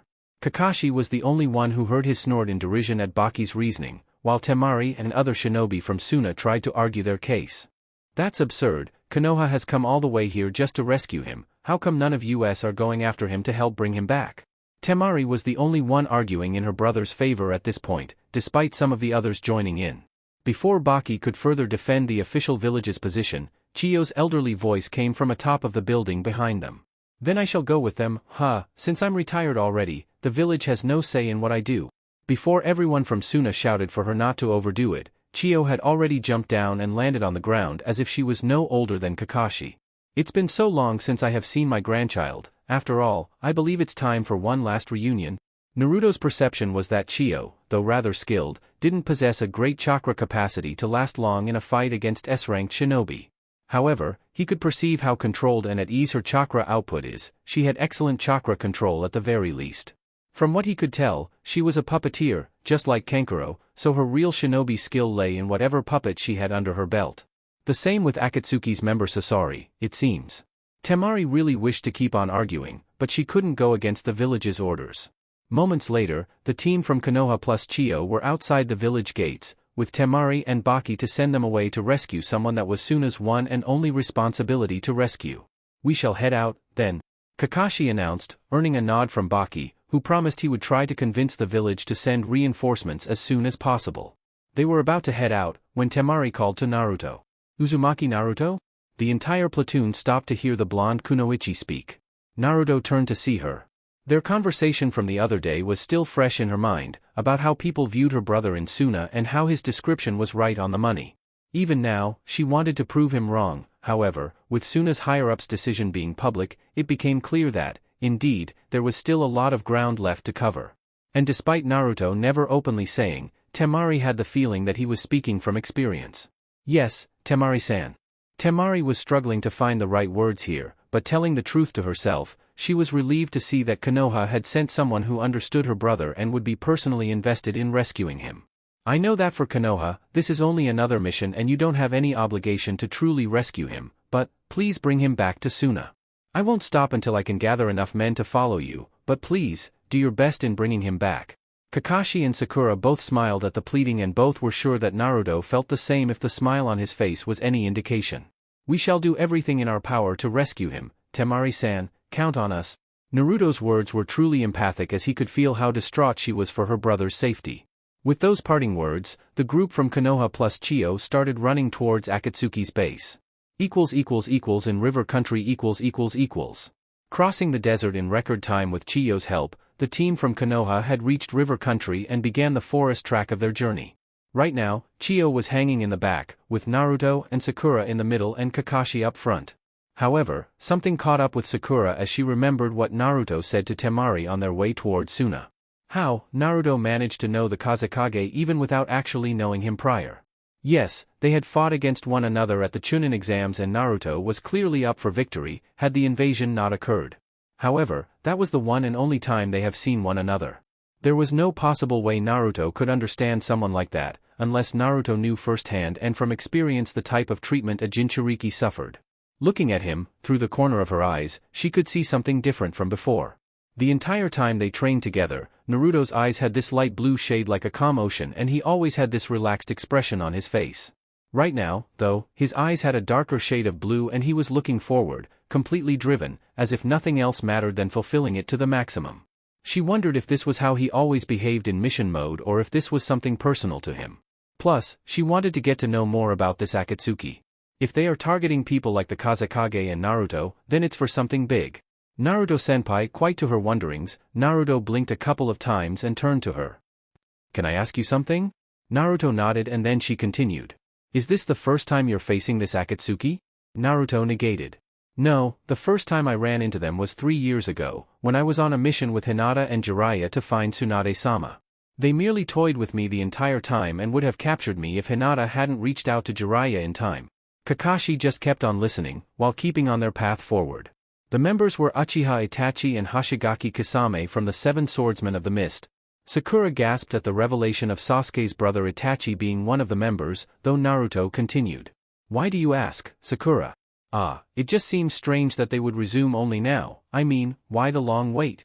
Naruto thought about the question. I don't know, actually, and I don't think even Jiraiya knows at this point. Kakashi concurred with Naruto's statement, adding his own theories. The why is indeed a mystery thus far, Sakura. It could be that it's not because they didn't want to, but because they couldn't. Indeed. Chiyo's voice echoed in the clearing and the three looked back to see her. In order to extract the tailed beast that's sealed in a person, there is a lot of preparation involved beforehand.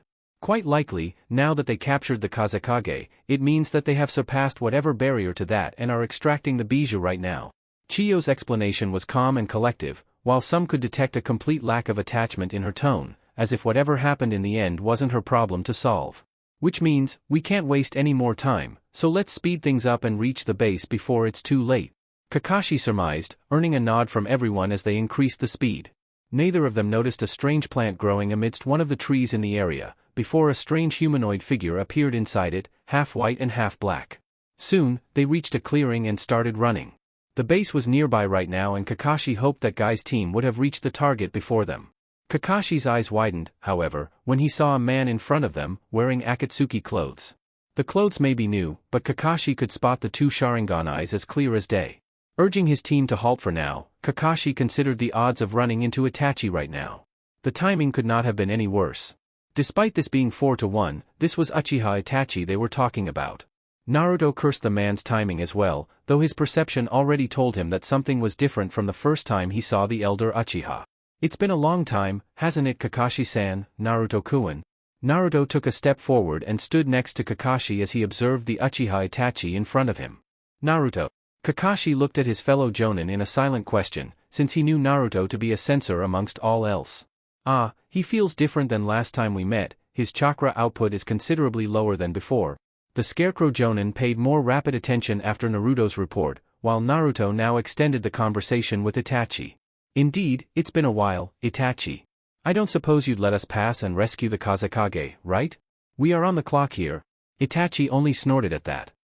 You sound a lot more confident than last time, that's for sure. Itachi closed his eyes and then focused enough chakra on his eyes to land a powerful genjutsu on Naruto, which was dismissed faster than Itachi realized. Oh, you have improved as well, interesting. Naruto could see a taunt, a provocation. He could also see some patterns that Itachi and Sasuke shared, their overconfidence in the Sharingan. Yeah, well, I had a good teacher in the genjutsu department, plus I had a good sparring partner when it comes to Sharingan genjutsu, Itachi. The elder Uchiha said nothing, though the reference was quite obvious. Naruto, I shall be his main opponent, like we said before, cover my guard. Naruto looked sideways and released his sword, before getting into position. Kakashi charged chakra in his legs and dashed, initiating the attack, with Naruto following close by. Sakura and Chiyo remained on the back, in case they needed assistance. As soon as Kakashi stood within striking distance, he aimed a punch that Itachi caught easily, while a bunshin of Itachi advanced towards Naruto. Naruto had barely seen a kunai appear beneath Itachi's robe and moved quickly to parry it with his sword. While Naruto and the bunshin danced in a shower of sparks, Itachi was attempting to catch Naruto in a genjutsu every time, which was dispelled. Different from Sasuke, however, it seemed that Itachi favored the illusion strategy more than regular ninjutsu. Still, as this was merely a bunshin, Naruto eventually got the upper hand and used his expertise, a genjutsu-oriented kenjutsu, and Itachi's clone vanished.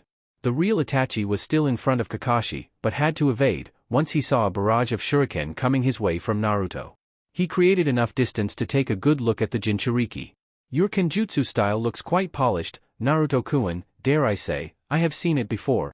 Naruto knew that Itachi was an ANBU before defecting and he could have seen Yugugo-sensei or even Hayate fighting. I bet you do with that Sharingan of yours, Naruto said as he stood next to Kakashi. Sakura stood next to Chiyo flabbergasted. She had known all along that Naruto was stronger and more skilled than their peers, but she had never seen him move this fast before. Itachi didn't waste much time and went through hand seals. Katangakaku no Jutsu, fire style, grand fireball technique. Naruto finished his own set, as soon as Itachi finished his technique, before molding the water around him. Suitun Suijin Hiki, water style, water encampment wall technique.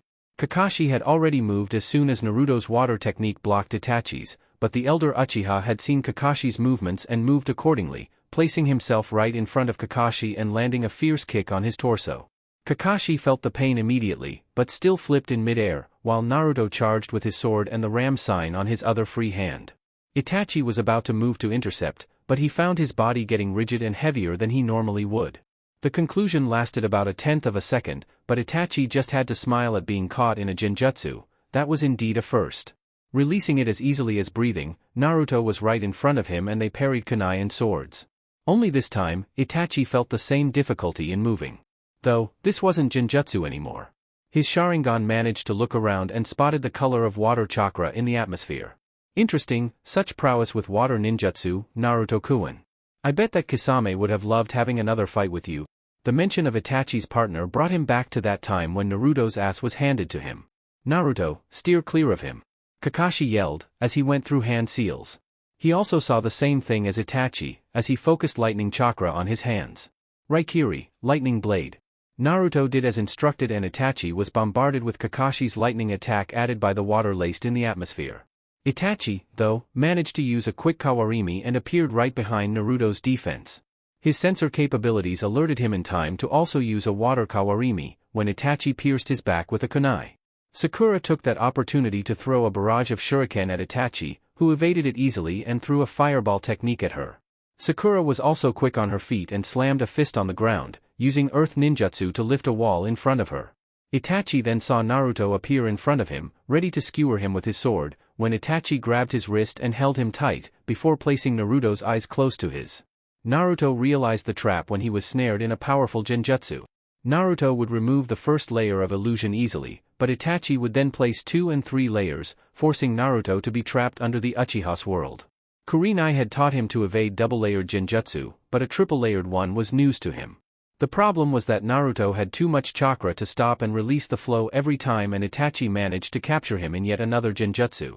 It soon became obvious that only using his chakra, he would be forever trapped. Itachi's hold on him was much stronger. Itachi then realized when the malevolent chakra of the fox surged through Naruto's tenketsu and kicked him out rather forcefully, ridding the illusion for good. Though, back in the real world, Naruto was on the ground panting for breath, while looking at the Uchiha in front of him. Kakashi was by his side immediately, while observing in surprise to see Itachi's eyes bulge in red veins and bleeding. Quite ingenious of you to use the fox's chakra and overcome my genjutsu, Naruto-kun, though I have to applaud your overall skill in the art of illusion as well. Despite searching for breath, Naruto couldn't help but bask at the praise. Kakashi helps Naruto to stand up and Itachi was focusing on them the entire time, hence why the man didn't move in time to stop Sakura from running behind him, pouring as much chakra control as possible in her fist. As soon as Itachi turned to land eyes on Sakura, despite his tiredness, it was too late and Sakura slammed a powerful fist straight at his face, breaking Itachi's jaw and sending him flying, before his body slammed on the ground. Naruto and Kakashi looked surprised to see Sakura's bold move, but it paid fruit, in the end. The group approached the downed Uchiha as Chiyo looked at Sakura in surprise. Back then, when she healed Kankuro from Sasori's toxin, Chiyo was looking at her with interest. Now, the comparison was complete. That strength, so you're indeed the slug woman's apprentice? Sakura had adjusted her gloves and smirked in confidence, while Kakashi and Naruto smiled at the medic Nin. What the, yeah, now I knew why he felt different. Naruto's words made everyone alert to look at another shinobi lying on the ground, beaten from Sakura's mighty punch. Is this some sort of jutsu, Kakashi-sensei? The Scarecrow Jonin was truly astonished. He knew from Naruto that Itachi felt weaker, but all of his moves were Itachi's, no doubt about that. So, who is this person that appeared? It can't be. Everyone turned to Chiyo who was looking at the downed man with familiarity. Do you know him? The old woman nodded at Kakashi's inquiry. He's Yura, one of our jonin and member of the village's high council for 4 years now. Kakashi remembered Baki saying this name, who was amongst the missing personnel in Suna. Can't believe he would be a spy for Akatsuki? Chiyo then grabbed an empty scroll to write a message back to Suna, informing them of what happened thus far. Meanwhile, the rest started debating amongst themselves what this was all about. A stall tactic, most likely, but it also served to gather information on their overall skills and opposition. Chiyo, then, summoned a toy bird that would send the message back to Suna. We need to get a move on, everyone. Once we reach enough distance, we need to rest up for the main fight. Naruto felt down at that, despite it being the best decision. He had a genjutsu battle with Itachi, the Uchiha Itachi, one that perhaps not even Kure-chan could defeat. If Naruto were alone against him, he doubted that he would be able to survive long enough. He needed an edge against the superior genjutsu user. He needed to finish his spacetime ninjutsu in no time, but the focus right now was to rescue Gaara quickly. So, with that plan in motion, they all set out once more. In front of Akatsuki's base . It took another half a day to reach the base's location and when Kakashi's team arrived, they all saw Guy's team observing the rock in front of them. Oh Kakashi, you sure took your sweet time coming here. Guy boasted, already focusing on his rival, while Naruto and Sakura greeted Lee, Tenten and Niji. Sakura, for her turn, introduced Chiyo to the rest of them, before everyone focused on the rock. I have already tried to punch through it, but there is a barrier in place, Kakashi. The Scarecrow Jonin nodded at Guy's words. Naruto, for his part, turned to Niji. Can you see inside, Niji? The Hyuga Jonin nodded and ignited his Byakugan, before describing the scene. There is a gigantic statue inside and Gaara appears to be hovering in mid-air, enveloped by a huge cloud of chakra. That was alarming news as Chiyo concluded it. They are still extracting the bijou then. Kakashi nodded and then turned to Naruto, who was looking at the seal in the middle of the boulder. That's a 5-barrier seal. Kakashi nodded, figuring that it wouldn't be this easy to get inside and rescue the Kazekage before the procedure is finished.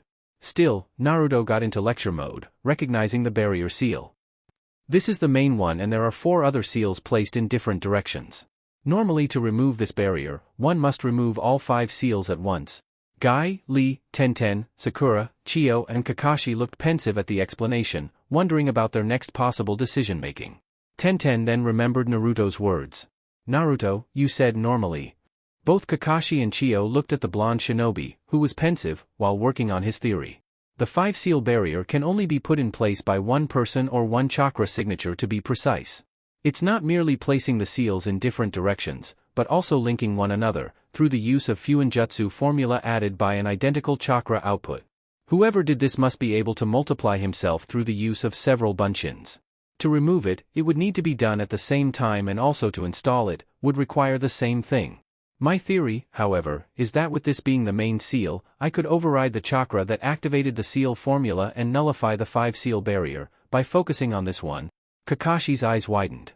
He remembered seeing Naruto doing the same high-level sealing technique as he did with Sasuke's cursed seal, but if he were to make this happen, then Kakashi could seriously be seeing his sensei in front of him once more. Chiyo, on the other hand, was a Fuinjutsu user herself and wasn't much impressed with Naruto's theory, while the rest were busy just working through the theory in their minds and failing miserably. That's a nice theory, Gaki, but to make that happen, you'd need someone with a huge chakra capacity just to try and overload the sealing array. Naruto looked at the elder Suna puppeteer and smirked at her. It should have been clear at this point. I guess I can give it a try, then. It won't hurt our chances here and if I am wrong, then we can do it the old-fashioned way. Naruto turned to Kakashi, as if asking for his permission. The silver-haired Jonin at least reasoned that with the fox and the right knowledge, Naruto could seriously accomplish such a task. Get at it, Naruto, Niji. In the meantime, please use your Byakugan and locate the other 4 seals. Naruto and Niji went to work immediately with Naruto jumping on top of the rock close to the seal, while Niji activated his Byakugan to search. Naruto placed his hand on the seal and closed his eyes in order to study the Fuinjutsu formula that the members of the Akatsuki used. Extending his chakra through it, he could feel the repulsion running its course. As per his theory, the seal glowed red, yanking Naruto's head by force. Still, Naruto had enough time to see the kanji in his head and the necessary sequence. The ones from Konoha and even Chiyo observed Naruto in great detail, wondering what he was going to do.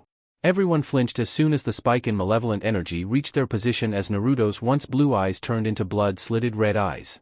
Using the seal as the basis, Naruto's chakra focused on a single point in the seal formula, before he began to overload the seal formula with his own energy added by the fox. He then went through a long series of hand seals, while pumping enough chakra to make an S-rank ninjutsu. Fuin-kai, seal release. The peculiar noise of seal disruption was heard by all as Naruto, then, looked at Sakura. The medic Nin didn't need to be told twice as she took her own distance and charged straight at the rock with her superpowered fist, smashing the rock to pieces. As soon as Sakura smashed the rock, everyone got inside and saw the procedure taking place. Naruto, though, didn't wait for the exchange of pleasantries and immediately sent a Kage Bunshin to yank Gaara out of the chakra cocoon. Well, it seems they were somehow able to get over the sealing array I had put in place. Deidara, Sasori, the procedure was incomplete. Get rid of the intruders and secure the Jinchuriki's body. The astral projections on each of the creature's fingers vanished, with the exception of the real perpetrators of Gaara's kidnapping. Well, more people for me to show my art to, Sasori Dana. The one named Deidara had the rock insignia on his forehead protector and had blonde hair, though his identity remained a mystery to everyone. Sasori, for his part, was actually a grotesque figure, hunched down in height and had a scorpion-like tail coming out from its back. A black cloth covered the figure's face as its eyes focused exclusively on Chiyo. Right now, 2 4-man teams against 2 S-ranked criminals, as Naruto's clone held Gaara's unconscious body protectively. Chapter 31, Gaara's Rescue Part 2. Beta, Skephinator. Once Naruto's clone yanked the Kazekage's body away, the strange skeleton figure left the cave as well as the astral projections of the members, leaving only Deidara and Sasori there to face off against 2 teams of Konoha shinobi plus Chiyo. Still, despite the odds not in their favor, Deidara was enjoying their odds here, especially since one of the Konoha shinobi happens to be the Kyubi Jinchuriki. Well, more people for me to show my art to, Sasori Dana. The man in question hummed in recognition, while turning his eyes briefly to his partner. In the end, more bodies for me to add to my collection. Aside from that, however, we still have to recover the Kazekage's body. Deidara kept on smirking at that, however, while focusing on the Kyubi Jinchuriki's clone holding their prized target. The Konoha shinobi, meanwhile, were having a discussion of their own, regarding their next possible moves right now. Despite having the numbers advantage, those two were still S-ranked shinobi, which meant that said advantage could be short-lived quite fast, not to mention that from the 9 fighters in Konoha's disposal, 4 of them were Chunin. Kakashi, how do you want to play this? The Scarecrow Jonin saw Guy looking at him and pondered for a while. So far, their mission appeared to be secured, but not at the same time. Taking Gaara back to Suna was paramount, but at the same time, if he didn't play his cards right, then Akatsuki could recapture him, not to mention the possibility of getting his comrades killed in the process. Guy, we need to take the Kazekage back to Suna. Can your team protect the clone along the way? The other Jonin nodded with a thumbs up and a full-out smile, already understanding his partner's trail of thought. Kakashi, then, turned to Naruto. Your clone must carry Gaara back to Suna, Naruto. Guy's team shall accompany your clone and protect him. Naruto accepted the directive and eyed the clone, who nodded and bolted away from the cave, together with Guy's team. Deidara anticipated the move, however, and much to everyone's surprise, called upon a white bird and flew towards the cave entrance, making Naruto's clone as well as Guy's team turn in surprise. Kakashi moved in tandem, hurling a couple of shurikens straight at Deidara's flight path and seeing the bird make evasive actions, while continuing in hot pursuit. The Scarecrow Jonin realized that he would need to follow as well to secure the safety of Kazekage's body. While Guy's team had enough experience in that front, Akatsuki could still lurk outside and the one carrying Gaara was just a Kage Bunshin. I am afraid I shall have to leave you 3 to handle him. Naruto, the real one, nodded along with Sakura, while Chiyo observed Kakashi leave. Seemingly ignoring Naruto and Sakura's presence, the Akatsuki member turned to Chiyo and asked her. I heard you had retired long ago. Naruto and Sakura eyed each other and then at Chiyo, who only smiled at the pondering. Call me sentimental, but I suddenly got the craving to see my grandson's face again. Sakura and Naruto, then, received the full blast of an S-ranked shinobi's killing intent, while Sakura started to sweat, feeling the strain of being a target. She could feel the precise difference between herself and this foe, was quite different from the feeling she had of Itachi's presence moments before coming here. Looking at the focused Naruto next to her, she wondered how she would fare, being in his position, hunted by not 1, but 9 of these monster-like shinobi. The weight of this battle began to pressure her and her throat became dry. Do not fear, girl? She turned to see Chiyo begin to walk. I shall face him, you two stay back. Sakura looked at Chiyo's back in question, before turning to Naruto. What should we do? Naruto's focus was on Sasori the entire time, however, as he extended his chakra perception towards the enemy, Naruto could sense a major chakra power source, though it surprised him to realize that he couldn't feel Sasori's chakra running along the Tenketsu like a regular shinobi. No, it was focused in one region only, though he couldn't quite perceive where it comes from. The presence in front of them couldn't be human in his mind. There was simply no chakra running through it, for log's sake. He turned when Sakura pondered aloud, making him think for a while. For now, we can act as Chiyo's support, Sakura, and observe his movements. Sakura wondered about that as Naruto continued. I can't get a proper feel of his chakra from here, perhaps, the real enemy is still hiding. Sakura understood Naruto's train of thought. A puppet user rarely reveals himself right away. Naruto nodded with a smile as he observed Chiyo's movements as well. Chiyo had then placed both hands inside her robes and pulled a chakra string carrying a sequence of kunai. Each kunai was then attached to Chiyo's chakra as the projectiles hovered in midair, before traveling towards Sasori at high velocity.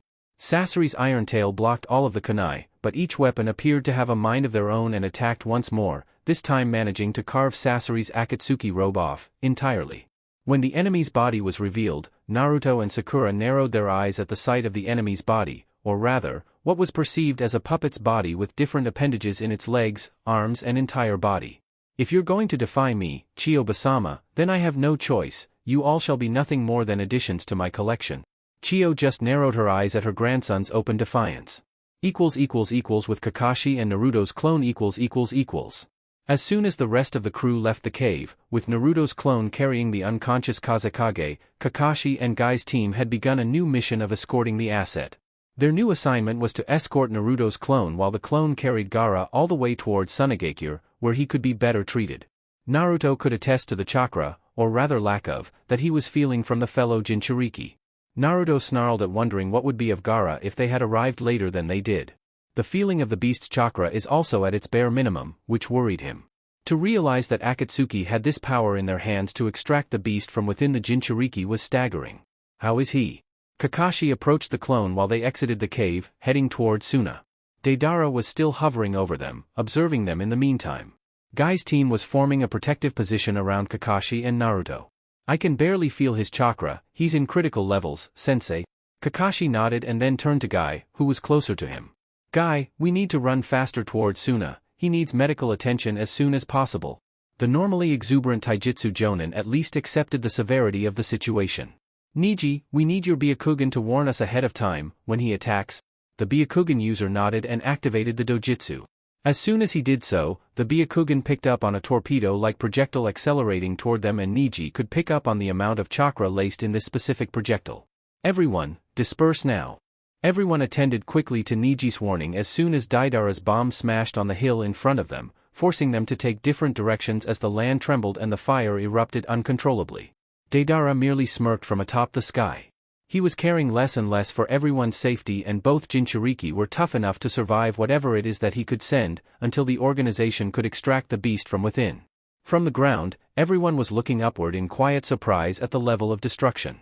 Still, the mission itself has not changed its parameters, so they kept on running toward Suna. Soon, everyone reached a narrow passageway in between mountains with a small river passing below. The narrow passageway had many tree logs uniting it. Deidara kept on sending its bombs against them, but the tree logs were sturdy enough to protect them. The mad bomber merely smirked at that and this time, changed strategies, going from big to small blasts. Niji's Byakugan had alerted them of the change as he saw clay spiders falling from the sky. The clay spiders moved fast towards them and Tenten began her expertise of sending kunai strapped with exploding tags to blast the spiders. The little buggers, however, had a life of their own and evaded the kunai as well as the blasts. Both Lee and Guy had taijutsu up in spades, but both lacked excellent chakra-like capabilities, forcing Niji to use his prowess in the juken to rid the clay spiders of its small chakra capacity, thus rendering some of the spiders useless. Still, Niji was just one and Deidara sent more than enough spiders to bomb them all into smithereens. The Naruto clone observed this and looked at Kakashi, who nodded, apparently understanding his strategy. Juggling Gaara's body, the clone managed to summon another clone, who joined closer to Niji and went through hand seals. Suetun Suijin Hiki, water release, water encampment wall technique. Niji saw pillars of water emerging from the river below them as soon as the spiders blasted close to their location, protecting them from the explosions. Niji had been witness to his fellow young Jonin's expertise in water ninjutsu to the point that Naruto needed very little hand signs to perform high-level techniques. Still, everyone knew that the enemy had the high ground right now, so none of them could afford much breathing room right now. Their apprehension got even worse as soon as they left the canyon with the tree logs and reached the mainland to run across the rest of river country, towards wind country. Deidara had blasted them once more with big bombs, forcing them all to take evasive actions. This time, however, Lee and Tenten didn't leave unscathed, forcing Niji and Guy to protect them, while Kakashi remained with the first clone, carrying Gaara. The second Naruto clone moved in between Guy's team and shifted elemental strategy. As soon as the bombs came their way, he would use wind ninjutsu to change the bomb's direction. Doing so, the blast shifted directions, keeping the team protected. Tenten, Lee, are you okay? The two shinobi from Guy's team nodded, despite the pain, while running. I'll live, thank you Naruto. The clone nodded and then turned to Guy and Niji, both nodding at him. The second Naruto clone then decided to summon 4 more clones, knowing that he wouldn't have much more to spare. Summoning 3 more clones, while Guy's team observed, the 4 Naruto clones formed a protective square around Guy's team, while going through hand seals. Kekai Hojin, barrier method formation. As soon as the clones finished the hand seal sequence, 4 lines united the clones, drawing a specific barrier as a protection barrier for Guy's team. The blast smashed at the barrier, but Guy's team saw it blasting on top of them, leaving them unscathed. Nice one Naruto-kun, your flames of youth burn Bree. Lee was overwhelmed as he observed his senior in command in action. I hate to interrupt you, Lee, but I won't be able to keep the barrier for long, let's go. Tenten and Niji both chuckled at the explanation given by the clones, as Niji's Byakugan could very well see that the clones had enough chakra to last quite a while. Still, the huge blasts and earthquakes just kept on coming, while the mission to take Gaara back to Suna was a go. With Naruto . Chiyo was standing close to Naruto and Sakura as she eyed the puppet body in front of her. Seeing this puppet brought her back to the time where her grandson was still a shinobi from Suna. So, what's the plan here? The elder Kunoichi turned to Naruto and then to the puppet in front of her. The puppet is named Hirako. I know it from back when Sasori was still a shinobi from Suna, though he had clearly made improvements to it. He is hidden inside the puppet, so we need to destroy that puppet. Sounds simple enough. I take it that you now wish for us to take part in the fight. Chiyo snorted at those who weren't accustomed to fighting against a puppet user. To destroy it, one must have destructive capabilities, which I lack, but Sakura has Princess Tsunade's abilities. We need to get close to him and destroy it, but we need to look out for the hidden weapon mechanisms. One mere scratch from his weapons and you won't live much longer. Sakura closed her fists, getting ready for her part. Naruto, in the meantime, focused on the enemy, still radiating enough killing intent. Itachi never displayed emotion and Naruto was never able to make a read of the elder Uchiha's intentions. Kisame had his maniac glint in his eyes and wanted nothing but to cause pain on him for the fun of it. Sasori, however, was different, the desire he could perceive of a mass murderer. He had never felt such a dangerous vibe from someone other than the fox. You three shall be members of my collection soon enough. The way he said it brought chills up their spines. Do you know how I make my collection? First, I pull out the organs, then, after I wash the body nice and clean, I extract the blood. Once I've prepared the body, so it won't decay. Afterward, I fill the body with hidden weapons and then, only then, it becomes a complete addition to my puppet collection. And after adding you three to my collection, I shall have exactly 301 puppets in my collection. It's my art. Art. Sakura's outburst was well reasoned. If possible, this person had lost all possible reasoning and was only interested in killing. That art of his was when he was still a Suna shinobi, but that's in the past right now. Listen. Sasori saw as Chiyo gathered with Sakura to explain her planning, while Naruto observed their opponent. Soon, the man who hates to be kept waiting and hates to keep others waiting got his reward as he saw Chiyo and Sakura running side by side towards him. Naruto then ran in a similar path, though opening up a flank of attack. The puppet then released the cloth from its mouth and it opened, before endless metal Senbon flew towards Sakura and Chiyo. Normally at such projectile speed, it would be incredibly hard to evade, not to mention keep on advancing. Sasori certainly was counting on Chiyo being able to evade, but certainly not the girl next to her. He then focused on the Jinchuriki, who released his sword and blocked the most dangerous ones, while using his agility, together with the afterimage ability of Yugugo and Heiate. Sasori couldn't focus on all three at the same time, so he stopped focusing on Naruto and bombarded Sakura and Chiyo once more, but at the same time, both girls managed to evade most of the projectiles. Naruto would release a bunch of shuriken and kunai, but all of his projectiles were blocked by Hirako's metal tail. Soon the ground became filled with projectiles of all shapes and sizes as the battle of long range continued. Naruto saw Sakura's movement mirroring Chiyo's and smirked, seeing the elder Kunoichi's hidden plan. Sasori's rain of projectiles stopped as its mouth hung open, while wondering how they managed to see it through. Naruto then looked in surprise as a hidden gauntlet left Hirako's arm like a rocket, before spinning madly and sending small wooden sticks all around the cave. The sticks, much to everyone's surprise, would open up and reveal even more Senbon. Chiyo and Sakura managed to evade easily enough, but their plan didn't account for him, meaning Naruto was by himself. As such, he went through hand seals and then swung his sword. Futon Shippu Shuhiki, wind release, hurricane barrier. Each of the projectiles that threatened Naruto's position would be sliced in half as soon as it reached the hurricane that formed around him. While Naruto used ninjutsu to save his hide, Sakura and Chiyo were just easily evading as if they were taking a nice stroll. Sakura's morale was gaining enough points as she perceived the projectiles passing by her, without posing as much of a threat. Once the projectile rain stopped, Sakura then ran towards Hirako with a kunai in hand, throwing it at him. Naruto had also completed the rain of projectiles of his own, adding the repushu to carry more punch. Still, that alone was not enough as Hirako's tail blocked all of their attacks, before aiming it straight at the running Sakura, certain that he would skewer her. It came as a surprise when the tail stopped just inches from Sakura's face, before Chiyo screamed for her to go ahead and smash Hirako to pieces. Naruto saw her fist glowing in blue chakra, before the puppet was smashed into small pieces by her strength. Chiyo and Naruto saw what appeared to be a man hidden beneath a black cape, leaving Hiriko's debris and creating some distance from them. So, you finally come out, huh? Chiyo's condescending tone towards her grandson spoke volumes as the human being got up from the ground, with his back facing the Sunagakure trio. I've come this far just to see my grandson's face. Naruto soon stood next to Sakura, as he eyed the opposition, the real opposition this time. He could feel the chakra output more clearly now, but he still couldn't perceive precisely where it came from. Sasori for his part kept looking at his hand for a while, before flexing all of his fingers to control Hiriko's head that was still in one piece. Making it hover in midair, the head started spinning and sent more projectile rain towards Sakura, forcing Chiyo to reveal what she was doing, by moving Sakura out of the way, using her chakra threads. As I thought, came a more human-type voice instead of the raspy one that came from within Hiriko. Just what I would expect from my granny, no wonder this little girl was able to dodge my hidden weapons. Also, it appears that you had used the chakra threads on Hiriko's tail as well, though when you did that, I wonder, was it when you sent the flying kunai at the beginning? Naruto paid rapid attention to the opponent's degree of perception.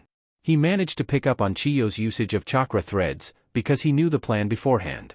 Sasori, however, managed to pick it up in the midst of the fight, seeing the chakra threads both from Sakura and the metal tail as well. This guy had chakra sensitivity in spades and in a S-ranked level fight no less. Oh, I had suppressed my chakra as much as possible so as not to be seen, and yet you still figured it out. I'm impressed. Chiyo said that with a knowing smirk, with a hint of pride, despite it all. But of course, after all, the one who hammered the principles of puppetry into me was none other than you. Sasori's words followed by him removing the cloth that covered his face. This little gathering of ours, though, shall be its last? As soon as he removed the hood, Chiyo's eyes widened as well as Naruto's and Sakura's. With Kakashi and Naruto's clone .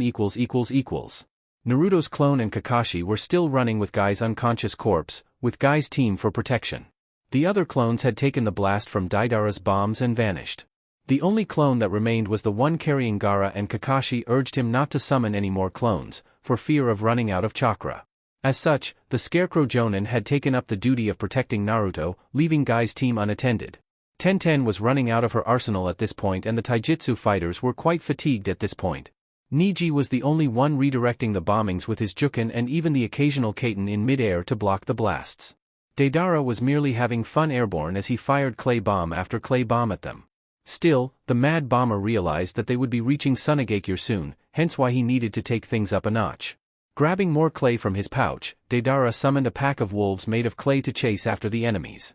Niji stood by, waiting for the new creatures to appear, facing it head-on, but the pack of wolves had simply passed by him and kept on running towards Kakashi. Guy and Lee looked at one another and both ran faster to smash them to pieces, however the wolves outran them. Kakashi turned when Guy screamed at him to watch out, before seeing the pack of clay wolves coming their way. With his Sharingan activated and surging lighting chakra through his right hand, the Scarecrow Jonin used his Raikiri to slash the wolves in half. However, he could only deal with 3 of them, thus allowing the other 3 to pass by and go for Naruto's clone. The clone saw the wolves approach his position, before Deidara made the ram sign for all 3 to explode at the same time. Kakashi kept on running and soon reached the position of the blast. Naruto. The fire caused by the blast kept on growing and Kakashi became worried that the clone had vanished and Gaara's body would be too injured. A blast of water erupted from within the fire and Naruto's clone was still holding Gaara. Let's go sensei, we don't have time to waste. Kakashi breathed a little easier and nodded as he followed the clone forward. Guy's team was about to follow, when a creature emerged from the ground, a gigantic Venus flytrap from the looks of things, dressed in Akatsuki robes. Guy! Kakashi screamed while running. Go on Kakashi, we can handle this. Get the Kazekage to Suna at once. Kakashi didn't like the current situation, the real Naruto and Sakura were battling Sasori and now Team Guy had to face another of Akatsuki by themselves. However, saving the Kazekage was the mission right now. With Naruto . Back at the cave, Chiyo looked on in surprise at her grandson's face. She was expecting a much more senior face looking back at her, not the same face she last remembered him by. How is this possible? Chiyo murmured, while Sakura looked at the old kunoichi and then at Naruto who was focusing on the enemy. Is he Sasori? Naruto looked at Sakura and lifted his shoulder, just as surprised. What's going on here? Chiyo, though, was still murmuring uncontrollably, baffled at what she was seeing before her, while Sasori just kept his arrogant smirk. He's just as he was before, he hadn't aged one bit. How? Sasori, though, just kept on grinning. What's wrong, Granny? Are you so filled with emotion that you cannot speak? Chiyo was indeed speechless, so he continued. It's our first reunion in over 20 years. Sasori, you. Chiyo was struggling to come to terms with the truth. She knew perfectly well the reason, though she was struggling to understand why. Well, allow me to show you something special, Sasori said as a scroll slipped within his robe sleeve. It's guaranteed to move you. Sasori then slowly opened the scroll, revealing the number 3 kanji written in it, before releasing the new puppet. And yet again, Chiyo's eyes widened. If possible, her grandson had reached impossible levels of treason towards the very village he was born in. Chiyo-sama, what's wrong? Sakura screamed back, still seeing Chiyo's catatonic expression. That's the Sandaime Kazekage. Naruto and Sakura looked at one another in surprise, before they focused on the new puppet in front of them. Sasori had fallen into position with the Kazekage's puppet positioned close to Sasori's shoulder. Now, then, I believe this squabble has taken long enough. You're lucky, Jinchuriki, that I need to capture you alive, but I don't have to worry about Granny Chiyo and you, little girl. Naruto narrowed his eyes and stood close to Sakura's position. If you think I will simply stand by and wait, you're sadly mistaken. Sasori only smiled at the bravado coming from a mere kid. It matters little what you do, the outcome will be the same. Now, let us proceed. All 10 fingers of Sasori showed his chakra threads and the Sandaime Kazekage flew towards Sakura at high speeds. Chiyo had pulled Sakura backwards in order to protect her, but Sasori had merely smiled and closed his hand as a new gauntlet of multiple blades emerged from within the Kazekage's sleeve, ready to skewer Sakura in half. Chiyo had positioned Hiriko's iron tail and blocked the Kazekage's attack, when Naruto attacked the Kazekage's flank. Futon Kaze no Yaiba, Wind Release, Blade of Wind. The multiple transparent blades of wind traveled fast and precisely towards the Kazekage puppet, though Sasori was experienced enough in the technique to know how to evade it. Still, Naruto was not done and kept sending multiple blades of wind towards the Kazekage's puppet. Sasori was observing the precise wind application, understanding that he couldn't underestimate the Jinchuriki, based on his knowledge in wind ninjutsu. His interest was piqued as the Sandaime Kazekage's puppet didn't come out unscathed from the technique, showing multiple slashes in the puppet's corpse. You're not all talk, it seems, though that won't be enough, Jinchuriki. Sasori then moved his right hand. The Sandaime Kazekage's other arm came out from within the sleeve and extended towards Sakura this time. After extending a bit, from the arm, multiple contraptions opened up, showing seal designs. From within the sealing technique, multiple puppet arms surged, until it formed a gigantic and unified beam that traveled quickly towards Sakura. With a mere flick of his wrist, Sasori then commanded the multiple hands and arms beam to descend upon Sakura and would have skewered her, had Chiyo not yanked her away. However, Chiyo found that Sakura wasn't moving, despite her efforts to pull her away. Sasori merely smirked as he finished his combo with a mere flick of his middle finger, before a couple of pipes appeared from the hands and arms beam, sending a cloud of poison straight at the trapped Sakura. Sakura! Chiyo screamed in fright, seeing as one mere breath of that cloud and Sakura would be killed instantly. Futon de Tapa, Wind Release, Great Breakthrough. Futon Kaze no Yaiba, Wind Release, Blades of Wind. Naruto unleashed a strong blast of wind that blasted the smoke away, followed by the wind slice technique that cut the rope trapping Sakura, before taking her close to Chiyo. The pink-haired Chunin was closing her eyes and trying her best not to breathe, when she felt her body being yanked away. Are you alright, Sakura? When Sakura opened her eyes, she was on the ground being attended to by Naruto. Naruto, yes, I'm okay. Sasori, though, didn't allow them breathing room as he moved his right thumb and 6 kunai cannons emerged from the hands and arms beam, sending a barrage of kunai towards Naruto and Sakura. Naruto and Sakura were caught by surprise and Naruto summoned his ninjato to block, but Chiyo moved faster, summoning 2 puppets of her own to block the 6 kunai. It isn't nice to attack a lady while she's down, Sasori, that's not very chivalrous of you. Now, I trust you know who they are, right? Sasori, though, was unimpressed with the showing, despite who these puppets reminded him of. Oh, those 2, I fail to see why you summoned the very puppets I made in the first place? Chiyo urged Naruto and Sakura to stand down for now as she urged the puppets to join hands, before metal wires could be seen as the hands separated. Chiyo's puppets then flew fast towards the hands and arms beam from the Sandaime Kazekage, slashing the united beam in equal parts. Sasori then released the arm which summoned the other arms, before a spinning chainsaw appeared in the Kazekage's right arm. Chiyo's 2 puppets then revealed their respective weapons of similar metal quality. Sasori and Chiyo's hands became a blur as they controlled their respective puppets in a battle royale that surprised Naruto and Sakura. Eventually, the puppets' blades were all wasted and shattered. This is getting messy, Sasori said as he eyed the rest of the debris on the ground. I better hurry up and use this, then. He then made the dog hand sign and from the Kazekage's mouth, came out what appeared to be black sand. So, that puppet uses the third Kazekage's jutsu. This is troubling. What's that, Chiyoba-sama? Sakura asked as she saw the troubled look on her face. That was Suna's most feared weapon at the time of the Sandaime Kazekage, the Iron Sand. With her experience, Chiyo had come to terms with the fact that this fight would be incredibly tough, but right now, seeing the famous Iron Sand being used against her, she considered their odds of survival as dismal at best. With Kakashi and Naruto's clone Hatake Kakashi looked at the clone carrying Gaara's unconscious body and realized that the clone's chakra supply was coming to an end soon. Deidara's bombs were still descending madly and he couldn't count on Naruto's clone using any more chakra than he already had used, hence why Kakashi was right now doing all the work of keeping Deidara's bombs away from them, focusing on projectiles and lightning chakra in brief intervals. The mad bomber didn't appear to switch tactics for now, which was a blessing. Of course, Deidara had spent 3 days' worth of chakra attempting to remove Ichibi from Gaara, hence why he couldn't afford to use his most destructive techniques right now. Still, it was still dangerous to keep him upward and Kakashi needed to keep Naruto's clone as much as possible, to allow them to reach Suna in safety. He didn't know how Guy's team was faring against the unknown Akatsuki member, but right now, he needed to have faith that the Taijutsu beast would be able to keep his team together.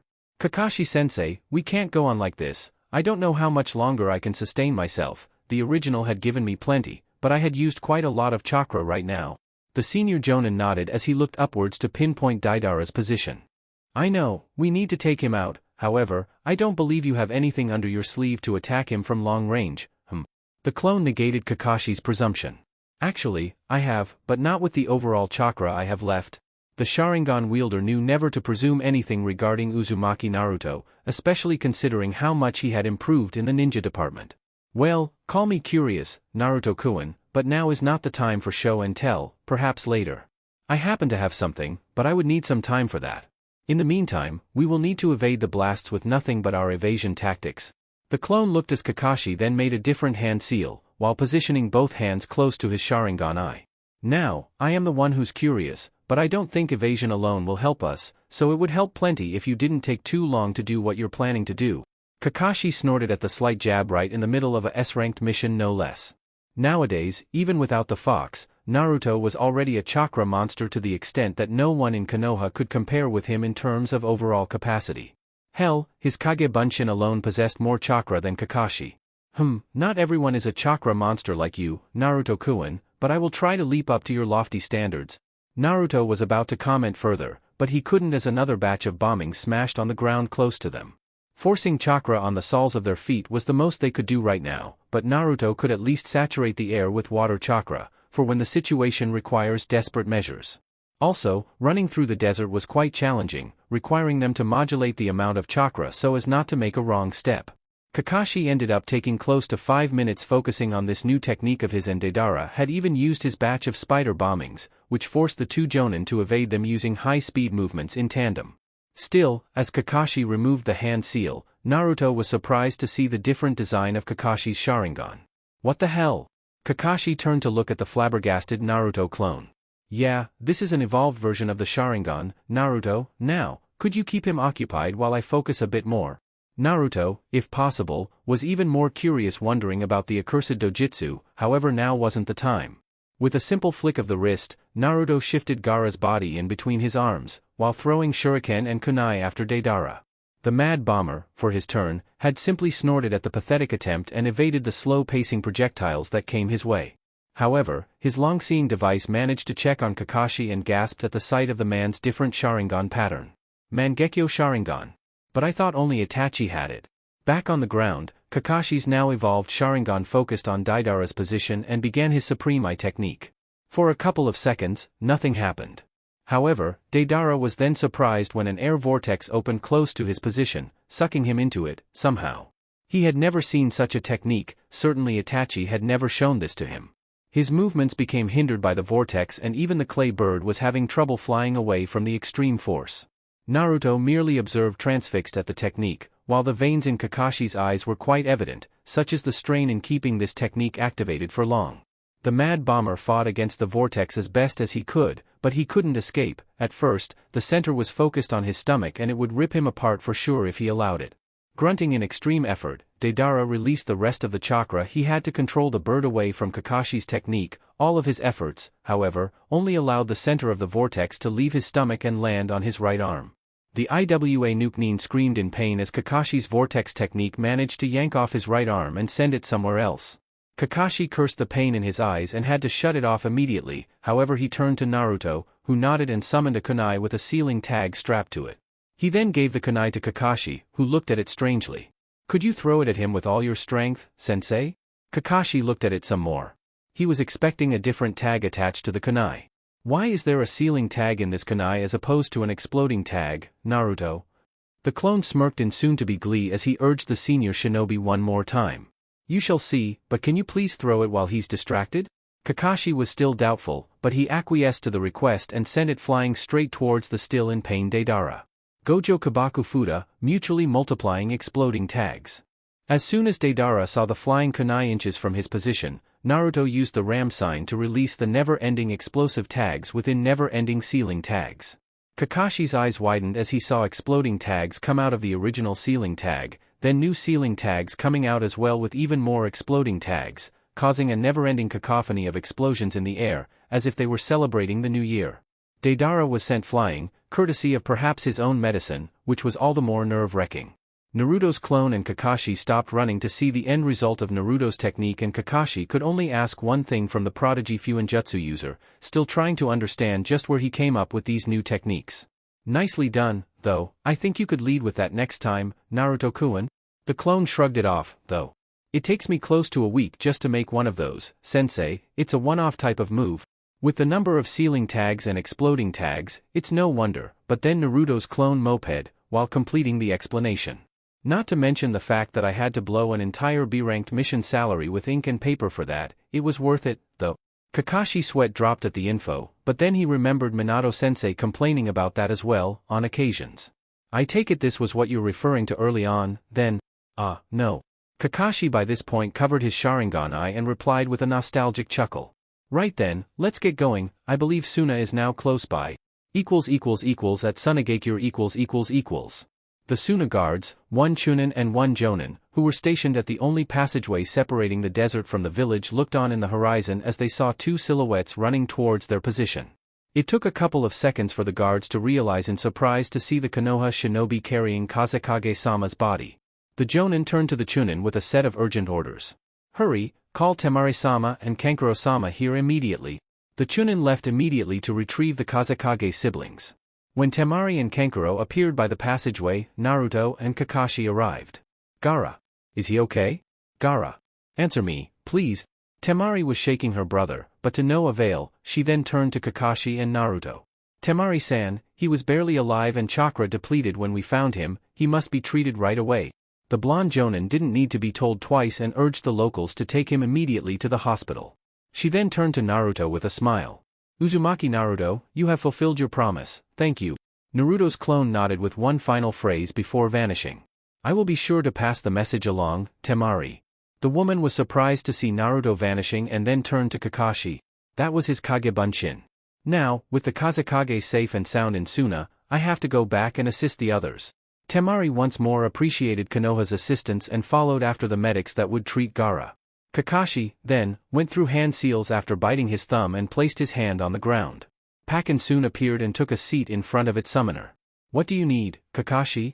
"I need to return to that cave you found earlier, Pakken, but I need to rest a bit and you can get there faster.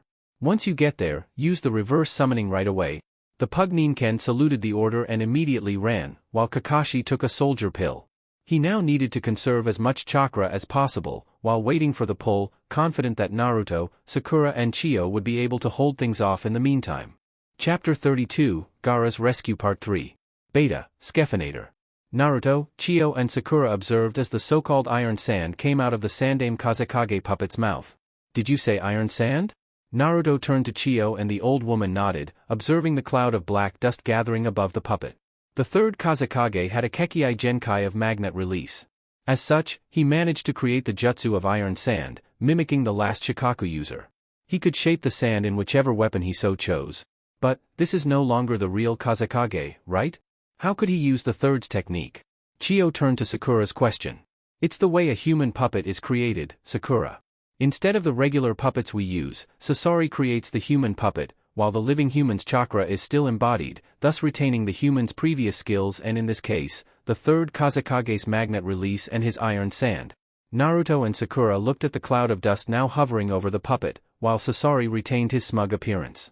Once the Kazekage puppet is used, there is no way he could lose his fight. Especially, with the hidden skills he hid in the Kazekage's body. This is getting tougher from here on out, Naruto, Sakura.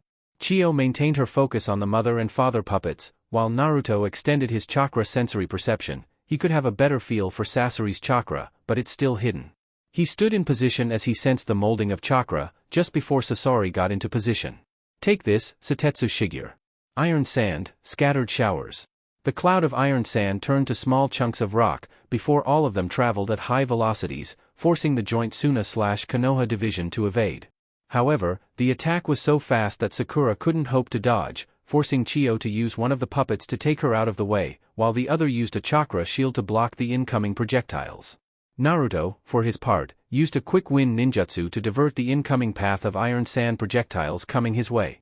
The projectiles were like machine guns and they filled the wall behind them with holes. Naruto turned back to Chiyo and Sakura, before seeing Sakura being safely carried by the puppet. Once he realized that all of them were okay, he advanced and attacked the Kazekage's puppet using his agility and kenjutsu. Abrozukyo, Hazy Moon Night. Sasori, at first, thought nothing of the attack, but then his eyes saw the afterimage of Naruto's movements, before he was face to face with the Kazekage's puppet. Naruto was about to decapitate the puppet, when his sword met up with a sword of iron sand. Immediately backing away from the puppet, Sasori merely smirked at the attempt. I do remember Chiyo saying about magnet release, Jinchuriki, that means to say that anything made of metal is ill-advised against the Kazekage. Naruto saw the iron sand sprawled all over his sword. I see, well, it's the first time I have faced a magnet release user, so I guess Yugugo-sensei's techniques are a no-go. Naruto stood in front of Chiyo and Sakura as the sand user saw the iron sand also crawling through the father puppet's joints. Chiyo was about to move the puppet once more, when she felt resistance through her chakra thread. Also, Chiyo-basama, I sprawled iron sand through your puppet's joints, thus making them useless now. You should have known that you have to dodge a magnet attack, instead of block it. Now, let's proceed, shall we? All three shinobi looked as the iron sand gathered once more, this time forming giant-sized spikes hovering up in the air above all three of them. I bet that the Jinchuriki and Chiyo can block it, but the little girl can't. So, who will save her at the expense of her own life, I wonder? As soon as he said so, Sasori dropped his hand used to control the puppet, releasing the spikes to travel down the ground. He even added the magnetic ability of the Kazekage to accelerate the spikes.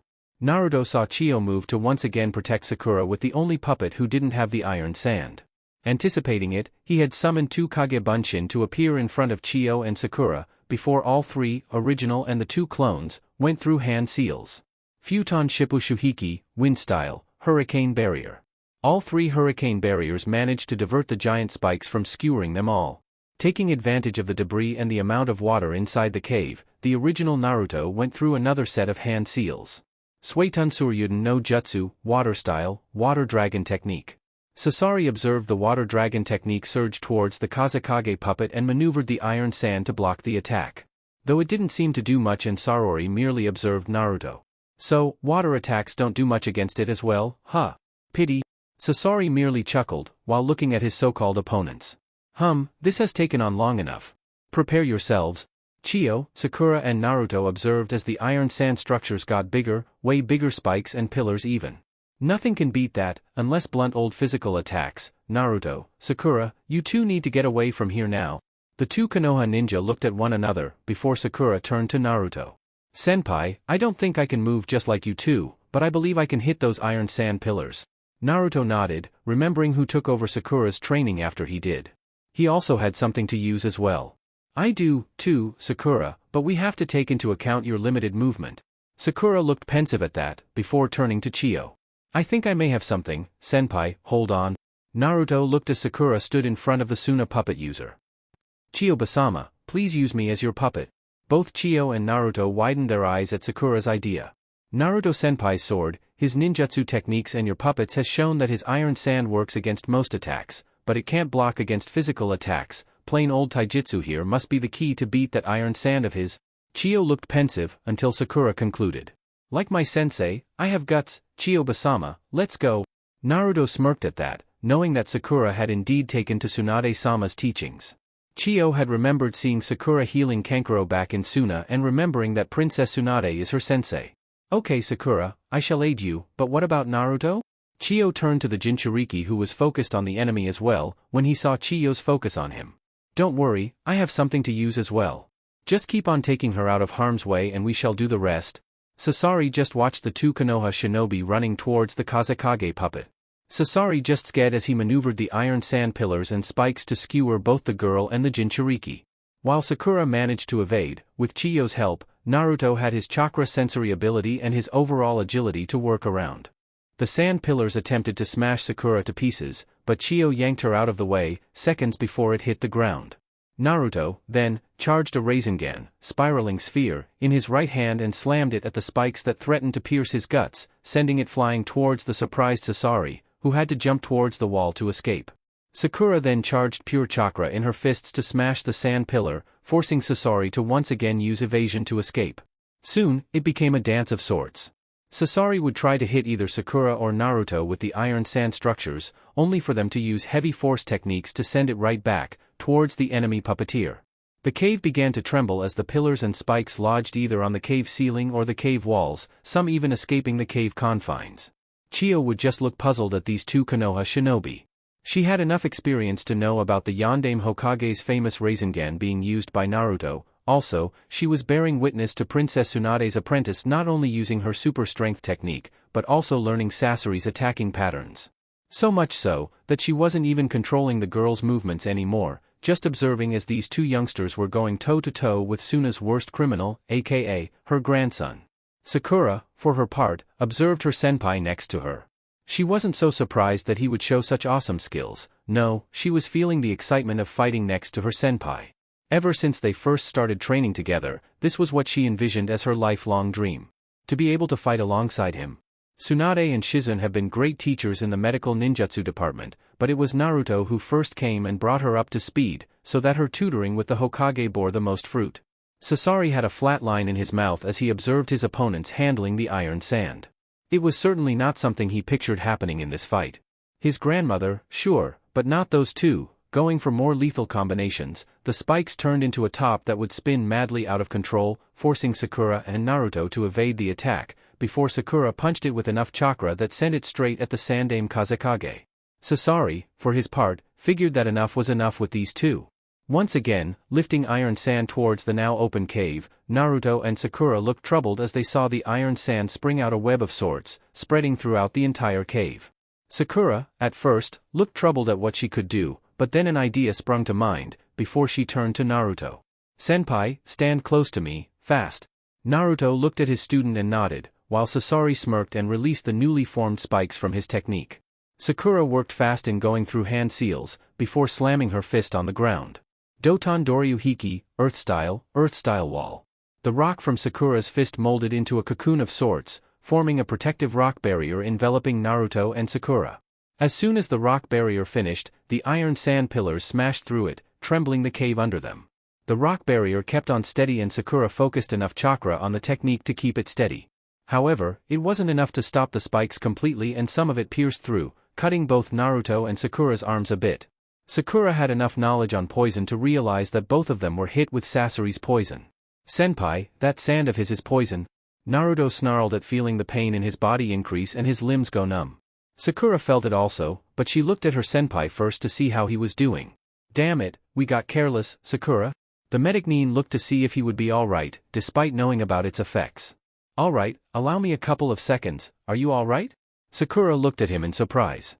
"Ah, I had administered an antidote just seconds ago, but how are you holding it in?" Naruto chuckled a bit, while focusing on the fox's chakra to kill all the toxins in his bloodstream. "Well, it's not the first time I have to face someone who favors poison, though I don't know if that's cheating." Sakura was able to sense the spike in Naruto's chakra, even though she wasn't entirely sure what he was doing. You mentioned an antidote? Sakura looked startled at the question, but then showed the empty serum. Sakura's technique was still active, and this happened to be the one and only occasion where they had the time to converse. Oh yes, Suna happened to have quite an array of available herbs available. I was able to synthesize Sasori's toxin and come up with a suitable antidote. Naruto looked at her in surprise and Sakura looked back. What is it? No, it's quite surprising to see you go, Sakura. I mean, it's been 2 or 3 years since Tsunade-sama has taken you under her wing. It's quite astounding to see your growth, really. Sakura blushed at the compliment. She didn't have much words on the outside, but her inner self was pumping up a fist and accepting the accolades, dully. Naruto then kneeled on the ground and placed his fingers on the ground to feel the fight still going on between Chiyo and Sasori. We need to deal with that Kazekage puppet, if we wish to leave this cave alive, Sakura. Naruto was coming up with something, though he wasn't entirely sure it would work.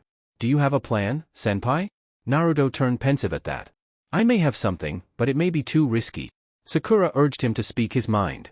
Sakura then heard his plan. Once Naruto told her, she took a couple seconds to ponder upon it.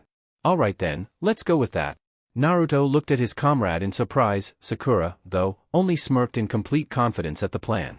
Once the rock barrier fell to the ground, Sasori and Chiyo stopped fighting and saw only Sakura on the ground, lying unconscious.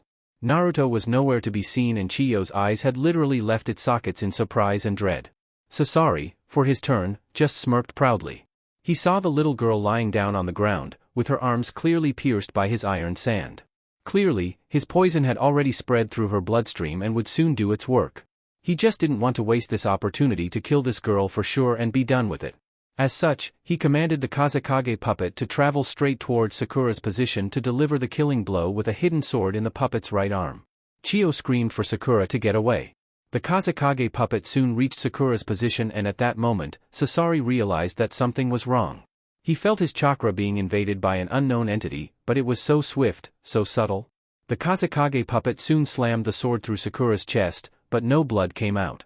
However, that image soon changed to the sword piercing the ground meters away from Sakura's position. Sasori looked in surprise as Sakura lifted from the ground and prepared her super energy fist. Take this, you bastard, Shinaro. It all took less than 2 seconds and Sasori stood there puzzled to see the girl smashing the Kazekage puppet to shreds with her super fist, turning the Kazekage puppet to mere pieces. As soon as that happened, the Jinchuriki appeared out of the blue, looking no worse for wear with a smile on his face. No, actually, he had a proud smile in his mind as he remembered the amount of time he practiced this technique with his lover. Naruto then approached Sasori, while Chiyo and Sakura looked at both of them in complete wonder. With Guy's team . As soon as the fight began, the melee fighters of Guy's team were confronted by tree branches that erupted from the ground. Niji's Byakugan caught on that and screamed for everyone to evade, but the tree branches would emerge one by one and target each of the members individually. Tenten had summoned 2 swords, one in each hand, to slice the tree branches, but while she managed to slice them, more would come, forcing her to use evasion techniques once more. Niji's Byakugan was working profusely in studying the enemy's technique. He could see the tree branches coming from below ground and, strangely so, being linked to the enemy, who had simply stood there, not doing anything. Niji, talk to me, what can you see? Guy and Lee were using their strong fist technique to blast the tree branches, but like Tenten, the tree branches just didn't stop coming. He is controlling those tree branches, from the looks of things. These trees are linked to him, Guy-sensei. Though, I am detecting the joint usage of water and earth chakra as well. The leader Jonin looked at his Byakugan subordinate in surprise. Don't tell me. Guy looked at the enemy with narrowed eyebrows. Guy-sensei, what's wrong? Guy turned pensive, not answering Lee's question right away, while breaking the tree branches with their fists. Niji, are you certain he's joining the elements? Niji nodded, also reaching the same conclusion as Guy's. Akekei Genkai, then, but not anyone, an ability that our esteemed Shodame Hokage possessed, Mokutan. Lee and Tenten all responded in surprise at the information. Mokutan, how the hell can we deal with this, Guy-sensei? Guy hummed at Tenten's rant, as her arms began to hurt at slicing one too many trees from coming up from the ground, repeatedly. Troubling indeed, my dear Tenten, but so far I don't see him with the peculiar intent in this fight. Niji looked at the enemy and focused on his Byakugan. It was curious why he simply appeared out of the blue to stop us from escorting the Kazekage back. Very good, Leaf Ninja, though, that won't do you all any good. The different voices that came from the enemy startled them, as soon as the speed in which the tree branches quadrupled. All of the members of Guy's team had to release their most treasured techniques to deal with multiple opponents at once. Niji focused on Hack Hyaku Nijuhachisho, 8 trigrams, 128 palms. Tenten released her twin rising dragon scrolls up in the air and let the projectiles rain, both skewering the never-ending tree branches. Thousands of tiny tree debris sprawled around the desert as Niji and Tenten tore up the tree branches with reckless abandon. Still, it wasn't enough as the tree branches just kept on coming, until eventually both Niji and Tenten got trapped by them and couldn't get out. Lee and Guy had come up and saved them, but the branches focused on them, this time. Guy-sensei. Guy turned to see Lee's concern for Niji and Tenten. The branches had hurt Tenten badly and she was bleeding in some areas. Niji appeared to be losing consciousness fast. Let's do it, Lee.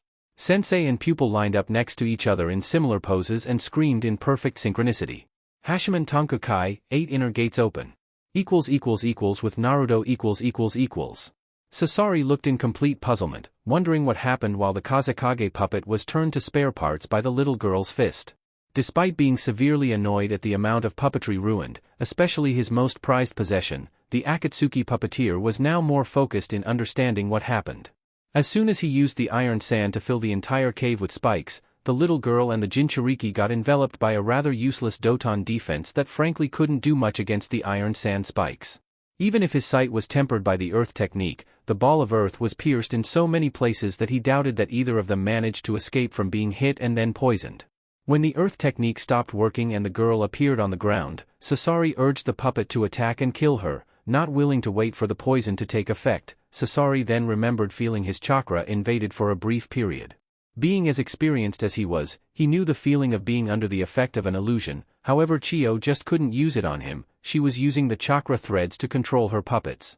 Sasori scared in surprise as he eyed the smirking Jinchuriki eyeing him, waiting for the puppeteer to realize that he was the one who casted the Genjutsu technique.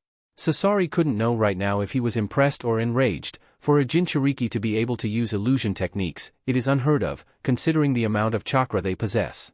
Furthermore, to catch him in an illusion was so far-fetched that he had never considered the possibility of someone attempting such a thing.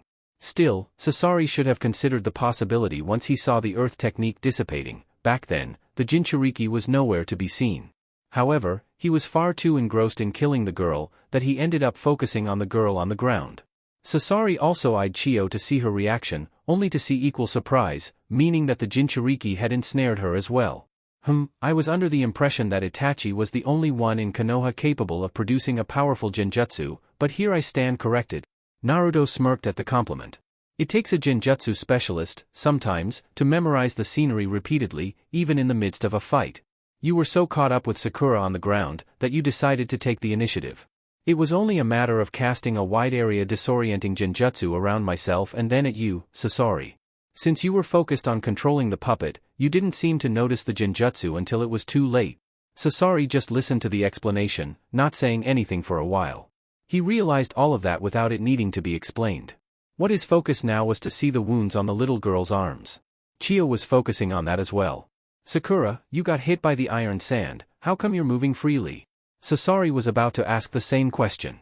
The pink-haired medic Nin just smirked and showed Chiyo the antidote device in her hand. After treating Kankuro, I worked on coming up with an antidote for the poison, Chiyo-basama. I knew we would be facing him, so I had made some in advance. Now, this got Sasori's interest, even more than being caught in an illusion. He has been perfecting his poison for years now and so far, no one ever came close to coming up with an antidote, much less someone who had so little time to do so. Sasori's mind worked diligently to try and understand just where this girl came from. To be able to come up with an antidote for his poison was something not even Orochimaru was able to do, and the Snake Sannin had ample time and a full-scale laboratory to run tests and diagnostics. This girl, this teenage girl, for her turn, had nothing, and still managed to synthesize a suitable antidote. Sasori had released an annoyed snarl at this fight. Almost everything he set his mind to do was being ruined one by one. It has been a long time since he had to resort to using himself to fight, however, this will have to do for now. He can worry about finding replacements for his collection later. It's been ages since I used myself in a battle. I don't even know how long ago that was, even before I had joined Akatsuki. Sasori said as he slowly removed his robe, revealing his body, the same body of a puppet for that matter. It was right there that Naruto was able to pinpoint exactly where he was sensing the chakra output, a seal located on the puppet's right chest area. Chiyo for her part narrowed her eyes upon seeing it as well. She took a nice breath this time, realizing that the enemy had finally shown himself, meaning that the end of this battle was near. If you're not going to attack me, then allow me to begin. Sasori expressed, before extending his puppet arms, before two gauntlets appeared from his hand. A huge torrent of fire erupted from both hands, forcing them to evade. They attempted to hide behind the rocks of the cave, but the fire proved too much for the rocks to handle, forcing them to jump towards other rocks, but to no avail. The fire was so strong that the rock began to melt immediately upon contact. The flamethrowers lasted for a good while, until the first of the 4 scrolls on Sasori's back were all but extinguished. The puppet, however, merely smirked as he saw the rocks scorching from his attack. Now, it was time for the opposite element. Aren't you going to attack? No matter. Using the second scroll on his back, the gauntlets began to spill a concentrated jet of water that upon contact with the scorching rock, wasn't able to hold the impact. Sasori had even thinned the water jet so much that it threatened to slice a human being in half or at least lose a limb of 2. Still, the amount of water wasn't eternal and Naruto could feel the lack of chakra in this stream of water, meaning that this was not ninjutsu. When the second scroll vanished from Sasori's back, Naruto and Sakura took the opportunity to advance on the puppet. Sasori this time targeted the Jinchuriki with a rope that seemed to come out of his stomach with a metal hook in the front. Like every weapon in his arsenal, this was drenched with the man's poison. Naruto didn't allow any room for risk this time and pumped enough chakra on his feet to become a blur in motion. His sword became alive with wind chakra and Sasori's metal rope was thinly sliced in equal pieces, before falling neatly on the ground. Sasori took a step back this time, having to create distance from the fast Jinchuriki. A puppeteer always preferred long-range assault, no matter if he was a novice or a senior. As such, he released the third scroll on his back and from the gauntlet in his palms, black smoke erupted from them, no doubt poison just as much. Naruto-senpai, stay back. Sakura screamed for him to avoid the smoke and Naruto looked backwards, before using a shunshin to appear by Sakura's side. Sasori stood now within a reasonable distance from the lot as he observed his opposition. Right now, only one scroll remained on his back and the red scorpion couldn't help but curse himself for falling so low, to lose this much to a bunch of children. Truly, I am appalled at myself. How long am I going to have to fight against 2 children and an old hag? I never thought I would have to bring out my final device. Naruto, Sakura and Chiyo all observed as the last scroll left Sasori's back and opened up, before many blurs left from within the scroll. The joint Konoha and Suna team all watched speechless as the never-ending army of puppets just kept appearing, once again hiding the sun from them. Each one of them carried weapons of different sizes and some even had chakra swords to use at will. The cave was filled with puppet-like noises and the air became filled with wooden joints and the stench of Sasori's poison. Akahiji, Hyaki no Sawan, secret red move, performance of 100 puppets, I'll show you all. Chiyo observed as Sasori opened up a slot from his puppet body, before many chakra treads erupted from it to link himself to the 100 puppets. The elder puppeteer took a long breath, understanding that the big guns are now needed in this fight. Reaching to her back pouch, Chiyo reached for what appeared to be a blue scroll. It seems I shall have to use the one jutsu I had sealed myself. Truly, I didn't think I would have to use this again, but in life we seldom get what we wish for. Chiyo lamented as she slowly unrolled the scroll. When she opened the scroll, 10 similar-looking kanji appeared within a white canvas with small blue clouds. From each kanji, a different puppet emerged from it, all of them dressed in white and with different weapons to fight. Oh, I am quite honored, Chiyo-sama. It is said that the skill of a puppeteer is measured by the number of puppets one can control at the same time. So, that's the Shirohige, Jiki Chikamatsu no Shu, white secret technique, the Chikamatsu collection of 10 puppets I had heard so much about. The one you used to take over a castle, wasn't it? Chiyo was less than amused by his grandson, however. Don't patronize me, Sasori, I had raised you better than that. Sakura and Naruto ran back to where the white puppets were. This battle had just become much more intense, as Sakura adjusted her black gloves, while Naruto squeezed the hold he had on his sword. With Kakashi . It seemed like forever since Pakken had left Suna towards the cave where he first sensed the presence of Akatsuki. However, now that he arrived, the dog's sweat dropped at the amount of chakra lingering in the air, as well as the amount of destruction. However, now just wasn't the time to wonder about it. He had a directive to follow. As such, joining his little paws together and focusing on the contract he had with Kakashi, Pakken then placed one of the paws on the ground, before a web of kanji spread. Gyaku Kuchios no Jutsu, reverse summoning technique. One Hataki Kakashi appeared from the kanji that Pakken used. Kakashi immediately looked around and witnessed the level of destruction and chakra in the air. The tiny earthquakes were also proof of the gigantic fight. Much appreciated, my friend, I just hope to arrive in time, before the worst happens. Pakken just saluted his summoner, before vanishing back to wherever it is that he comes from. Quickly jumping towards what was left of the cave entrance, Kakashi soon found a suitable pile of rock to hide himself in order to check his surroundings and see just how the fight was going. And what he saw was truly mind-blowing to say the least. Instead of 4 people fighting, there were hundreds, many of them puppets from the looks of things. Naruto and Sakura were dodging, evading, punching, and slashing the many puppets that were linked to a redhead that happened to look like a puppet just as much as the others. Chiyo was also coordinating her own batch of puppets, from the looks of things. Right now, the Scarecrow Jonin considered that openly joining the fray would simply ruin the element of surprise that he still had.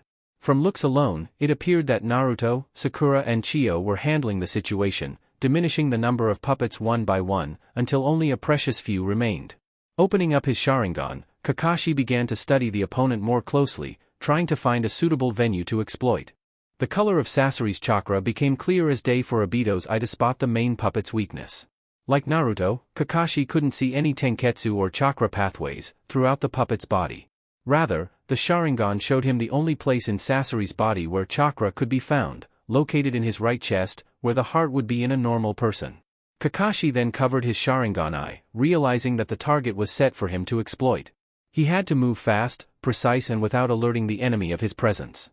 The number of puppets were down to a bare minimum right now as Kakashi saw Chiyo's puppet form a pyramid of sorts, before activating a sort of vacuum technique that would attract many of Sasori's puppets. He could even see Naruto taking advantage of the wind force generated by Chiyo's attack to carve multiple wind blades against the other bunch. The Scarecrow Jounin thought he was hallucinating, but he had caught a glimpse of pure enjoyment coming from Naruto's face, as if facing S-ranked monsters was anything of the sort. First his technique against Deidara and now against Sasori. To think that just 3 years ago, he was a mere genin, on his first Chunin exams. Quickly going behind Sasori, Kakashi went through quick hand seals to form his Raikiri. The puppet even caught up with the movement behind him, but he wasn't fast enough, as Kakashi's electrified hand pierced through Sasori's core. What? He looked down to see the electrified hand piercing his core, before he turned to see a Sharingan eye looking back at him. Kakashi-sensei. Sakura stopped the fight against the puppets, as she eyed the Scarecrow Jounin appear all of a sudden. Hi there, Sakura, I didn't take too long to come back, now did I? Kakashi's eyes then zeroed on Naruto's eyes and wasn't surprised to see the lack of surprise in his eyes at his sudden appearance. He is a censor, after all. Hatake Kakashi, so Deidara had failed me in the end. I actually don't know about his status to be frank, he may be quite injured somewhere else. Now, I take it that I have hit a vital spot, huh? Sasori's mouth began to bleed profusely as his head began to turn slightly like a broken puppet. He turned to see the Jinchuriki, then the annoying little girl, finishing on his grandmother. In the end, he couldn't live to see her death with his own eyes. It was quite unfortunate, indeed, it was also unfortunate that his life ended today. Everything he did was to become no more than a puppet. A human being has a short lifespan. A human has to deal with emotions throughout his life, a human has to overcome adversities. A puppet, on the other hand, has none of these issues. A puppet can be everlasting, a true art that transcends everything and everyone. Though, if it was any consolation, at least he could take one last memory with him to the afterlife, to see the look of complete sadness in his grandmother's eyes. Then, like a clock that stops working slowly, Sasori's eyes slowly left its sockets. With Guy's team . Not knowing what happened to the other Akatsuki, Guy had released his inner gates as soon as he saw the enemy going back below ground. He took his time setting back his heart rate and breathing back to normal, while looking around for his team. A greatly injured Tenten was attending to an unconscious Niji, while Lee was covering for her. Lee had also to use the inner gates to swipe the tree branches that would surge from the ground to skewer them. Niji's Byakugan would serve that purpose, but he had overused them when the team was securing the Kazekage's escape prior. Guy was hoping that Kakashi's team had managed to defeat the other Akatsuki member, because unfortunately, he as the team captain, had to scout his team back to Suna for treatment. With Gaara . Once everything settled in, Sabaku no Gaara was heavily asleep inside a hospital room, completely wiped out. It was curious in a way that sleep has eluded the young Kazekage for quite some time, only when he is unconscious and almost completely chakra depleted, that he could get some shut-eye. Naruto and Kakashi had managed to bring him back in time, allowing for the hospital staff to at least take him away from the light, so to speak. With enough chakra infusion to last a couple of days, his body could do the rest and restore his chakra capacity to normal levels. The one-tailed demon was almost completely extracted, and it will take some time for it to gain back what it had lost. Which for Gaara, worked wonders. One of the reasons Gaara could never fall asleep was because Shikaku would take over. With the beast depleted just as the host, it turned out to be quite a blessing for the Kazekage. The scorching sunlight came crashing from the hospital room and bathed his entire body. This was the scene that he focused on, as soon as his eyes slowly opened. Blinking once and then twice, Sabaku no Gaara had not the faintest idea of what was going on. His body felt heavy and he was feeling drowsy for some reason. It was such an alien feeling for him that it slightly alarmed the redhead, if it weren't for the fact that his memory seemed to jump-start and bombard him with the fact that he was fighting the members of Akatsuki and was then captured by them. Getting up slowly and taking a look at his hand, the Kazekage wondered what happened. He knew that the village wouldn't do much to help him, save from a precious few that wouldn't be able to engage against the likes of Akatsuki. Gaara tried to feel for his chakra, and that alone forced his body to ache all over, making him cough repeatedly. Temari had heard the noise and barged inside the room immediately. "Gaara, you're awake, I'm glad you're okay." She offered him a glass of water as she screamed for the hospital staff to come. "Te, Mari, how am I Eve?" His throat hurt just to speak a couple of words. The blonde sister approached and helped him take a seat. It pained her greatly to hear those words from her baby brother. "Once Akatsuki came and captured you, we had no choice but to call upon Konoha for help." His eyes widened at the news, while Temari continued. "Yeah, the Hokage had sent 2 powerful teams too, 4 Jonin and 3 Chunin for that matter." "I see. Suna and Konoha were allies, sure, but Gaara knew enough about how badly Suna had treated Konoha to realize that the hidden village in the leaves wouldn't consider disposing of such a list of assets to help a village who had invaded them before. In fact, one of the Jonin happens to be Uzumaki Naruto, the one who beat you in the Chunin exams. He was the one who carried you all the way back. He was quite amazing, actually." Gaara remembered the day when they fought at the Chunin exams, how Uzumaki Naruto had blasted him towards the wall, even though he was using his sand cocoon technique to shield him from outside attacks. So, he was the one who rescued him, in the end. Ever since that fight, something shifted in Gaara's mind. He always searched for strong fighters to kill, but Naruto, he was the first one who managed to defeat Gaara. All of the others ended up perishing in his sand, but not him. It made Gaara curious to understand, to know more about him.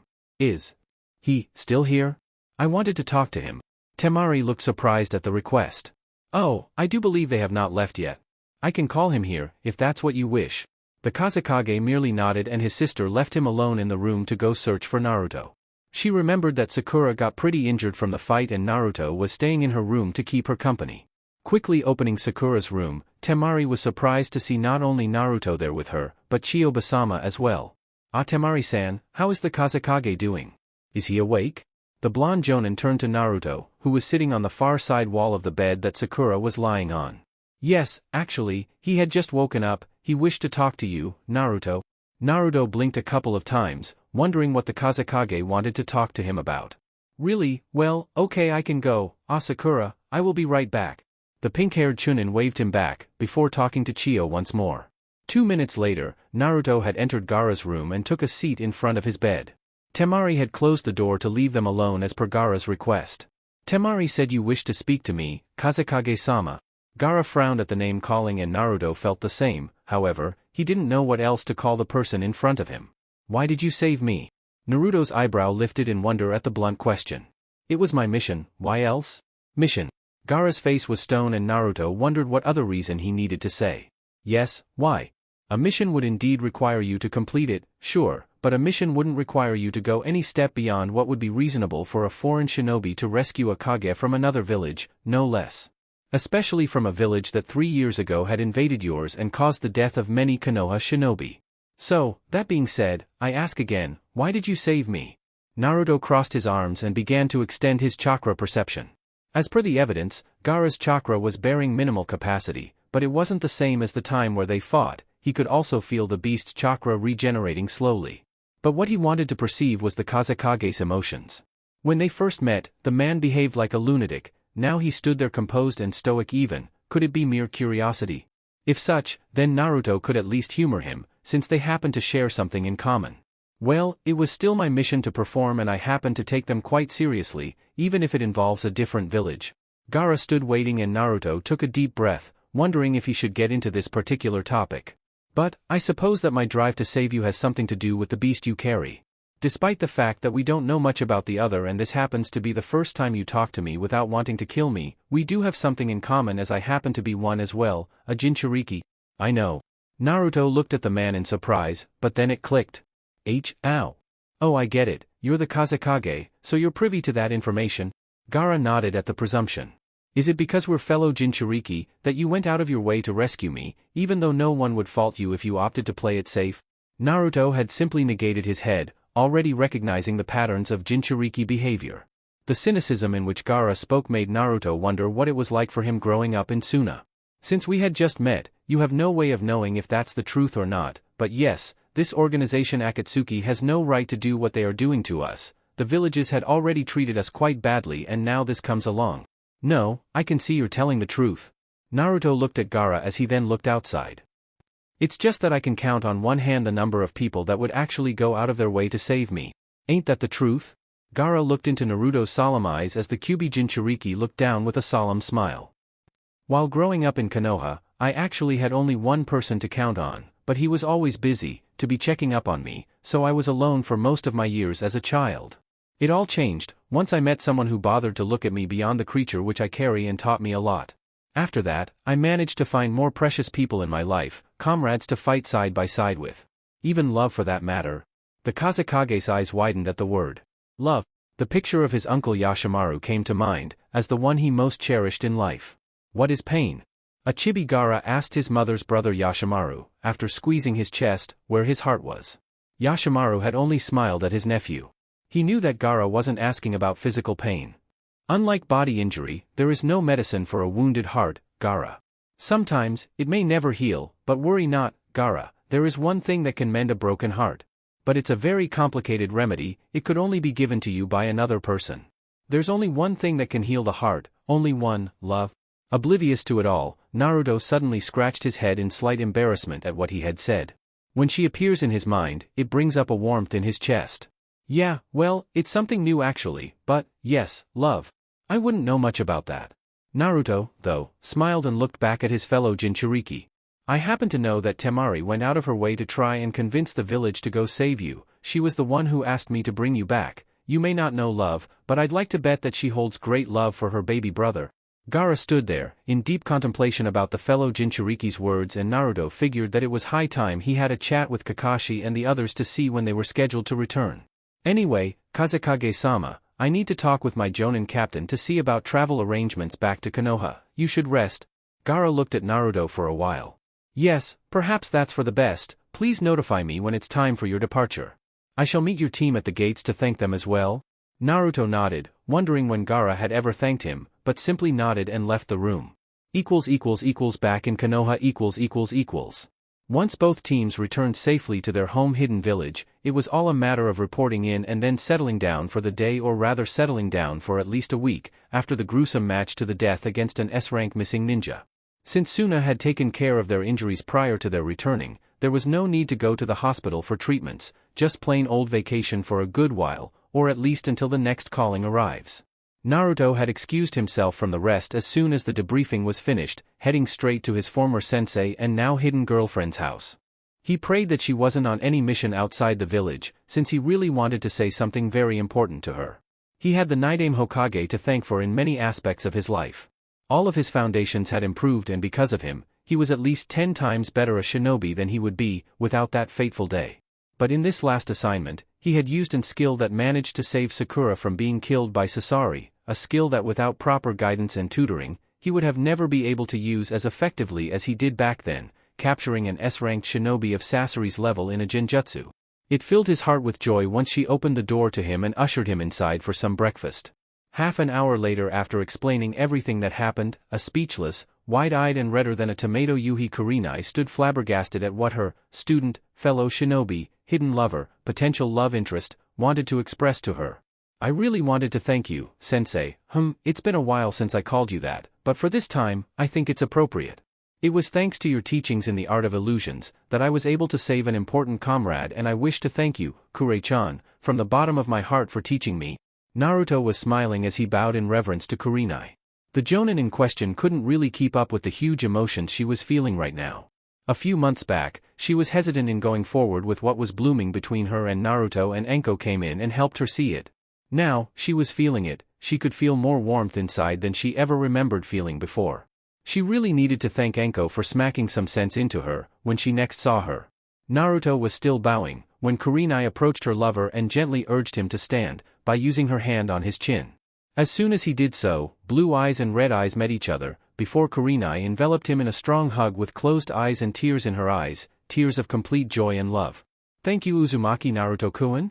Naruto could feel the tears falling on his shoulders and returned the hug, squeezing her as tight as he could, to prove how much this moment meant for them. I was really hoping you didn't have any more plans today, Naruto said when they broke the hug, and Kurenai smiled, already imagining what he could mean by that. Oh, and why is that? I have missed you, and right now, all I could think of was to lie down with you next to me.